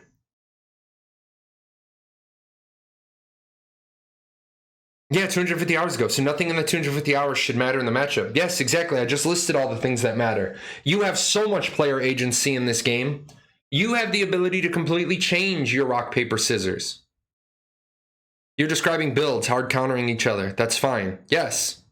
Builds hard counter each other. You have so much player agency. You have like 7 different things that you can change about your character. The thing about this is people need to realize the primary archetypes, the base classes. What keeps being pushed is classes hard countering, at least in the Discord. Yes, classes hard counter each other. And here's the thing. Let me break this down. A lot of people think that fighters beat rogues, and rogues beat mages, and mages beat clerics, and clerics beat fighters. That is not how the balancing works. That is not how the balancing works. The balancing works that this class of the 64 by 64 is beaten by these classes, will beat these classes, and will have good fights against these classes. But then the player agency comes in with all those other things that I mentioned. I know I'm a cleric. I'm playing a cleric. I'm playing a high priest. I'm playing a high priest, and I know for a fact that that this weekend, I know the Gremlins Guild is coming to siege my castle. And I'm a good guild leader. I have good spies. I have good scouts. I have good intel. I know what build they brought to the last castle they tried to siege and they lost. I know for a fact that they're running a mage ball with predominantly fire damage plus fire hots plus extra procs for bleed. So what do? I decide that for this particular siege, High Priest isn't going to do anything for me because I don't have anything to counter all those shenanigans that they're trying to run. So I build out for Templar, or I build out for Apostle, because I build out to make sure I'm immune to bleeds. I'll make sure that I can purge dots and I don't take bleed damage. So that's where your player agency is. Let me put it this way. If I play class X, and that means I will always lose to class Y, I'm giving this game a hard pass. If you tell me it's class X, I can grab certain augments to change my build to counter Y, then I'm fine with that. Yes, that's exactly what it is. That's exactly what I'm describing. That's exactly 100% what I'm describing. Also realize, and I can say this because I did do my first class in game design and development. Rock, paper, scissors is never a 100%, is never a 100% thing. It's a stack the deck. For example, I'm going to use Archetypes for example. If you played Archetypes, you know that Dark Runners are pretty much I roll my face across the keyboard and I beat everybody build. It was amazing to watch people pull up against me in arena, and in unbalanced arena, not in that normalized gear bullshit arena that the gear sets were horrible. I drop into arena, they drop in as a Dark Runner, I'm wearing cloth, they'd run up to me, they do that stupid stun, shadow step, shadow smite, precision strike in my health bar would barely move. Well, too bad, because I'm running 6.2k toughness and 7,500 resilience. I'm not worried about a Dark Runner. I'm worried about other people. And they would get mad and they would die to a healer. And then afterwards I'd get a lot of hate mail. Your build is so cheese. You're running Dark Runner and you're complaining that anybody beat you. And then people started doing this one ridiculous build that involved bubble trap in arena, burning bubble trap, fortress, and drop you and kill you with pure stun damage. So I switched from cleric to blood thrall, and for blood thrall I used behind enemy lines. And if they were running that cheese dig build, I wouldn't even leave this drop in. I wouldn't leave the drop in. I'd stand in the very back of the drop in, and I would say, "Come fight me in there," because they knew I could behind enemy lines off the walls. So when you say rock, paper, scissors balancing, there is always a chance for scissors to win against paper if their skill level's high enough. It's just as a scissors, you don't want to go and fight paper. You want to fight the other 66% of people. The 33% that you are favored against, and the 33% of people you're going to get good fights from. The problem is if you don't do rock, paper, scissors balancing, then you end up with an imperfectly balanced. You end up with a balanced system that is imperfectly balanced, and then you have flavor of the month. And then you can never stop the pendulum, because no matter what happens, you always have the next thing that is statistically better. Because meta exists all the time. Meta is, like, people say there's going to be no meta in Ashes. I tell them to shut the hell up, because that's you not knowing what the definition of meta is. Meta is the most efficient tactic available. It will always exist. The point of it is, Intrepid isn't trying to say there's not going to be meta. They're trying to say that the meta is going to be as slim of a margin as possible. Because let's be honest, are you going to totally min-max your entire build, your entire life for 1/100th of a percentage point? Sure, some people are. But if you know you can play what you want, and only be 1/100th of a percentage point difference, most people are going to play what they find fun versus chasing a min-max meta over that slim of a margin. Thanks for the butterfly video. I never saw any of that in Eve because all of the gate yanking or being lured into an ambush.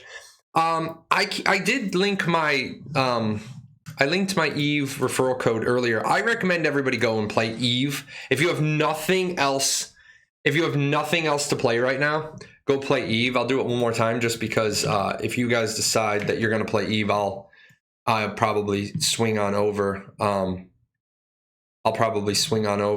And do a little, like, I'll have Eve running in the background and we'll talk about some stuff in Eve. I'll try to, like, hide from my wife. Shh. If I play Eve, we can't tell Tamir. She'll come busting in my door. Guys, I dropped the portcullis. I raised the drawbridge. She's sieging my office. But EVE Online is a great game to go to right now if you're totally bored and you've never played EVE before. Go to EVE for nothing else so that you can get smart on EVE, because there's a lot of things in EVE that are going to apply to Ashes. So loud and echoing. Yes, unfortunately, I am in the new office, and it's our first day in the office. I don't have anything set up for sound down here, or here. I don't even have the first bookcase fully loaded with books. Over the next couple of days, I will try to improve the sound quality. The big piece is I don't want to do a ton of changes to the room, because I want to get an Elgato Wave 3 mic, because I like the options to have. I like the fact that it's a USB mic that runs basically like an XLR mic. So I will be getting I will be getting that. And then once I have that, we can make the sound crispy with that if we have to put stuff on the walls, or, you know, if I have to, like I was telling earlier, if I have to end up boxing in with a sound curtain in that area, because that's the door and the air processors or the air handlers out there. So I apologize if the audio isn't as crisp as it usually is. 180 square feet of office to work with. Am I filibustering? No. I never filibuster. If I'm talking, I have a point. I'm like that college professor that keeps you until 2 minutes before class is over because he's been talking about his personal life. So are nodes going to function like states? Because it sounds more like the largest establishment is all that has to be toppled to destroy, downgrade the node. No, because there's a lot of moving pieces to a node. Obviously, if you siege the node and you win, the node is gone. But there are a lot of things you need to do. If you're going to try to guerrilla warfare the node, there's a lot of things you need to do. You need to cut off its supply lines. You need to be sieging its vassal nodes. You need to be killing the guilds that live there. So it's going to be very difficult to topple the largest nodes, unless, of course, you have a situation. When I don't think a metropolis mayor would give up on their guild, because a metropolis mayor has a vested interest in keeping that guild, or keeping that node, keeping mayorship of that node. So no, I think you're going to be in for a very, very, very long, drawn out battle for toppling a node without a siege. Nothing gives me more satisfaction on Arcade than as an Archer win versus Dark Runner. It's the best feeling to win your counter, and that is way easier to balance classes like that. Yes, exactly. Some classes are given access to tools that others don't have. Grabs or spammable iframes. No, nobody has spammable iframes in Ashes. They have moved away from the infinite sushi roll iframe dodge. So. Did you say EVE Online? You've been playing EVE since 2007 December. I played EVE for like 7 years, and then I got married, and I love my wife more than I love EVE Online. I mean, I love EVE Online, but I love my wife more. Is there anything in Ashes similar to EverQuest's alternative advancement system? No, not yet. That's something you put in later on down the road if you want to avoid putting in more classes or more stuff. Keep in mind, like hero classes, alternative advancements, all those things, that's what you put in when you don't know what else to put in. That's what you put in when there's nothing else you can put in. Like look at WoW. Look at WoW for example. WoW has been running for 15 years, and now they're going the other direction on level cap. They're downgrading the level cap. It's like Final Fantasy 14. This is the thing I try to explain to people all the time. And Defend the Night is another game in development. I talk to their developer quite often about numbers. Here's the thing, and people don't understand this, but there's a psychology behind big numbers. So. The psychology behind big numbers is you want to see your numbers get bigger as you grow. You want to see your numbers get a lot bigger as you grow. If you look at the average tabletop book, you don't gain that much power per level. You're talking about when you gain power in a tabletop game, usually you're doubling your power. At every increase, you're doubling your power. But that doesn't mean every single dice roll is going to be a double. It's every single dice roll has the opportunity to double your current max. But even when you have that opportunity to double your current max, the randomness of a dice roll also means you can get less than your current max. So if you have a 1d6 damage, right, and you level up and you go to 2d6 damage, sure, you just opened up the range of 7 to 12. That doesn't mean you're going to get 7s to 12s all the time. The problem with MMORPGs is that they try to take the best of the tabletop RPG and apply it in a video game. But if I'm at level 1 and my hit against a mob does 1 damage and the mob has 100 hit points, then it takes me 100 hits to kill the mob. If when I hit level 10, the mob has 1,000 hit points, it feels great that my hits are now doing 10 damage, but it's still taking me the same amount of time. And then when we get to level, 100, the mob has 10,000 hit points. Sure, my numbers have gotten bigger, but so did the mob pool of health. I just think it's ridiculous that people, they're like, oh, my skills have gotten so much better. Yeah, your skills have gotten so much better, but the mobs have gotten so much more health. So it's like a net sum zero. Sure, you kill the lower level stuff. Like you guys have all seen the meme of the Elder Scrolls or Skyrim. I believe it's Skyrim, and it's a dragon, and it's like at level 5. This is going to be a great and glorious battle. At level 50, get out of my way. I don't have time for your shit. I mean, it's kind of like that. It's kind of like that. You can add gems to gear for a small chance to resist, but they are rarely run because the chance isn't that impactful. I'm gonna jump out of that one.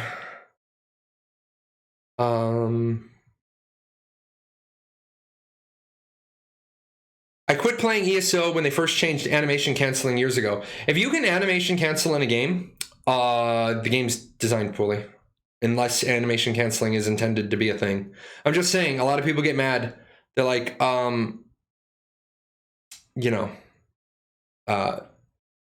like in Arcade, you're not supposed to be able to animation cancel, and yet you can animation cancel. And the people who are good at it get accused of macroing, but the truth is that a lot of the people that do it do macro. So yeah, I don't think animation canceling should be a thing. There's a reason why there's an animation on it. Will processing be instant or fast, or will it take a long time that you have to leave it running while you do something else? There's three types of nodes. There's the one and done. There's the one and done gathering nodes that you saw in this video or the other video. There's going to be large nodes like an asteroid in Eve that has a fixed quantity, or an abyssal crystal in Arcade. It's going to be a fixed quantity. You can keep hitting it and hitting it and hitting it until it's depleted. And then they're going to have movable herds of resources like fish and buffalo that you'll have to travel to find. So a lot of it is going to be one and dones. Because let's be honest, gathering minigames suck. It's just that simple. They're great for about the first 10,000. They're great for just the they're great for about the first 10,000 times, and then after that they suck. Just join the stream. Well, hold on, and I'll get to your question. I support insect options for Talnar. Where's the best place to post support so Steven notices? Insect mandibles, antennae, carapace, and multi-spider eyes. I'm glad that you support it. The best place to put suggestions around the forums, but I'm pretty sure Steven is against insect Talnar. He didn't really even bat an eyelash in my 2019 interview when I brought him up. He kind of stepped on him. Do I know if there will be quest finders? Like on your map, there's a circle telling you where it is and what you have to do. No, you got to go find it. There are no idiot lights here in Ashes of Creation. Go figure it out. Read the quest log. Pay attention. Pay attention to your quest chains too, because some of your quest chains will lead you to the next place, but you need to be paying attention. Oh, what the hell was that? Let's see. Also, Darth Rodder, they talked about extractors. If you have a freehold near a source of a resource, you can run an extractor on your freehold. But they mentioned that a lot of things they mention once and they go away. That's the problem with some of the things. They talk about something and it's not 100% in, but people think it is. And I'm kind of guilty of that too. I didn't realize at first. I didn't realize for about the first year and a half they were talking about some things that might not make it. It kind of sounded like all the things were going to make it. But then again, it was kind of like, you guys are releasing before 2020, so aren't you only talking about things you're doing? Animation canceling is a sign of mastery. Yes and no. If animation canceling is supposed to happen, yes. If you're exploiting bad design, then no, it's cheating. You need stuff in a game like that to encourage people to actually get good and not mindlessly throw gear at each other. Again, if you've designed your combat system and animation canceling isn't supposed to exist, okay? If animation canceling isn't supposed to exist, yet you're able to do it anyway, due to a flaw in the system, due to a flaw in the animations, or you're weaving, then there's a problem. Again, I play ESO. I don't necessarily enjoy ESO, so I don't know if animation canceling... I don't know if you're talking about animation canceling or animation weaving. Animation canceling is generally when you cancel a locked animation and you commit an action that you're not supposed to be able to do. In Arcade, you were not supposed to act. You were not supposed to be able to act between the strikes and Whirlwind Strike. It was supposed to be you could hold the second and third strikes if you wanted to, but you weren't supposed to be able to throw a triple strike in between them. The problem is that they never went back and fixed it. So you could whirlwind, triple, whirlwind, triple, whirlwind, triple, and you didn't get locked into the third animation of the triple slash because you were already in the animation for the third spin of Whirlwind Strike. It was also when you were spell weaving in attacks between God's Whip. There were people that were good enough to do it. So eventually they came back with, no, you can't do it. And then a couple of years later, they actually made one of the abyssal skills that allowed you to do it. So when we're talking, if animation canceling is effectively skill weaving, then that is the design. But if it's animation canceling that people in Arcade are going to know what you're talking about, then they're like, because words matter. Communities have different terms for different things. Just like in Albion Online, Zerg versus Zerg is an entire legitimate legit strategy because they have anti-Zerg mechanics, which I'm so glad I stayed away from that game. What are the incentives for the Metropolis nodes besides science and economic ones? We don't know. There was a major design change that happened with the military election system. And because they changed the military election system, it radically changed a lot. So they didn't release the military blog, and pretty certain they didn't release the divine blog because they didn't want 3 of the 4 blogs to be out. But it goes to show you that Intrepid does in fact listen to the community, because people had a concern about 1v1s being a 1v1 tournament determining mayorship. So they do listen. I'm gonna actually save that one.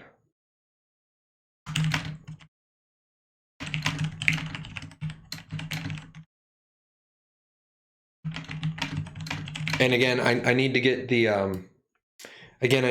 the boom arm for the mic, but I don't want to buy the boom arm for the mic until I get the new mic. Asked another question down below. Will herds spawn younger versions, cubs that can be tamed easier than adult versions? Star Wars Galaxies had this system. Parents often aggroed though. Yeah, keep in mind that a lot of the staff worked on Star Wars Galaxies, so a lot of those good things are going to be coming. They're going to be benchmarking from a lot of different games.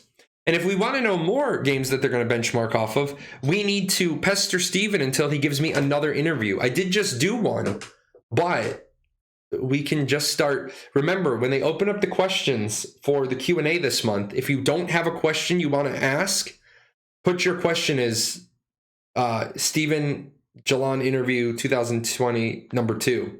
We can do another one. We could get him on the stream instead of like a planned interview like we did before. We can sit back with this new, like, more casual, methodology, and we can do that. I'm gonna bump this down just a bit. I feel like I'm getting a sunburn on one side of my face from that key light.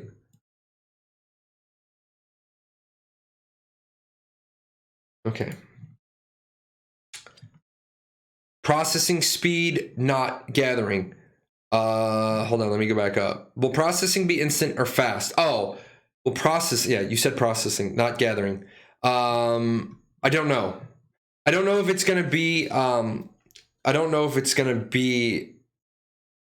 you load in. It might very well be that you load the items into the smelter or the mill and you come back later to get them. It might very well be that you have to sit there and do each one. That's going to be interesting. That's a good point. I see what you're doing there. I would like to see it where it takes time. I think that allowing the processors to build the buildings they need to process the goods they want to process, but throttling it with time, a time throttle always works, especially when you get to the point. And this is why I don't like a lot of time gates. I don't like time gates for arbitrary reasons. But I think a processing time gate really helps with sieges, because if your node gets sieged, it would be great if you have a bunch of stuff in there already processed that you can use. But if you don't have a stockpile of goods in your node, you're going to need to run caravans into your node that's about to be sieged. And once you drop a siege declaration flag on a node, you're going to have a very, very interested perspective of ensuring you keep all the caravans from getting there.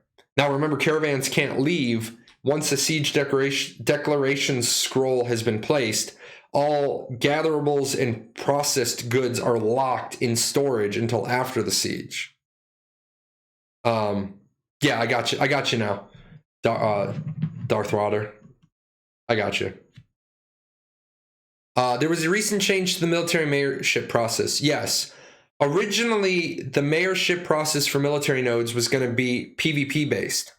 The problem is that if you have a balancing system that's not 1v1 balanced, then you should not have a election system that is based on individual PvP.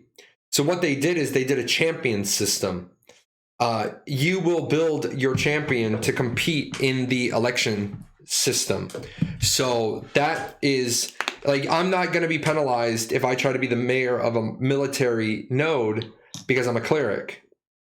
I can make whatever I want. I could enter a champion who is a cleric into the tournament if I wanted to, but I will fight as my champion, not as myself.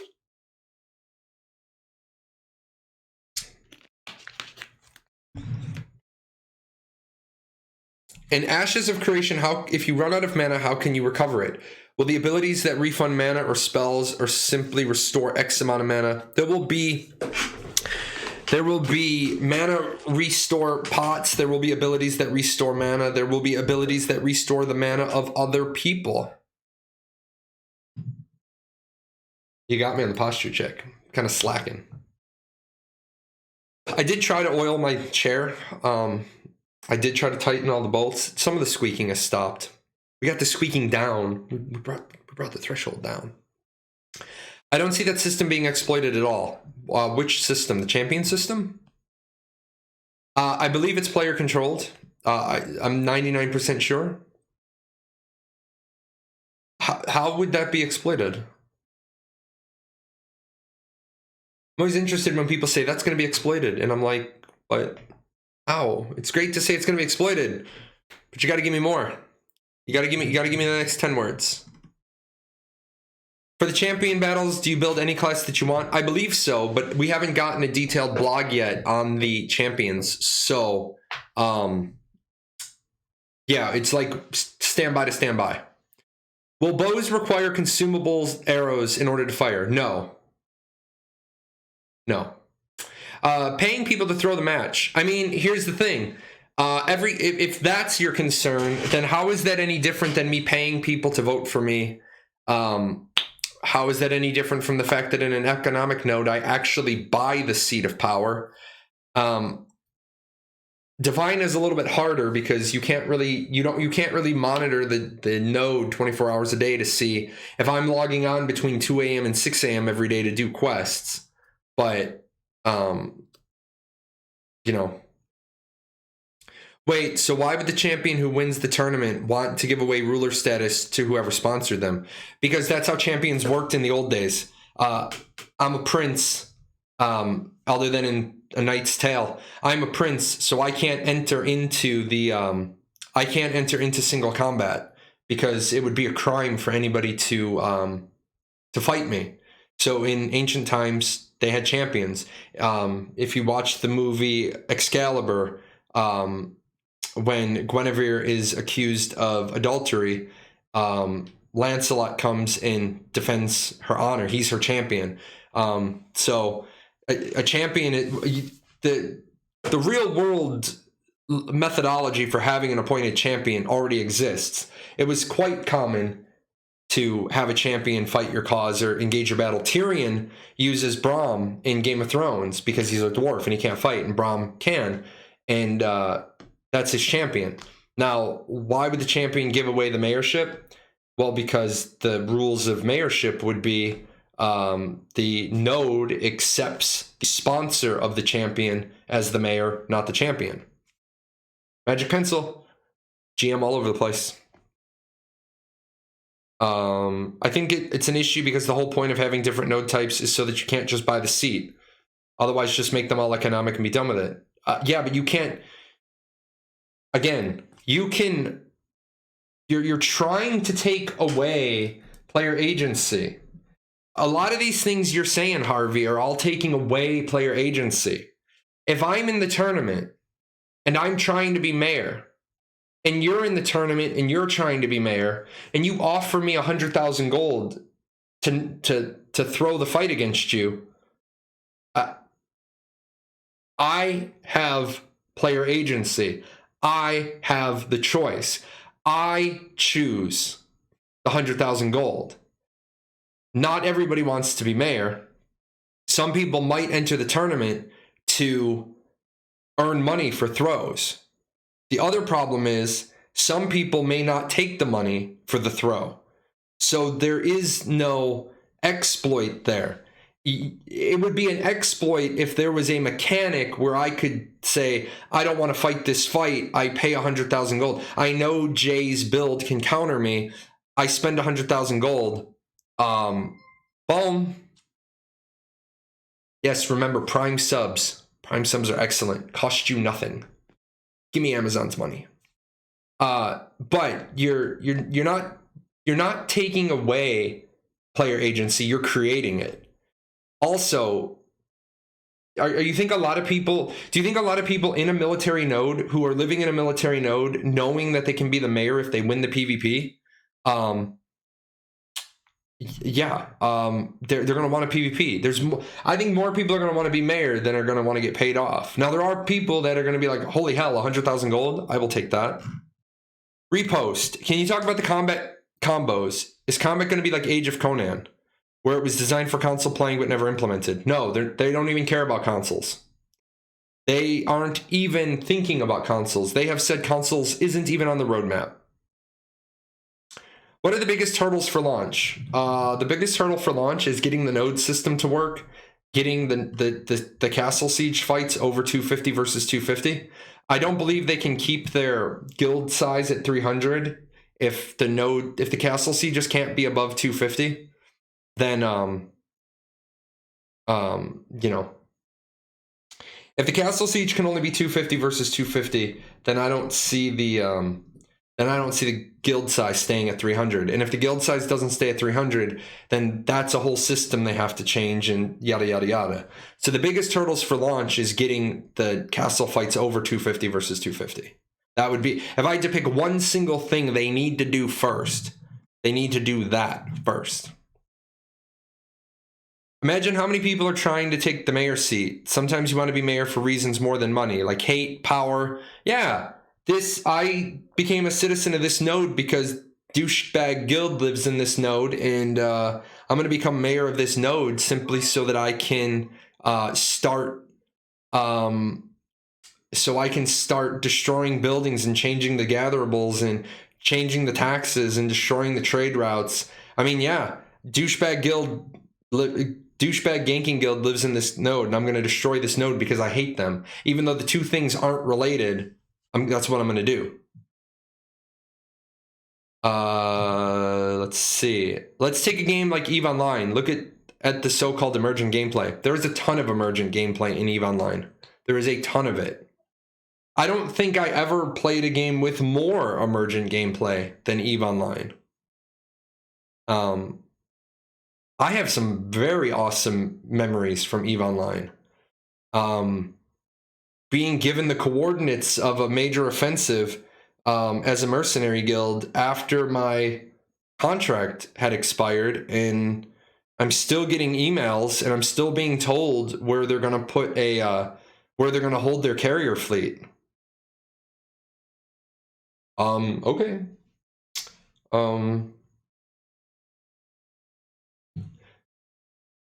Hot drop o'clock. Thanks for all the carrier kills. Flying mount, I'm taking the mayor's seat regardless. Yeah. If you can, maybe you're the best 1v1er in the world and there's a military metro, so you move your citizenship there. You don't want to be a mayor, you just want a flying dragon. Totally valid reason to be a mayor. Let's see. I doubt many people would pass on the flying mount. I agree with you. If I have the chance for flying, let me take that back. I'm going to have a chance at a flying mount because that's my goal, and I'm going to stick to my goals. Yeah. 300 in a guild seems reasonable since you will not have 100% people online for a siege, and you will not have max cap in vast majority of guilds because you sacrifice bonuses. No, you'll have 100. The guilds that are going after the castles, they will have near 100% online for the siege. We used to have waiting lists in Archetypes for the people who could be in the siege.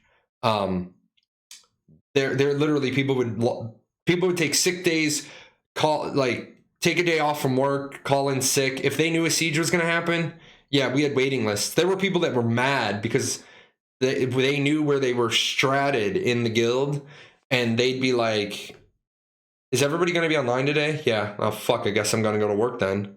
Like, I'm sorry, 8th string bard, but we don't need you. Doesn't that make guild content pretty much centered around gigantic guilds? No, I mean, if the castle siege is 250 versus 250, then I think you're going to see the guild size drop to 200. Because they want to make it so that a guild can't hold a castle by themselves. Now, we need to take a step out of here, and we need to realize I can only talk the actual game mechanics. I understand that there are guilds that are actually gaming organizations, okay? I understand that there are guilds that are gaming organizations that have thousands of people. They are not a guild. They are a gaming organization, because a guild is mechanically the 300 people that are in the same tagged guild. And I know what you're going to say is they're just going to form an alliance and there's going to be 1,200 of them. Certainly. The problem is there's mechanics involved. Like somebody just asked, isn't it better to have 2 smaller guilds playing as one guild with stronger bonuses to attack the castle? Yes and no. It depends. The reason why it depends is, number one, nothing's stopping the guild that's holding the castle from being split up into smaller guilds for those same bonuses and offset you. A lot of people get this laser tunnel focus, like smaller guilds for castle sieges, smaller guilds for this, smaller guilds for this. But we did this 2 nights ago, and I'm gonna do it again because I think it's worth mentioning again.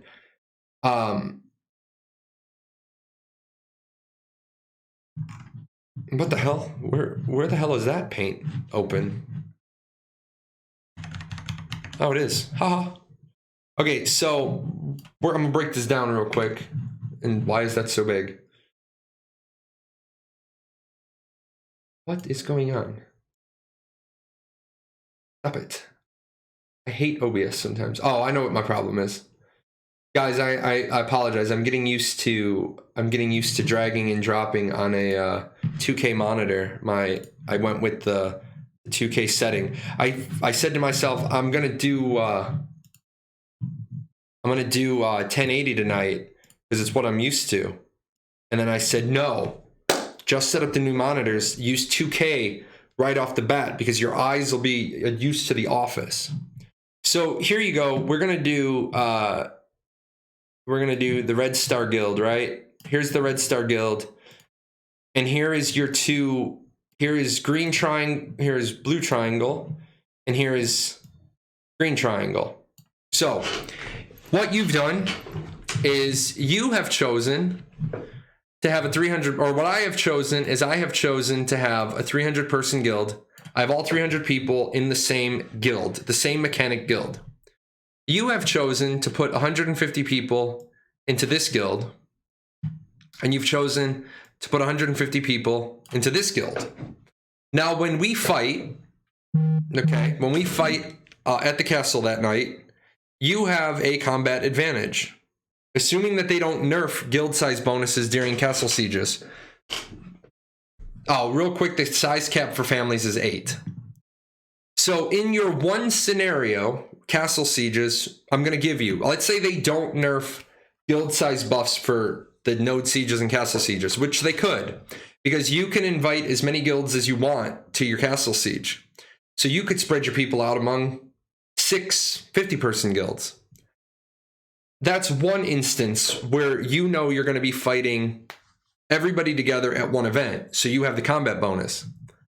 But what happens when you beat me and you take my castle, and I decide I want to make your life a living hell? So I guild war this guild, and this costs me 500 gold, and I'm just making up numbers here. But this costs me 500 because I'm in one war and you're in one war. Now it's 300 versus 150, and I don't think the combat bonuses are going to give you a 2-to-1 balance.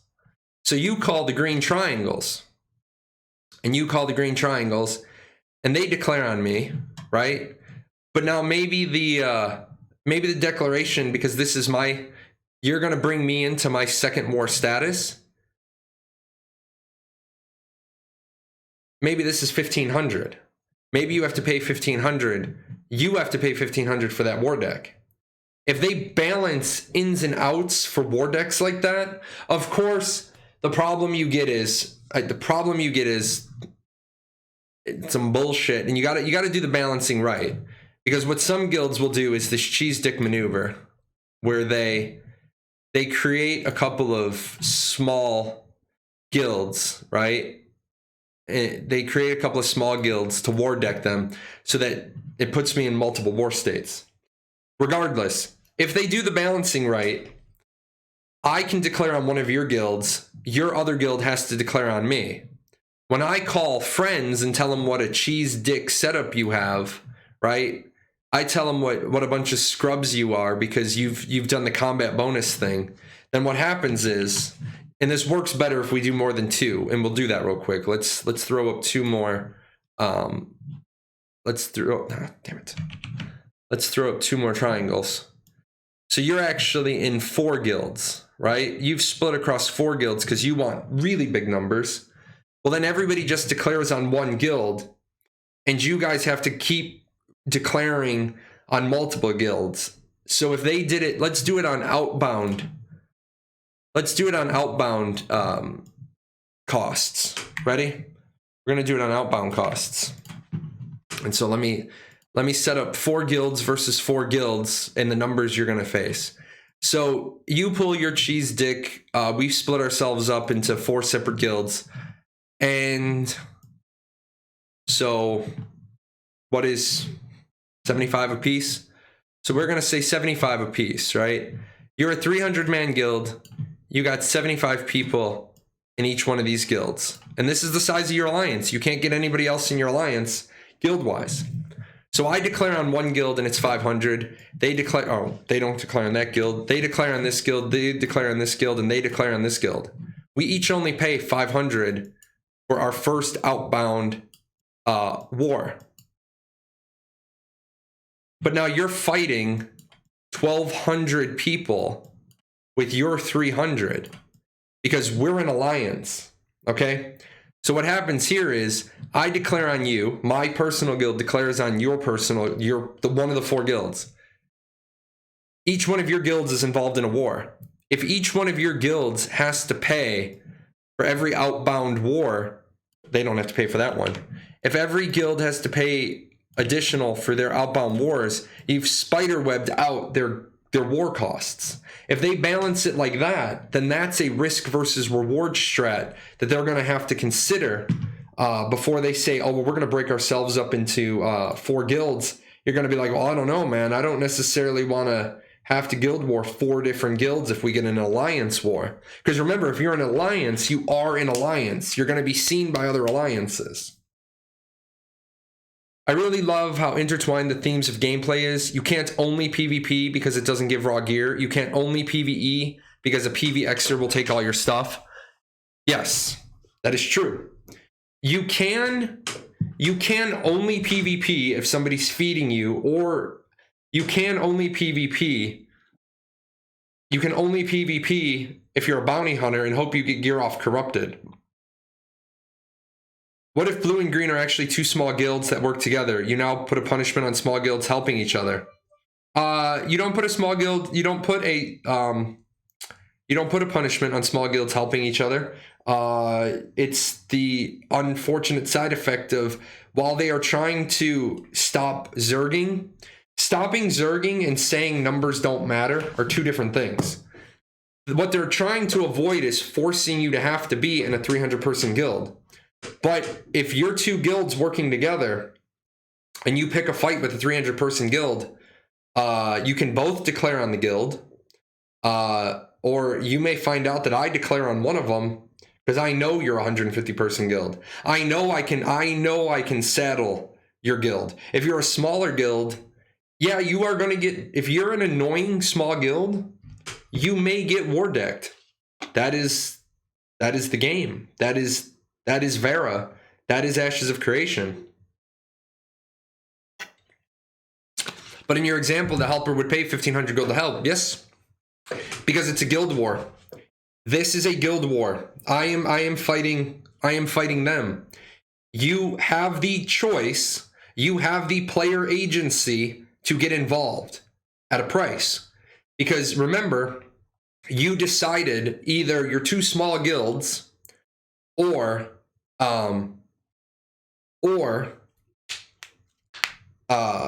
you're a guild that split itself in 2.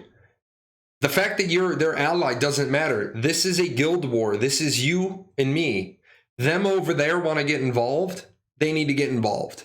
But you and me, this is between us. Your new office looks better on cam, more spacious. Sound needs to be a bit better. Yeah, unfortunately, today is my first day in the office. I am going to do some stuff. I might bring the, I mean, if you guys tell me that the sound is really that bad, I will run downstairs real quick and get the foam box, and I will put the mic into the foam box. Maybe try to stop some of the back echoing.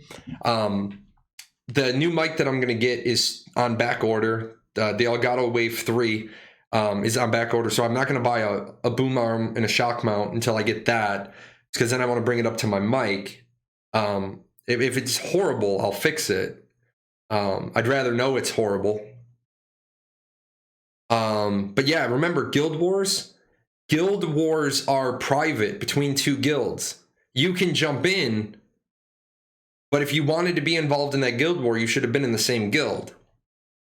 So keep that in mind. Yes, they have to pay $1,500 to help because they're getting involved in some business that's not their business. Is there an arbitrary condition that has to be met in order to war deck another guild? We don't know what the declaration is, but we do know that the declaration involves more than just hitting a button, going to war, and killing them for an hour.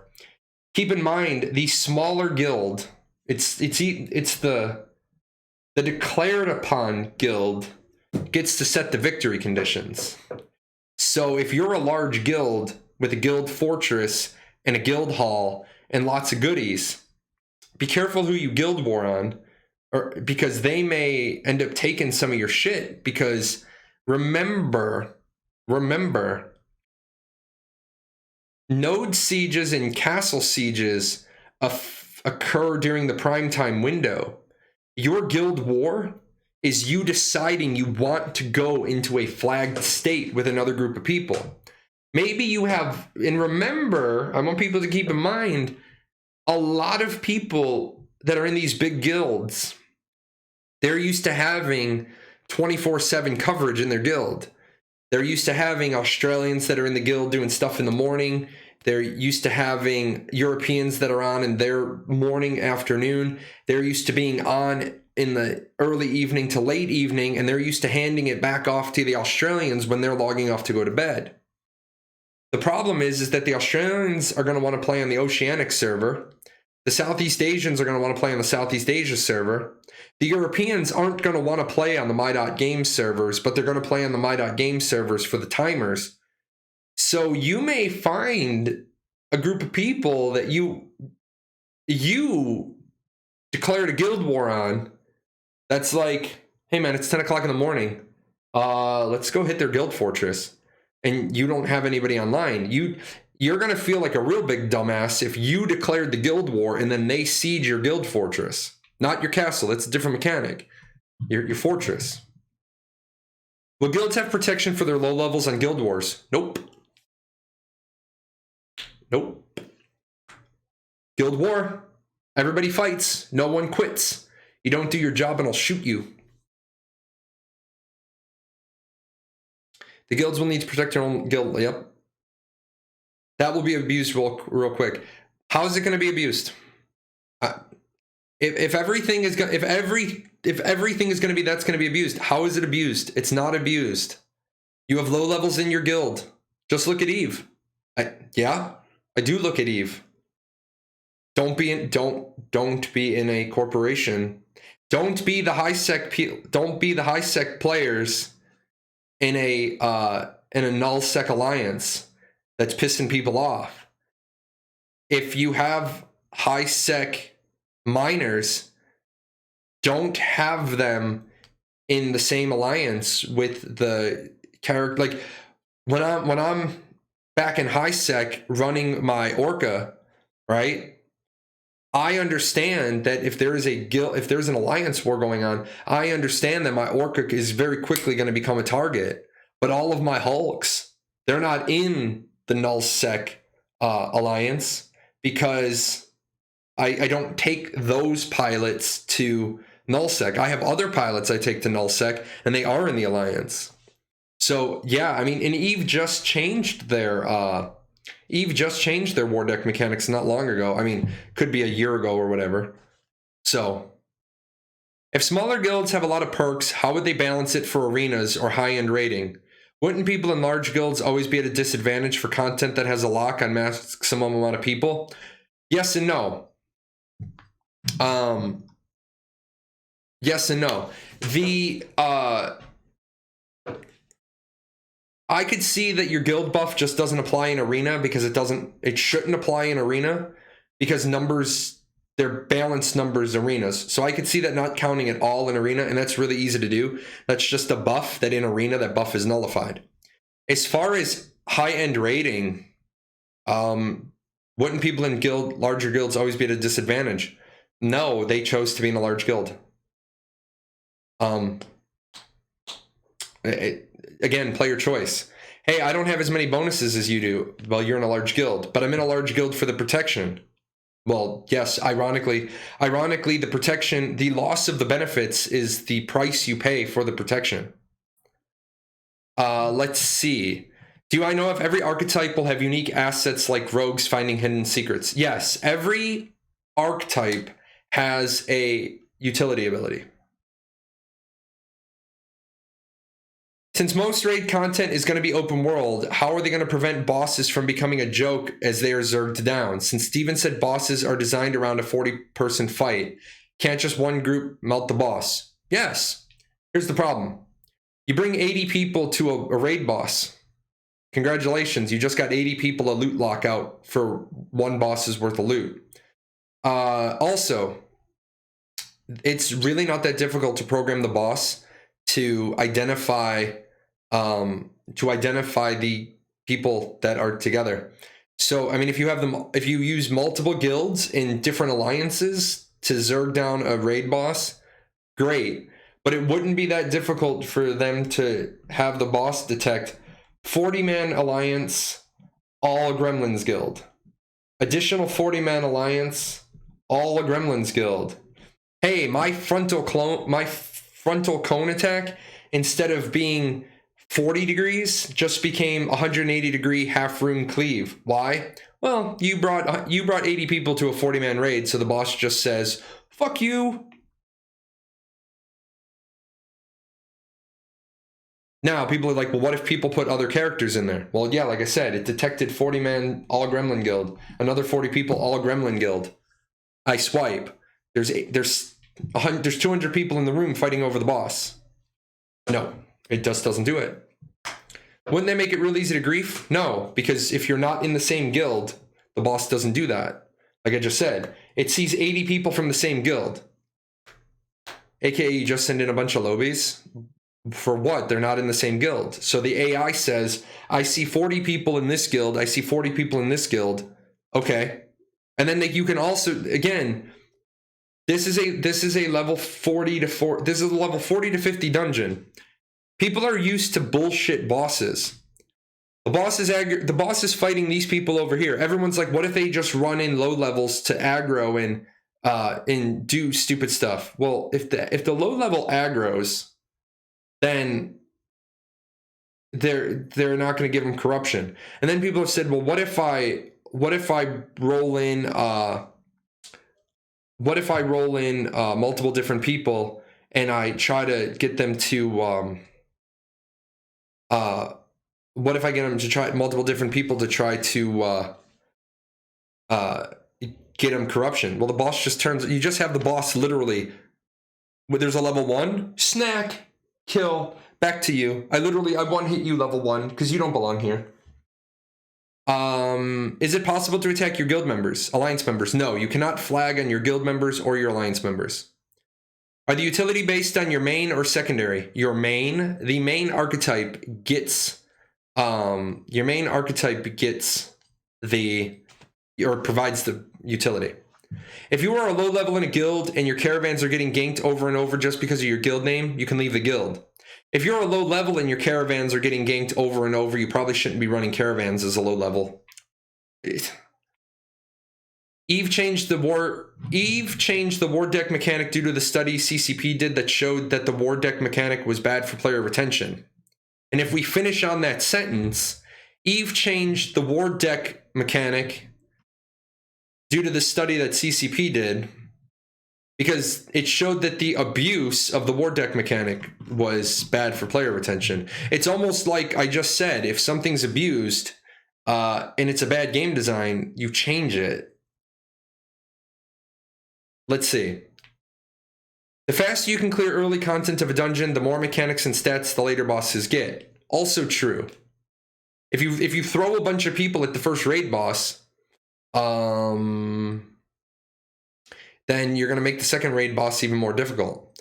Now, somebody said, what if you don't hit the 60% threshold? Are you still going to get a loot lockout?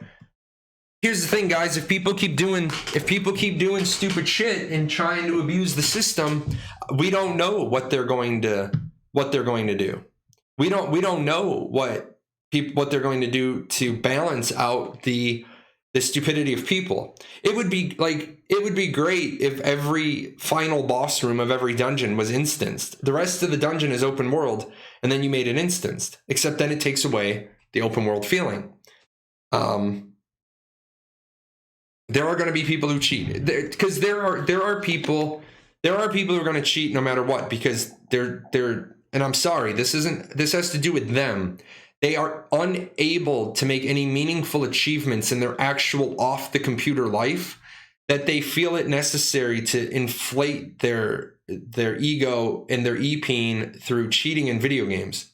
I mean, it's great that you put a cheat code in your video game and you kill it. At the end of the day, or you beat it.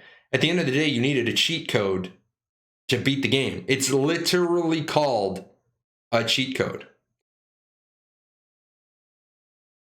So, let's see. I thought you meant guild alliances, as in multiple guilds working together. I mean, yeah. The problem is that I don't know what the ultimate solution for bringing two different guilds that aren't in the same alliance into the final boss room is. I don't know if everyone's gonna get a loot lockout. I don't know if people who don't achieve the 60% loot threshold will also receive a loot lockout. Maybe you don't. Maybe that's the risk versus reward. Maybe the group with the tag who does 41%. And remember, either the tag group has to do 41%, or the other group has to do 61%. But you can't have 60 and 40, because you'd have a tie. I mean, you could do 40.01 and 60.01 if you don't want to make it a full other percentage point.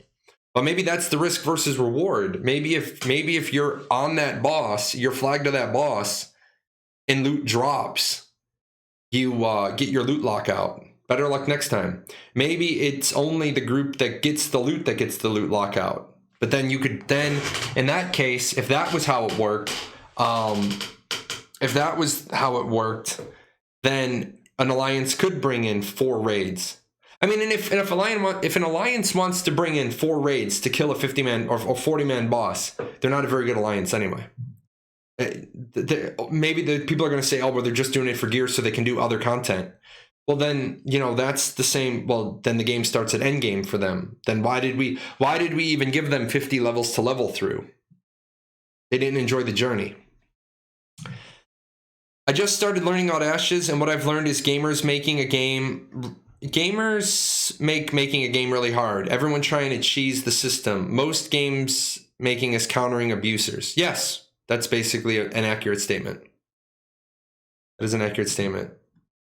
Do you believe Alpha 1 lacking 3 archetypes will badly influence the test of 64 classes in Alpha 2? No, because they're going to start Alpha 1 with 5 archetypes. People are under this impression that this is going to go quickly. It may be a whole year before we get to Alpha 2. People are also under the impression that when Alpha 1 goes live, I'm going to be streaming every day Alpha 1. No, Alpha 1 is tests. It's tests.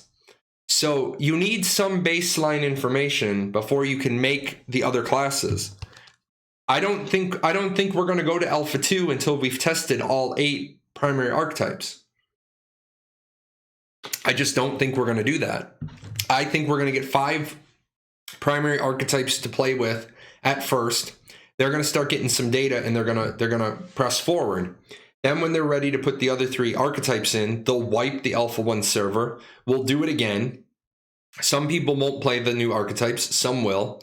They'll have a lot more data. They'll do a lot more testing. And only when they're ready will they go to Alpha 1 or Alpha 2. They're not on a, oh my God, we have to get it tested. Oh my God, we have to get it tested by this date. Now, they do need to kind of move their asses along. I am going to say that. They need to move with a sense of urgency. But They can take as long as they need. I think they need to get to Alpha 1. They need to get Alpha 1 opened. And that'll be a big, like, shut the fuck up to all the blindless haters. It's like, hey, the game's never going to come out. The game is vaporware. The game is a scam. It's a pyramid scheme. It's, yeah, whatever. The game's in Alpha 1. Take that to your Chronicles of Illyria and your Camelot Unchained. You know, RPG players love to exploit and optimize the system. Yes, I mean, I was in an organization called the Camarilla for LARPing.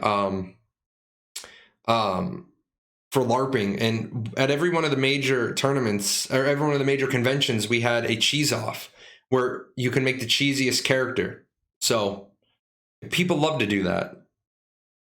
Instance on the final boss might be just the best solution, not just for player reception, but for boss and mechanics design. Yeah, maybe. Bringing that many people just to get one drop is going to be a waste of time. Yeah, that's the other thing. Remember, time is money. Time is money. The more you're spending, the more time you're spending doing things in a weird way is the less time you're spending doing other stuff. Plus, you're going to get the reputation for the people that do that crap. So keep in mind, other people are going to deal with you accordingly. Can any mount be a mule, or are they specific species like the Day Strider and Moon Striders? Wondering if forces and others can be bred as mules. Mules are a specific classification of mounts. Only certain mounts are mules, aka loot pinatas. But can you make like a pack horse? I do not know. That is a good question.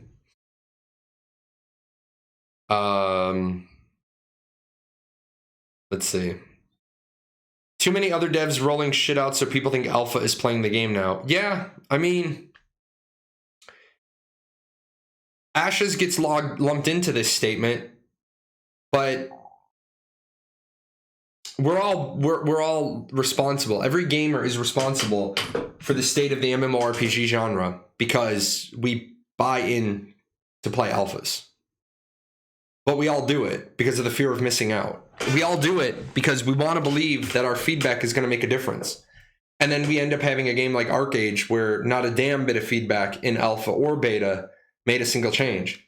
The worst part is that not a damn bit of feedback ever done for Archetypes ever taught that staff anything about how to publish a game better. They continued to do bad thing after bad thing after bad thing after bad thing, and they have now derped Archetypes Unchained. So yeah, the state of the MMORPG genre is pretty low. I do like Steven's enthusiasm though. Steven literally runs around on other Twitter accounts wishing people the best of luck. I know somebody talked to me about how that seems disingenuous. He's just posting on there to get the Ashes of Creation name on a thread on Crowfall. And I said, nah, he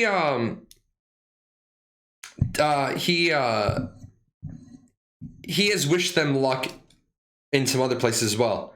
Today there was a small light in the darkness of my.com. What was that? Did Steven release a statement? I literally did nothing today. I literally did nothing today but build that bookshelf, finish setting up this room, and I tweeted back.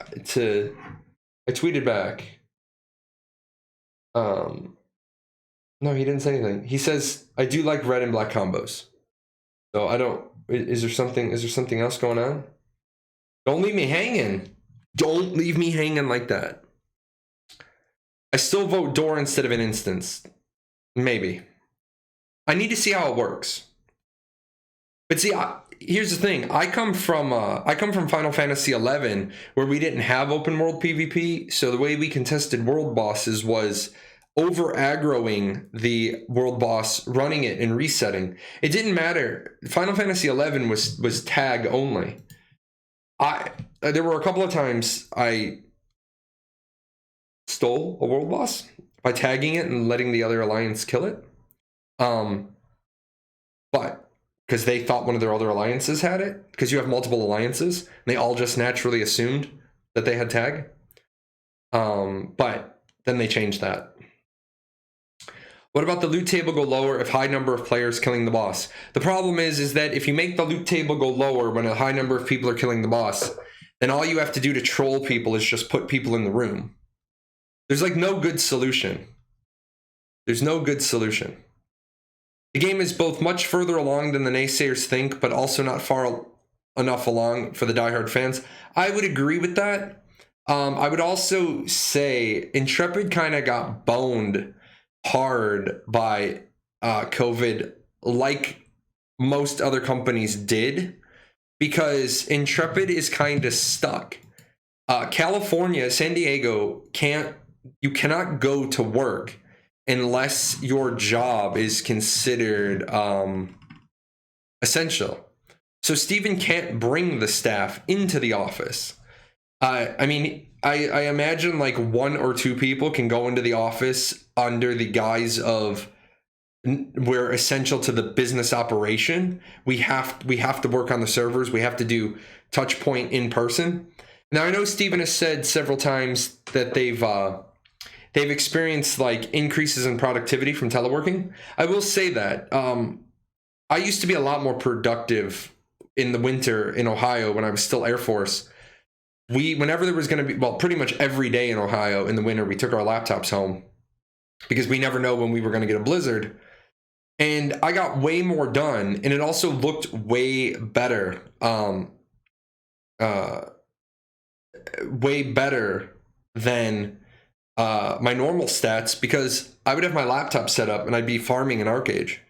I would get up in the morning, I'd answer all my emails, and then the server showed me logged in for 16 straight hours. Well, my boss would always be like, man, you get so much work done when you're working from home. We had a 3-day blizzard and you did more than a 40-hour work week.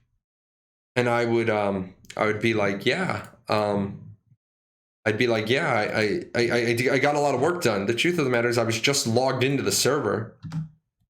There's the EVE Online referral code. Whoever just posted on their Instagram last ruined the pattern they had going for the past 6 months. Oof, let's look at the Instagram for Ashes of Creation.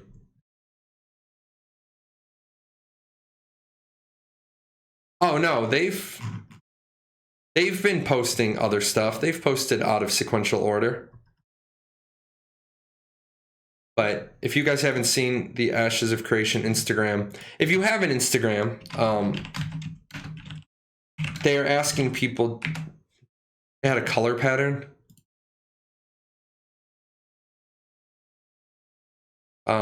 I see the 3 image pattern they have. But I mean, I've seen them post other stuff as well. But, oh, you're listening? That's good. That's good. But if you have an Instagram and you're not following Ashes of Creation, follow their Instagram. Margaret, the community marketing lead, needs 10,000 followers so she can get the next Instagram thing. So they're trying to get 10,000 followers. And I'm happy to throw that out. I'm happy to do my part. I'm doing my part. I'm doing my part too. And he's trying to do his part, but I won't let him in. What about using an escalation mechanic? Let's say the boss spawns extra ads if you bring too many people, perhaps spawn more ads depending on viable targets. Again, the problem is all I have to do to troll you then is I just put extra people in the room. It's going to be an interesting scenario how they it's going to be an interesting scenario for how they fix the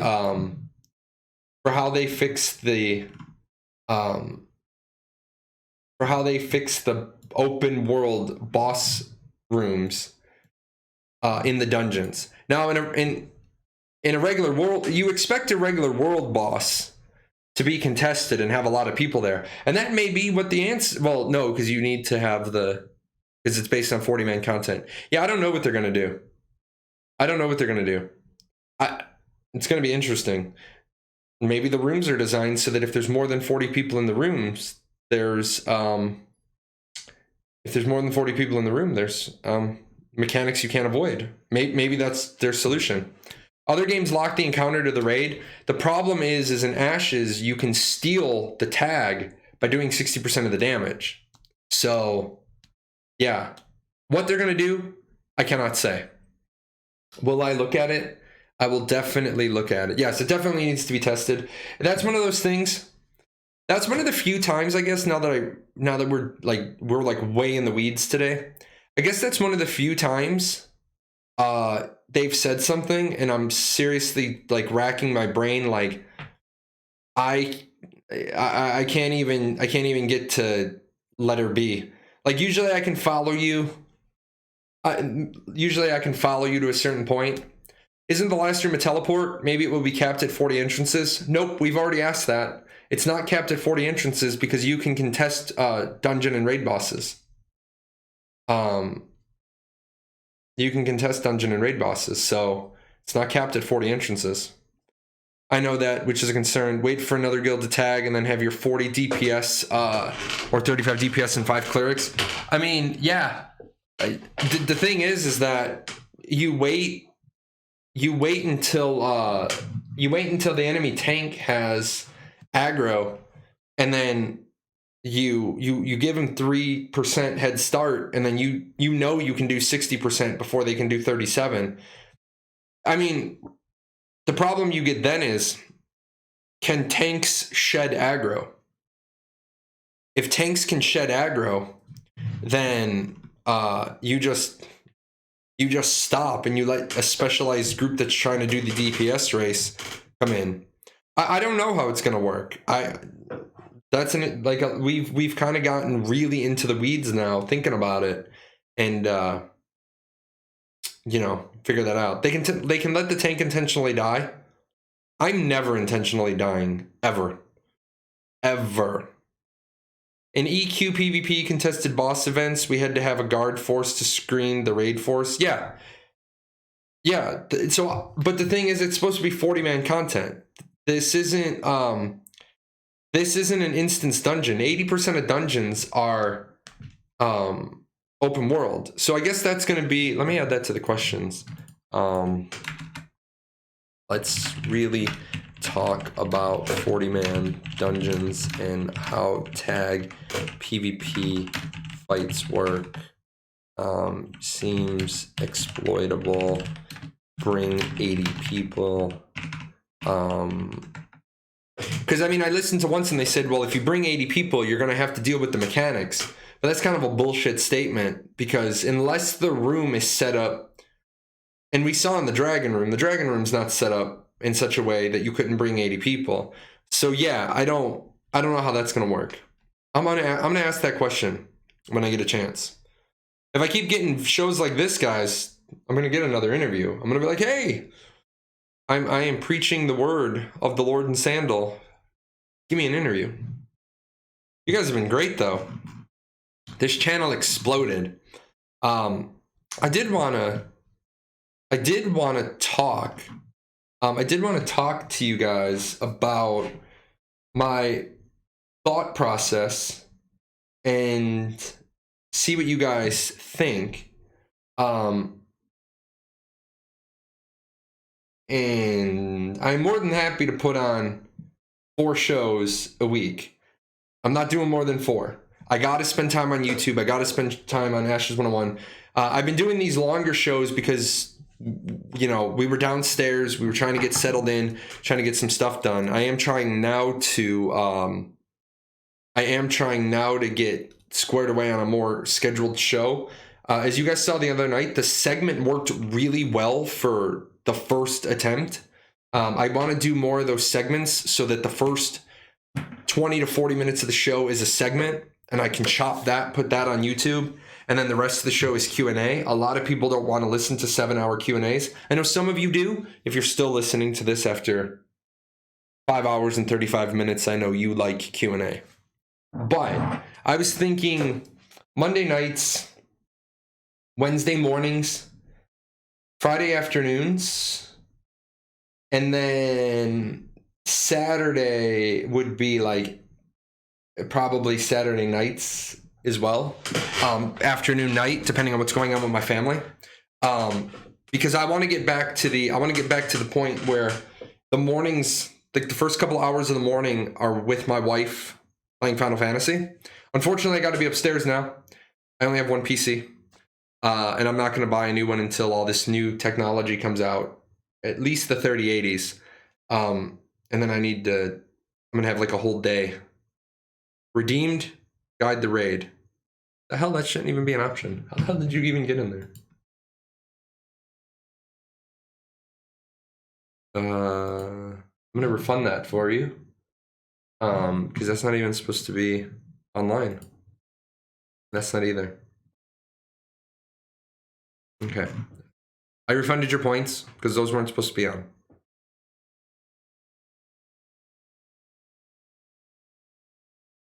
Yeah, they put all this new stuff into Twitch. I was like, what? What are you waiting to get for your computer? I'm waiting for the 3080s to drop so that the 2080 price point drops. It's like, I'm gonna tell you guys, I'm a bonehead. I don't mind sharing the stupidity with you guys. You guys know that I wear a sound collar because I can't do headphones because of my deafness. If you think the audio is bad and I'm kind of echoing, imagine if I had noise reducing headphones on. But I have this one.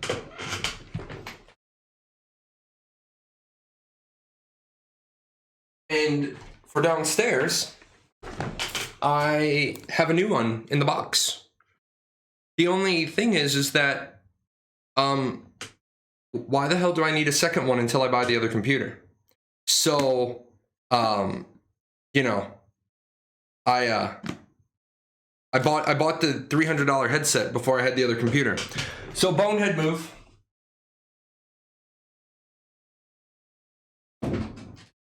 Let's see, I saw something about burnout.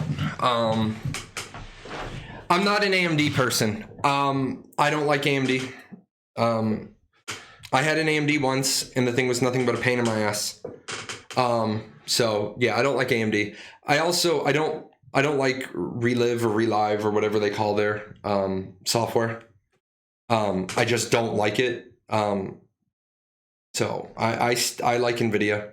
And I know some people are like, NVIDIA's overpriced. Yes, cool. I'm not worried about the price. I'm not worried about the price. I'm not going to put... my wife wants me to just put the 3080 in the streaming machine, and then that PC is done. If I buy a new PC when the 3080 drops, I probably will never have to make another one, because that will last 10 years.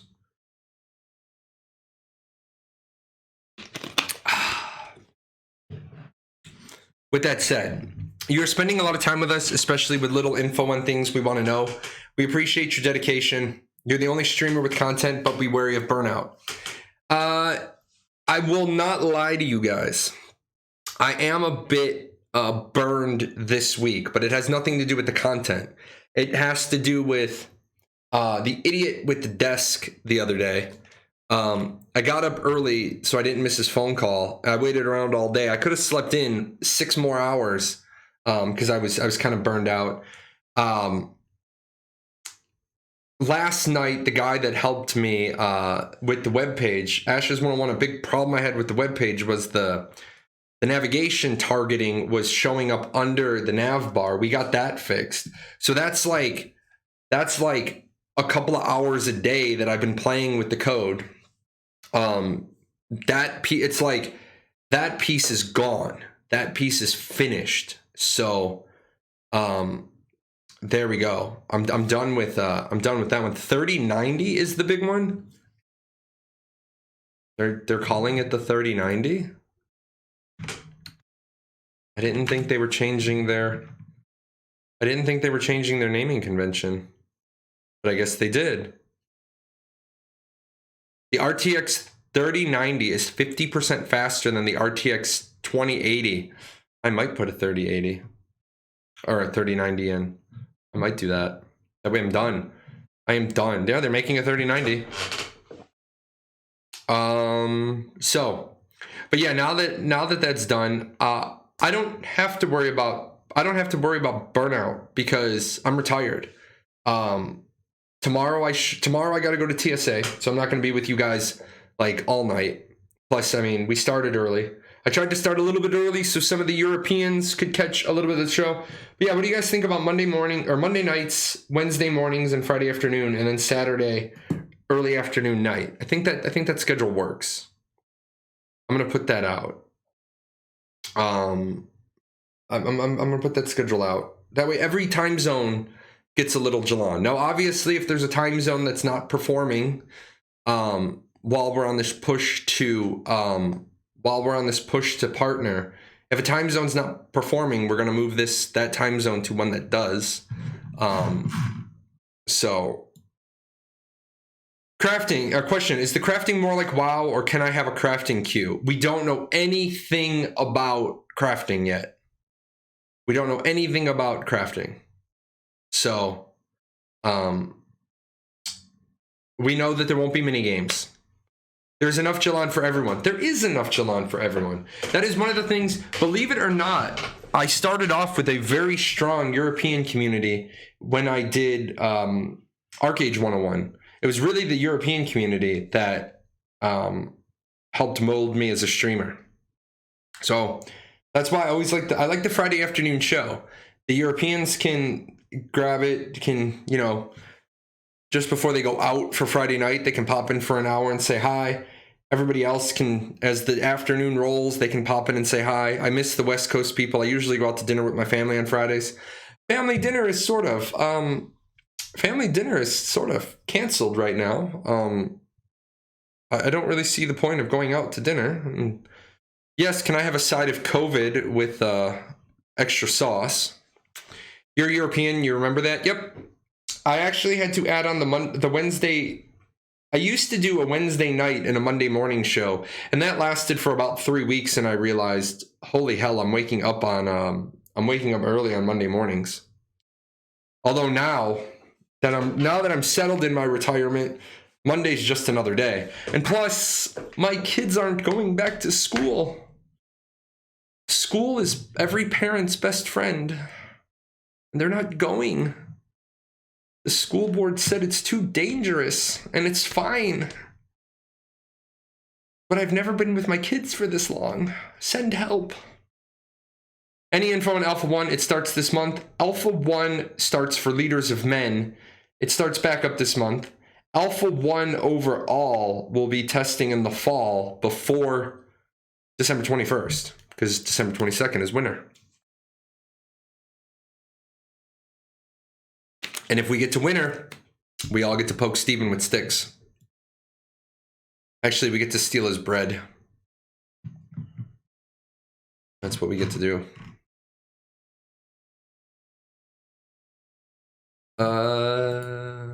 No, not you.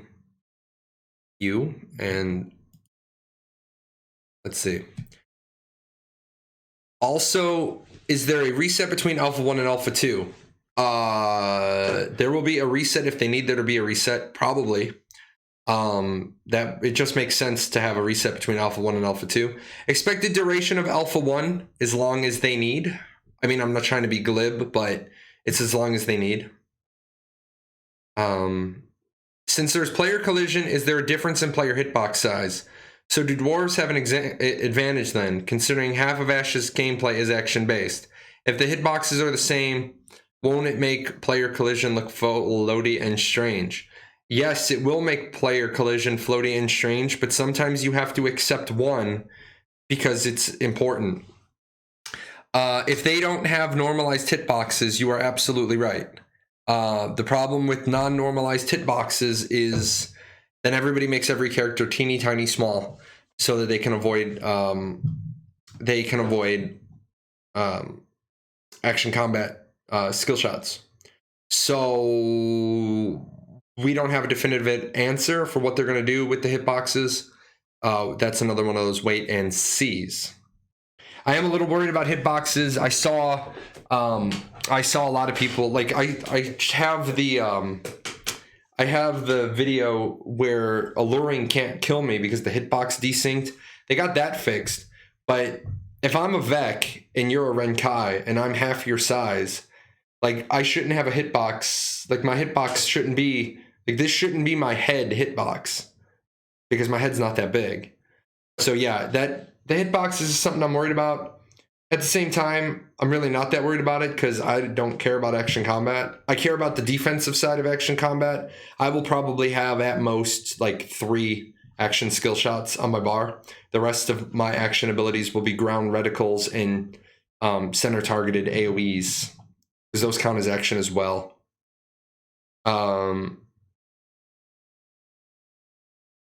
I would be fine with an in-the-middle answer, like dwarves all have the same hitbox and is smaller than orcs, but the size of the actual model doesn't influence the hitbox.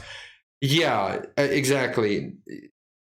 Every dwarf, it doesn't matter how big or tall you make your dwarf, you have the hitbox of the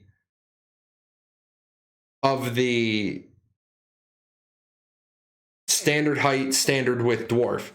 If you go bigger than the standard height, standard width, you increase your hitbox because you made that player agency choice. If you go smaller than the standard height, standard width, you don't. Now that they're not making action or headshots automatic criticals, it doesn't really... the problem with that is if you do standardized hitboxes, a person can still do small because your natural response is to shoot him in the face. But if you're shooting them in the face on a standardized hitbox, you're not shooting them in the face, you're shooting them in the chest. So, I mean, there's still a lot of things they need to work out. Personally, and I know a lot of you are going to riot, but I wish they had just never said they were doing action combat. I wish they had just stayed with tab combat. And here's why. I think that you can have an MMO with 30 great systems, and people are going to forgive that it's tab combat. But if you have a game with 30 great systems and the action combat is shitty, it's still just a shitty action game. Tab combat in this market would fail? No, it wouldn't. The top 2 performing MMORPGs in this current market are both tab with very minimal action. I mean, it's really hard to say tab combat in this market would fail, because I'm gonna say WoW, and I'm gonna say Final Fantasy 14, and then on top of that, I'm gonna say all the bullshit that Arcade Unchained has pulled over the years is a tab game, and people still play that. So you can, like I said, if all the other systems in your game feel good, play good, people will forgive that it's a tab game. But an action game that has shitty action combat is always just going to be a shitty action game. Right, all these games exist. People will play those. Yes, they will, and they'll also play Ashes. There is a reason why. There is a reason why a lot of the games that have tried to go away from the tab target model have ended up having to change their business model. I mean, I know people rave about how great the combat in ESO is. People rave about how great ESO is. Then why did they have to change their business model? People rave about how good BDO is. Okay. BDO is great for a select group of people. There were a lot of people that went to BDO and left because of the combat. I left because I don't like a locked economy.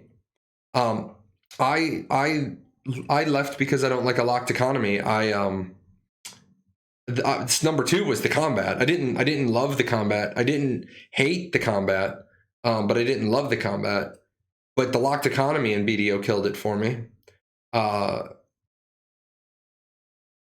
I mean, Blade and Soul is soft tab. So, and Blade and Soul didn't exactly blow up the market. So, WoW made some terrible decisions, but the tab combat is on point. When you play on high level, there's a lot of enjoyment in a well-designed, responsive tab combat. Yes, exactly. Exactly. Tab combat is like pizza. Even when it's bad, it's still pretty good. I thought one of the strengths of BDO is the combat. Yeah, you know, I didn't like it. A lot of people didn't like it. I mean, obviously, anecdotal evidence isn't evidence. All I talked to were the people who left BDO to go back to Arcage. So yes, I encountered more people who didn't like the game because those were the people I was talking to. Hey, I thought you went to BDO. Yeah, I didn't like the combat. You can bring good abilities to balance the skill even with tab. You don't need action to add skill. I agree. I agree. I feel that tab targeting is more open to people of all ages and ability. I agree with that as well. I agree with that. I also find that people who like action combat, and this is my personal experience with people. People who like action combat in their MMOs very rarely stay in their MMOs. People who like action combat in their MMOs are usually part-time MMOers, part-time MOBA players. I run into that a lot. A lot of the most vocal people on the Ashes of Creation Discord saying that tab should be scrapped and it should be all action aren't actually playing an action MMO 90% of the time. They're displaying a game. They're playing a MOBA. And this is an argument I make with gamers. The developers are building a game. New World right now, I don't know if they even know what they're trying to build. So I take New World, I acknowledge it, I pick it up, I put it over there. It can go over there. I don't think Amazon Game Studios knows what they're doing with New World. I don't think they know who their target audience is. But a lot of game companies, they're trying to make a game, and other than they're listening to a vocal minority that's coming in, and screaming at them. But then I tell that vocal minority, let's change your scenario. You think you can come into a game development Discord and scream at the top of your lungs that you don't like the decisions they're making. But let's not make it a game. Let's not make it an MMORPG. Do you walk into the Chinese restaurant and scream at the top of your lungs that they don't serve pizza? No. If you're looking for a pizza place, you walk into the pizza place. If you're looking for Chinese food, you walk into the Chinese place. Okay? I don't go to the pizza joint and order fried chicken. Even though there are a few pizza joints that do serve fried chicken, if I want fried chicken, I go to a fried chicken joint. If I want pizza, I go to the pizza joint. If I want Chinese, I go get the Chinese. I get the Chinese buffets serve pizza. Yeah, gross pizza, but I don't. That's true. I was talking about Chinese restaurants, not buffets. But you got me on the buffets. But I don't like. There's a farm restaurant like 20 minutes from here. It's an actual farm. They serve what's on the menu. The menu has been the menu since 2006 at the latest, because I got here in 2006. I don't go there asking them, hey man, you know what you should do, farm family that's been here for like 100 years, feeding people fried chicken and fresh fruit and country fried steak. You know what you should really do? You should put in a hibachi grill. No, if I want hibachi, I drive my ass to the other end of town and I go in the hibachi place. That's how I feel about MMO players sometimes. We're making a tab game. You should really do action. I would love for a game developer to literally just be like, you should shut the hell up. Like, you should have action combat. No, we're making tab. It's like all the people who say Pantheon should be a PvP game. Number 16 on Pantheon's frequently asked questions is that we are not a PvP game. Let's make sure it's still there.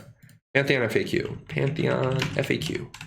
Number 16. I actually know which number it is. Number 16.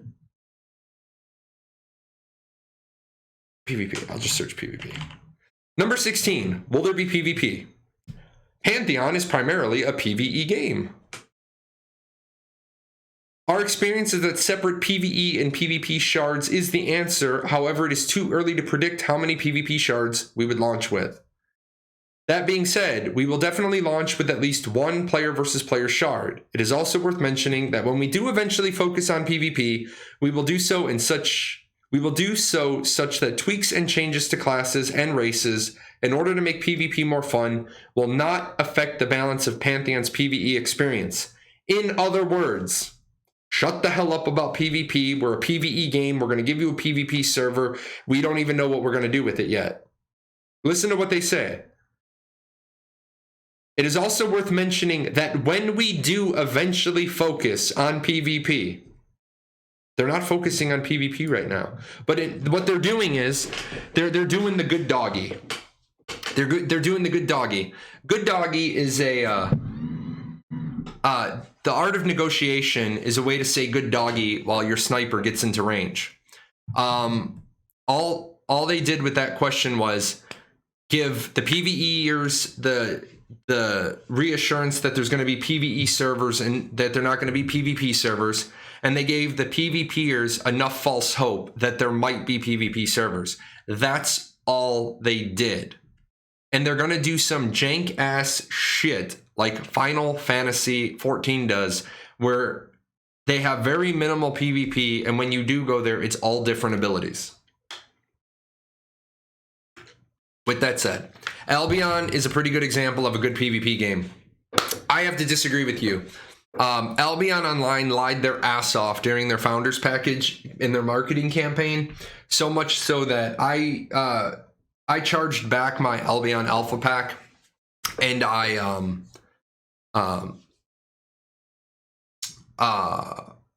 helped a whole bunch of people get their Albion packages back. They tried really hard to like not honor the chargeback. PayPal, I say this all the time, guys. I do not have a sponsorship with PayPal. I get no kickbacks from you using PayPal. I do get a kickback if you register for Ashes using the gold button down below. But I think the 139 of you all have your accounts. I say this very seriously. Use PayPal when dealing with video game companies. Because PayPal is like no fucks given. If PayPal gets too many complaints about a game, they literally just open up the chargebacks and they let everybody just charge the fuck back. Albion Online said specifically there is no instanced housing in their marketing campaign back in whatever it was, January 2015, I think it was. There is no instanced housing. It's on their webpage in big bold letters. So I screen grabbed it, archived it, date stamped it, went into PayPal, and I said, hey, I'm charging back my alpha pack. I'm not even going to deal with the company and ask for a refund. I'm flat charging it back because they lied. There is on their website, here it is, here's the link, here's the archive.org link. They say there's no instanced housing, yet there's instanced housing. So bullshit, I want my money back. My wife did the same thing. The 3 or 4 people in my guild did the same thing. They actually tried to dismiss or dispute the chargeback. And they said, yes, while there's instanced housing, and they went on and they wrote like a paragraph and it was the same copy pasta. PayPal was a fucking boss. PayPal literally took yes, there is instanced housing, but they literally just copied that. They put it down below in the response and they said, we're honoring the chargeback, or we're granting the chargeback because you literally just said in your marketing there's no instanced housing, and your response there's instanced housing, but there are no buts. This is false advertisement. They get their money back. So we all got our money back. Because of that, I would never go to Albion. I will never install it. I simply will not deal with them.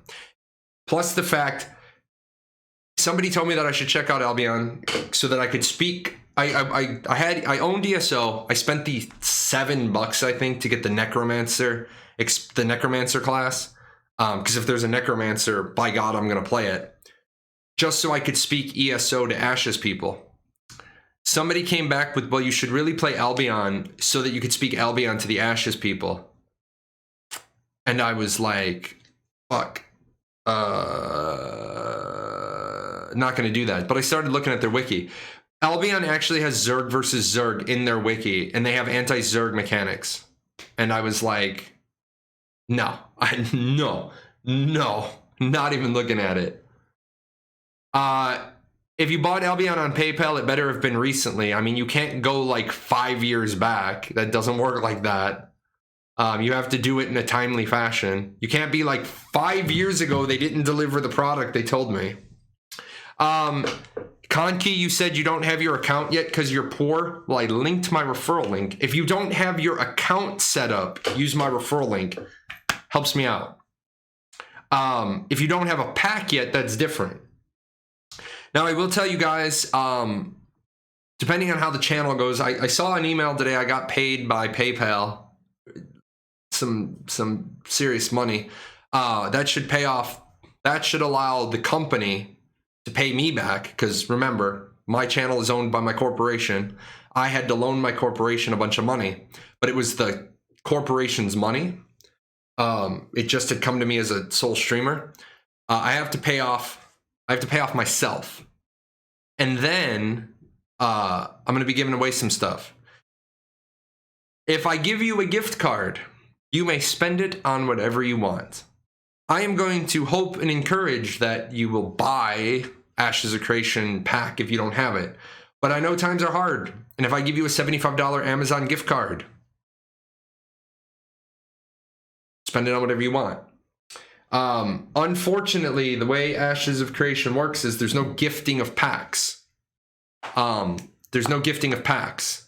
So I can't buy a pack and gift it to you. If I could buy a pack and gift it to you, I would do that. However, that would be open to abuse and pay to win. I did ask some other content creators.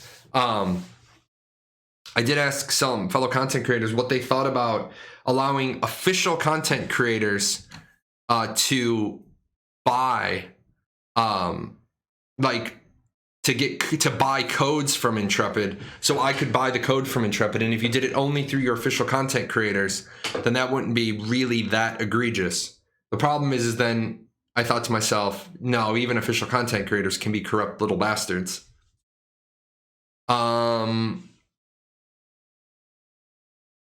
Anybody know if a player can be a leader of a castle and the mayor of a metropolis so they have 2 flying mounts? Yes.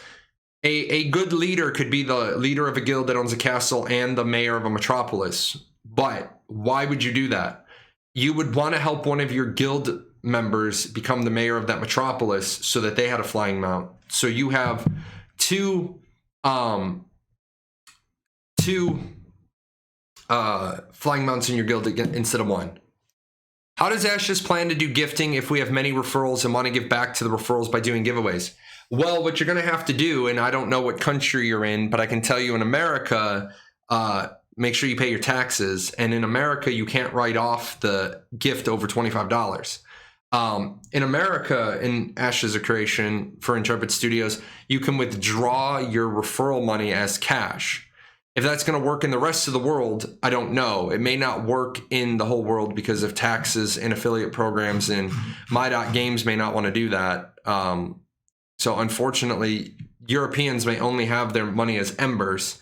And then somebody was like, well, I'll just keep my account with Intrepid and then I'll take the money. I keep trying to explain to people, it doesn't work. Taxes don't work like that. And when they're like, yes, they do. I'm like, okay, whatever, fuck it. You do you. All I know is it doesn't work the other way. So I don't take my income from my stuff in Ireland because I don't want to mess with that bullshit. I just let the family just keeps it all. But if you have a lot of referrals and you're American, make sure you consult a tax specialist because you need to figure out what you're doing. Someone said in Discord that Intrepid will have their own client launcher. Is that true? Yes, for North America.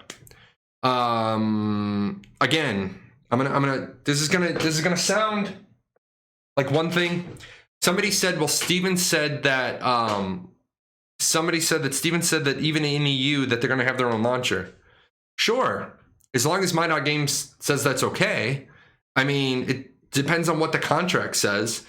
If the contract Steven signed says that My.Games has the right to put access to Ashes of Creation through their launcher, then it'll be through their launcher. So in North America, it'll be through the Intrepid launcher.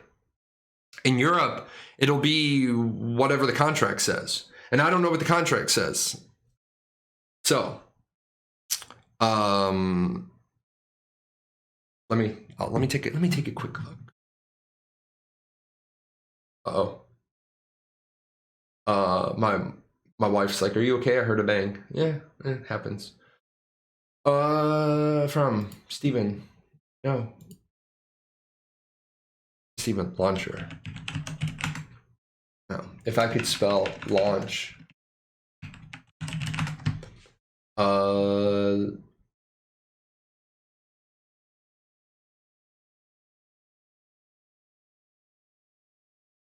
While we're doing this, I'm going to show you guys the old freehold video, because I'm getting, we're getting there. I don't think it would be that bad in Europe. I am going to not have a opinion on my.games, and here's why I'm not going to have an opinion on my.games, because I don't have to deal with them. So since I don't have to deal with them, I think it would be disingenuous. I'm in Southeast Asia. I think he is self-publishing here. He wants to self-publish everywhere he can. However, I'm going to be honest with you. I don't think he's self-publishing in Southeast Asia. This is just me. This is just me talking. I don't think he's publishing in Southeast Asia. The reason why I don't think he's self-publishing in Southeast Asia is Southeast Asia is a lot like Europe in the complication of business. Too many countries and too many things to deal with. So I don't think he's self-publishing in Southeast Asia, especially since Southeast Asia has absolutely no interest in Intrepid being there, because it's a direct competition to a lot of their games. Just keep in mind, you got Southeast Asia, you got Oceanic. So I would not count on them self-publishing in Southeast Asia. Oceanic might be a little different, because Oceanic is less countries per mass. I mean, keeping in mind, where the hell is yours? Oh, yours is down here. Keep in mind that on your what the hell? On your Discord that you set up, you have 9 countries, although you have countries that aren't in Southeast Asia on your Southeast Asia server. So yeah, Southeast Asia. But there's a lot of there's a lot of countries in a small area. Plus, I didn't notice this last night when you invited me. You have Taiwan, Hong Kong, and that's not going to work. Intrepid's not going to be able to publish in Hong Kong. Taiwan, yes. Those are not the only countries in the SCA. That's not my map. That's an agreed upon geographical region for Southeast Asia. I'm not about to fight you on. I'm not about to fight you on what the rest of the world calls Southeast Asia. I'm not going to have that debate. I have a map. It tells me Southeast Asia. In America, that's what we call Southeast Asia. Done. It's just like somebody argued with me the other day about Oceanic, and I literally put the map together, and I was like, that's Oceanic. And they were like, no, it's not. There's more stuff in Oceanic. I was like, maybe on your map, but not on our map. I go by whatever my map says.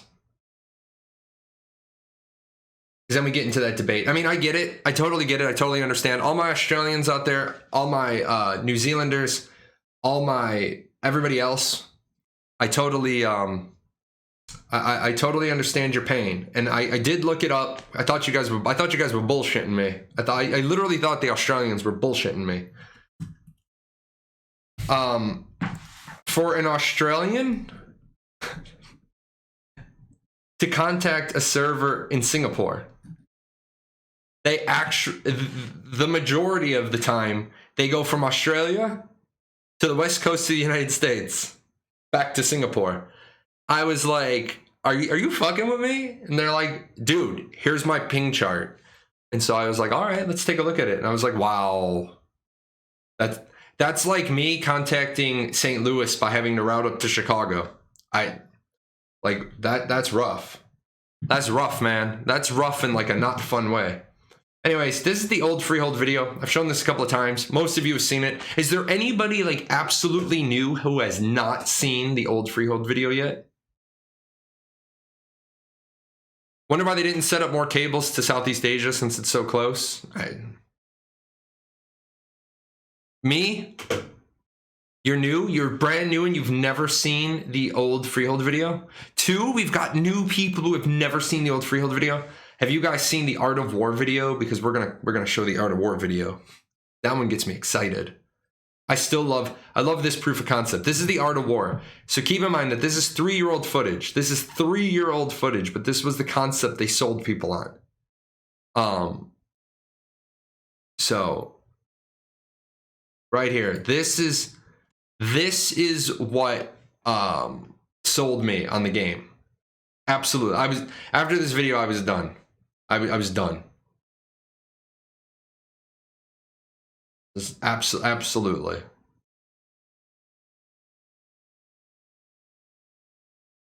I should probably put the sound on it. Put the sound on it.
So I'm gonna throw this up again so that we can talk about some of the stuff, because we got some new people who haven't seen this. Register for Ashes of Creation. Don't even, just do it while we're talking. Just click the gold thing and do your registration, because then you're gonna get newsletters and you're gonna be reminded. So what we're seeing here, this is a proof of concept video. Some of this stuff is still in the game. Some of this stuff has been tweaked and changed. So what we have here is, a lot of people think this is a ranger. This isn't a ranger. This is a rogue using a bow. The reason why it's a rogue is because he has stealth on command. If he was a ranger, he wouldn't have stealth on command. So you see him, what the storyline is here is there's about to be a siege on this node. And they have an artifact or a relic in their reliquary, and he sees this, and he sees the caravan move, and he's too late to hit the caravan on the road. So rogues and rangers will have parkour ability in some places.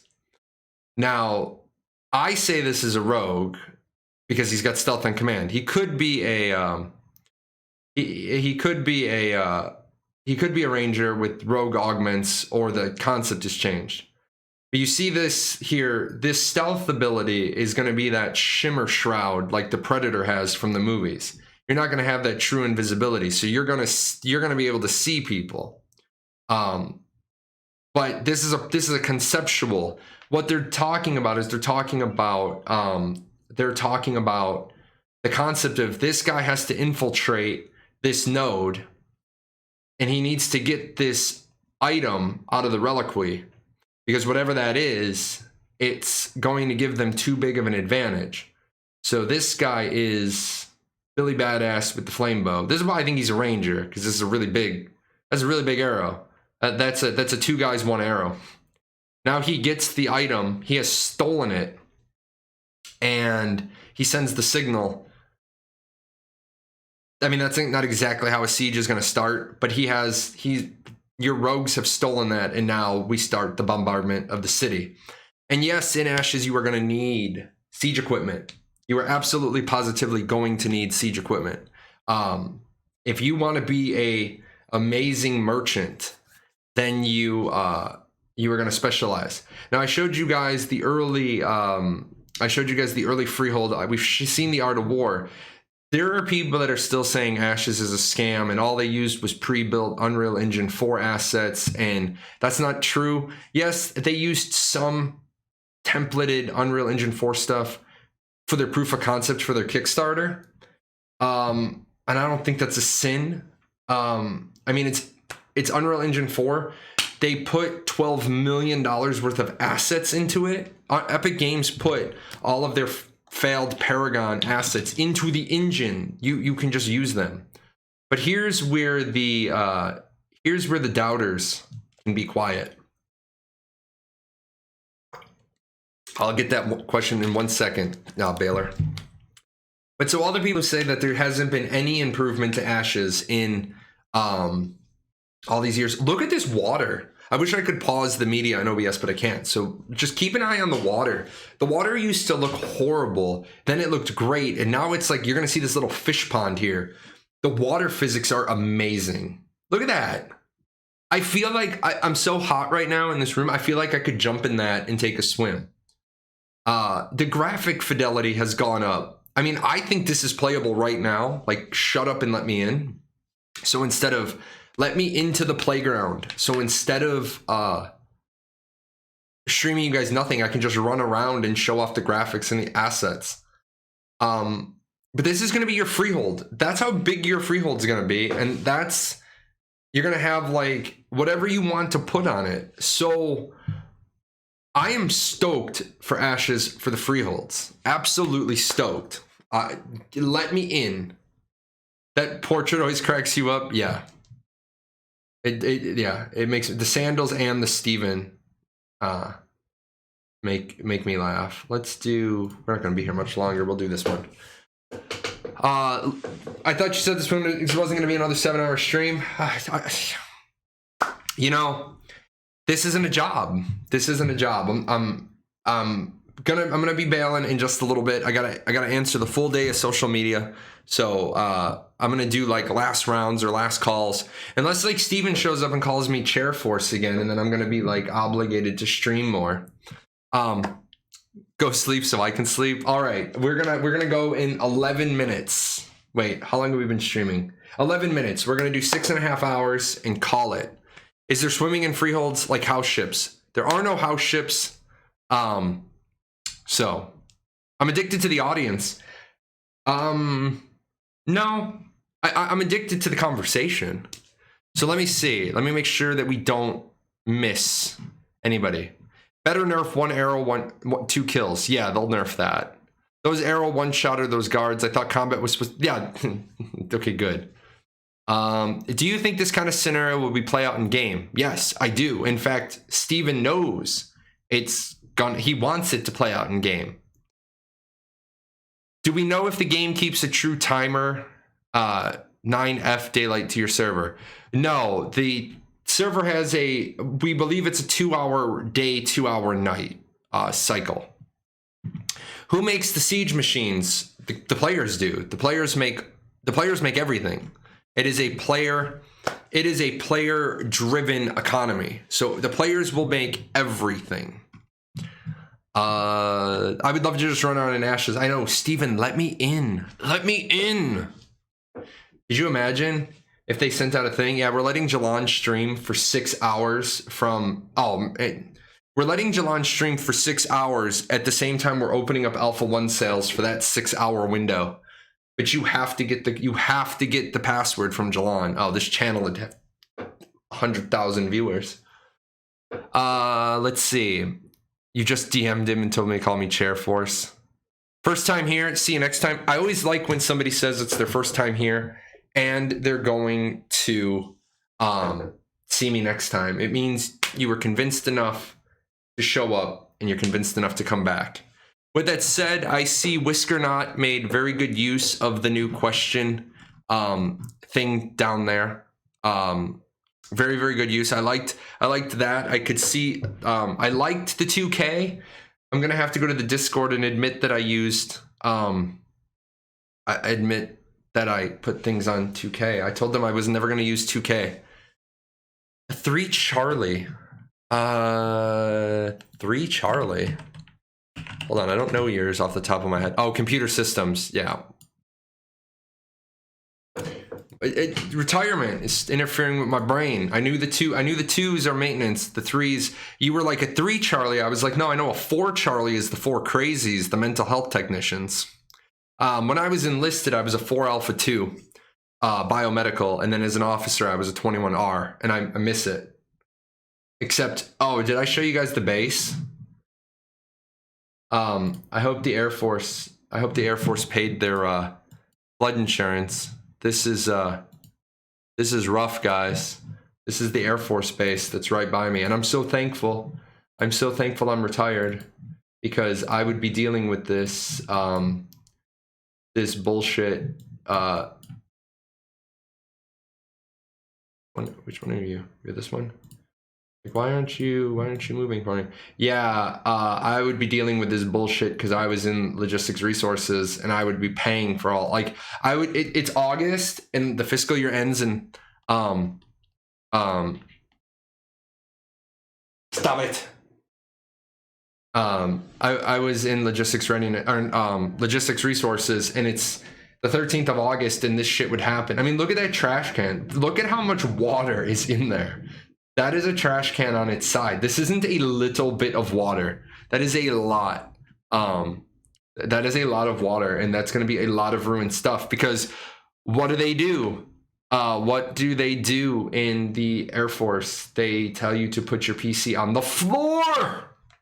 Horrible. So, 1 Delta 10 Tango, ID 10T. Yeah. You just got out. Haven't talked too much about it, though. Let's see. Augment. I worked with a nurse who also served in the Air Force in Afghanistan after 9/11. Yeah, best thing you can do with military people is just let them know you're interested, and then let them know you're interested, but never like ask them, because some people don't just want it. They never want it. They like boxed it up.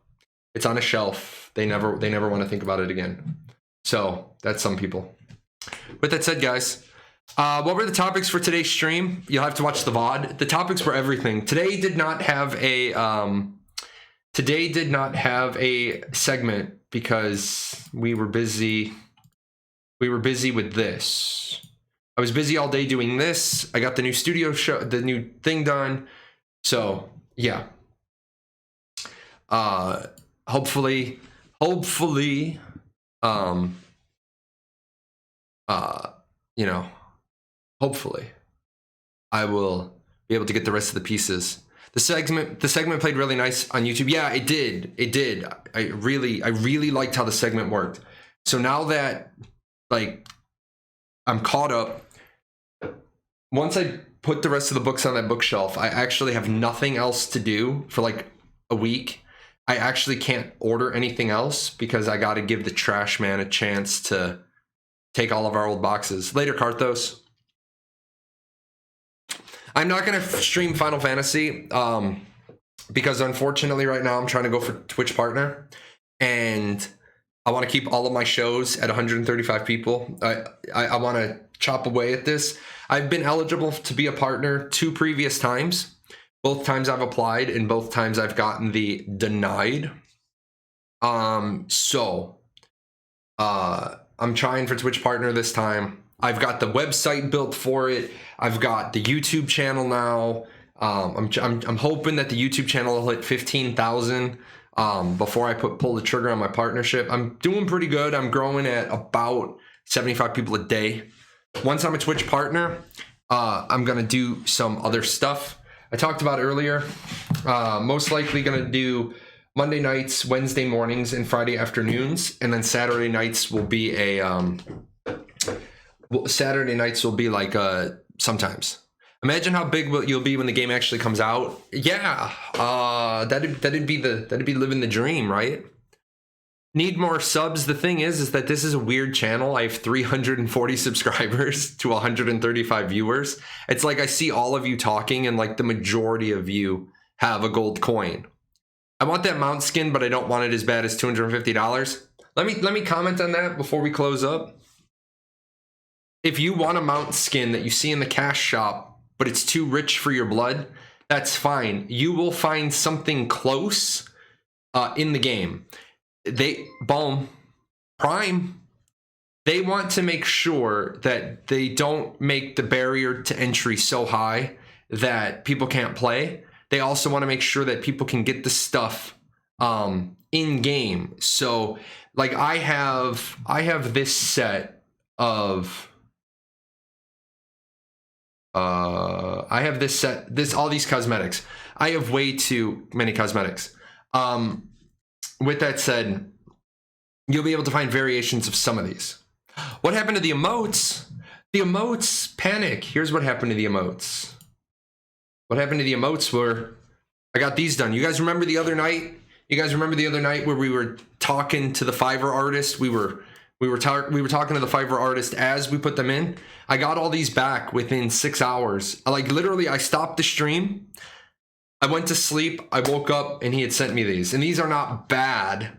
These are not bad if you base off the fact that there's Chibi, and those are not bad at all. Boom. I have submitted those to Twitch. In fact, let me take a quick peek. It's probably gonna be like a couple more days, but I did submit them. Let me see if there's, Gmail. Let me make sure. I probably haven't even gotten the response back. Yeah, I like the hype one. Really, I like the hype one a lot. I'm gonna actually go back to that same artist, and I'm gonna get like some more made for my Discord. With that said, guys, let me bop out of here and go to here. I want to show you guys one more thing.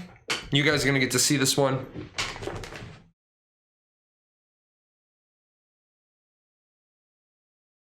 Whenever you go to Disney, you need a set of ears.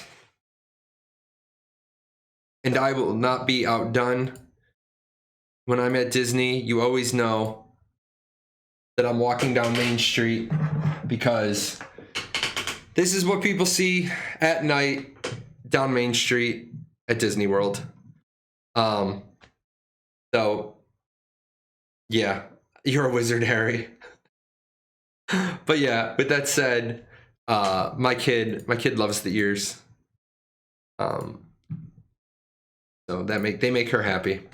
I wanted you guys to make sure you could see them lighting up. But I don't do just the little ears. I gotta go the full thing. I'm actually really sad.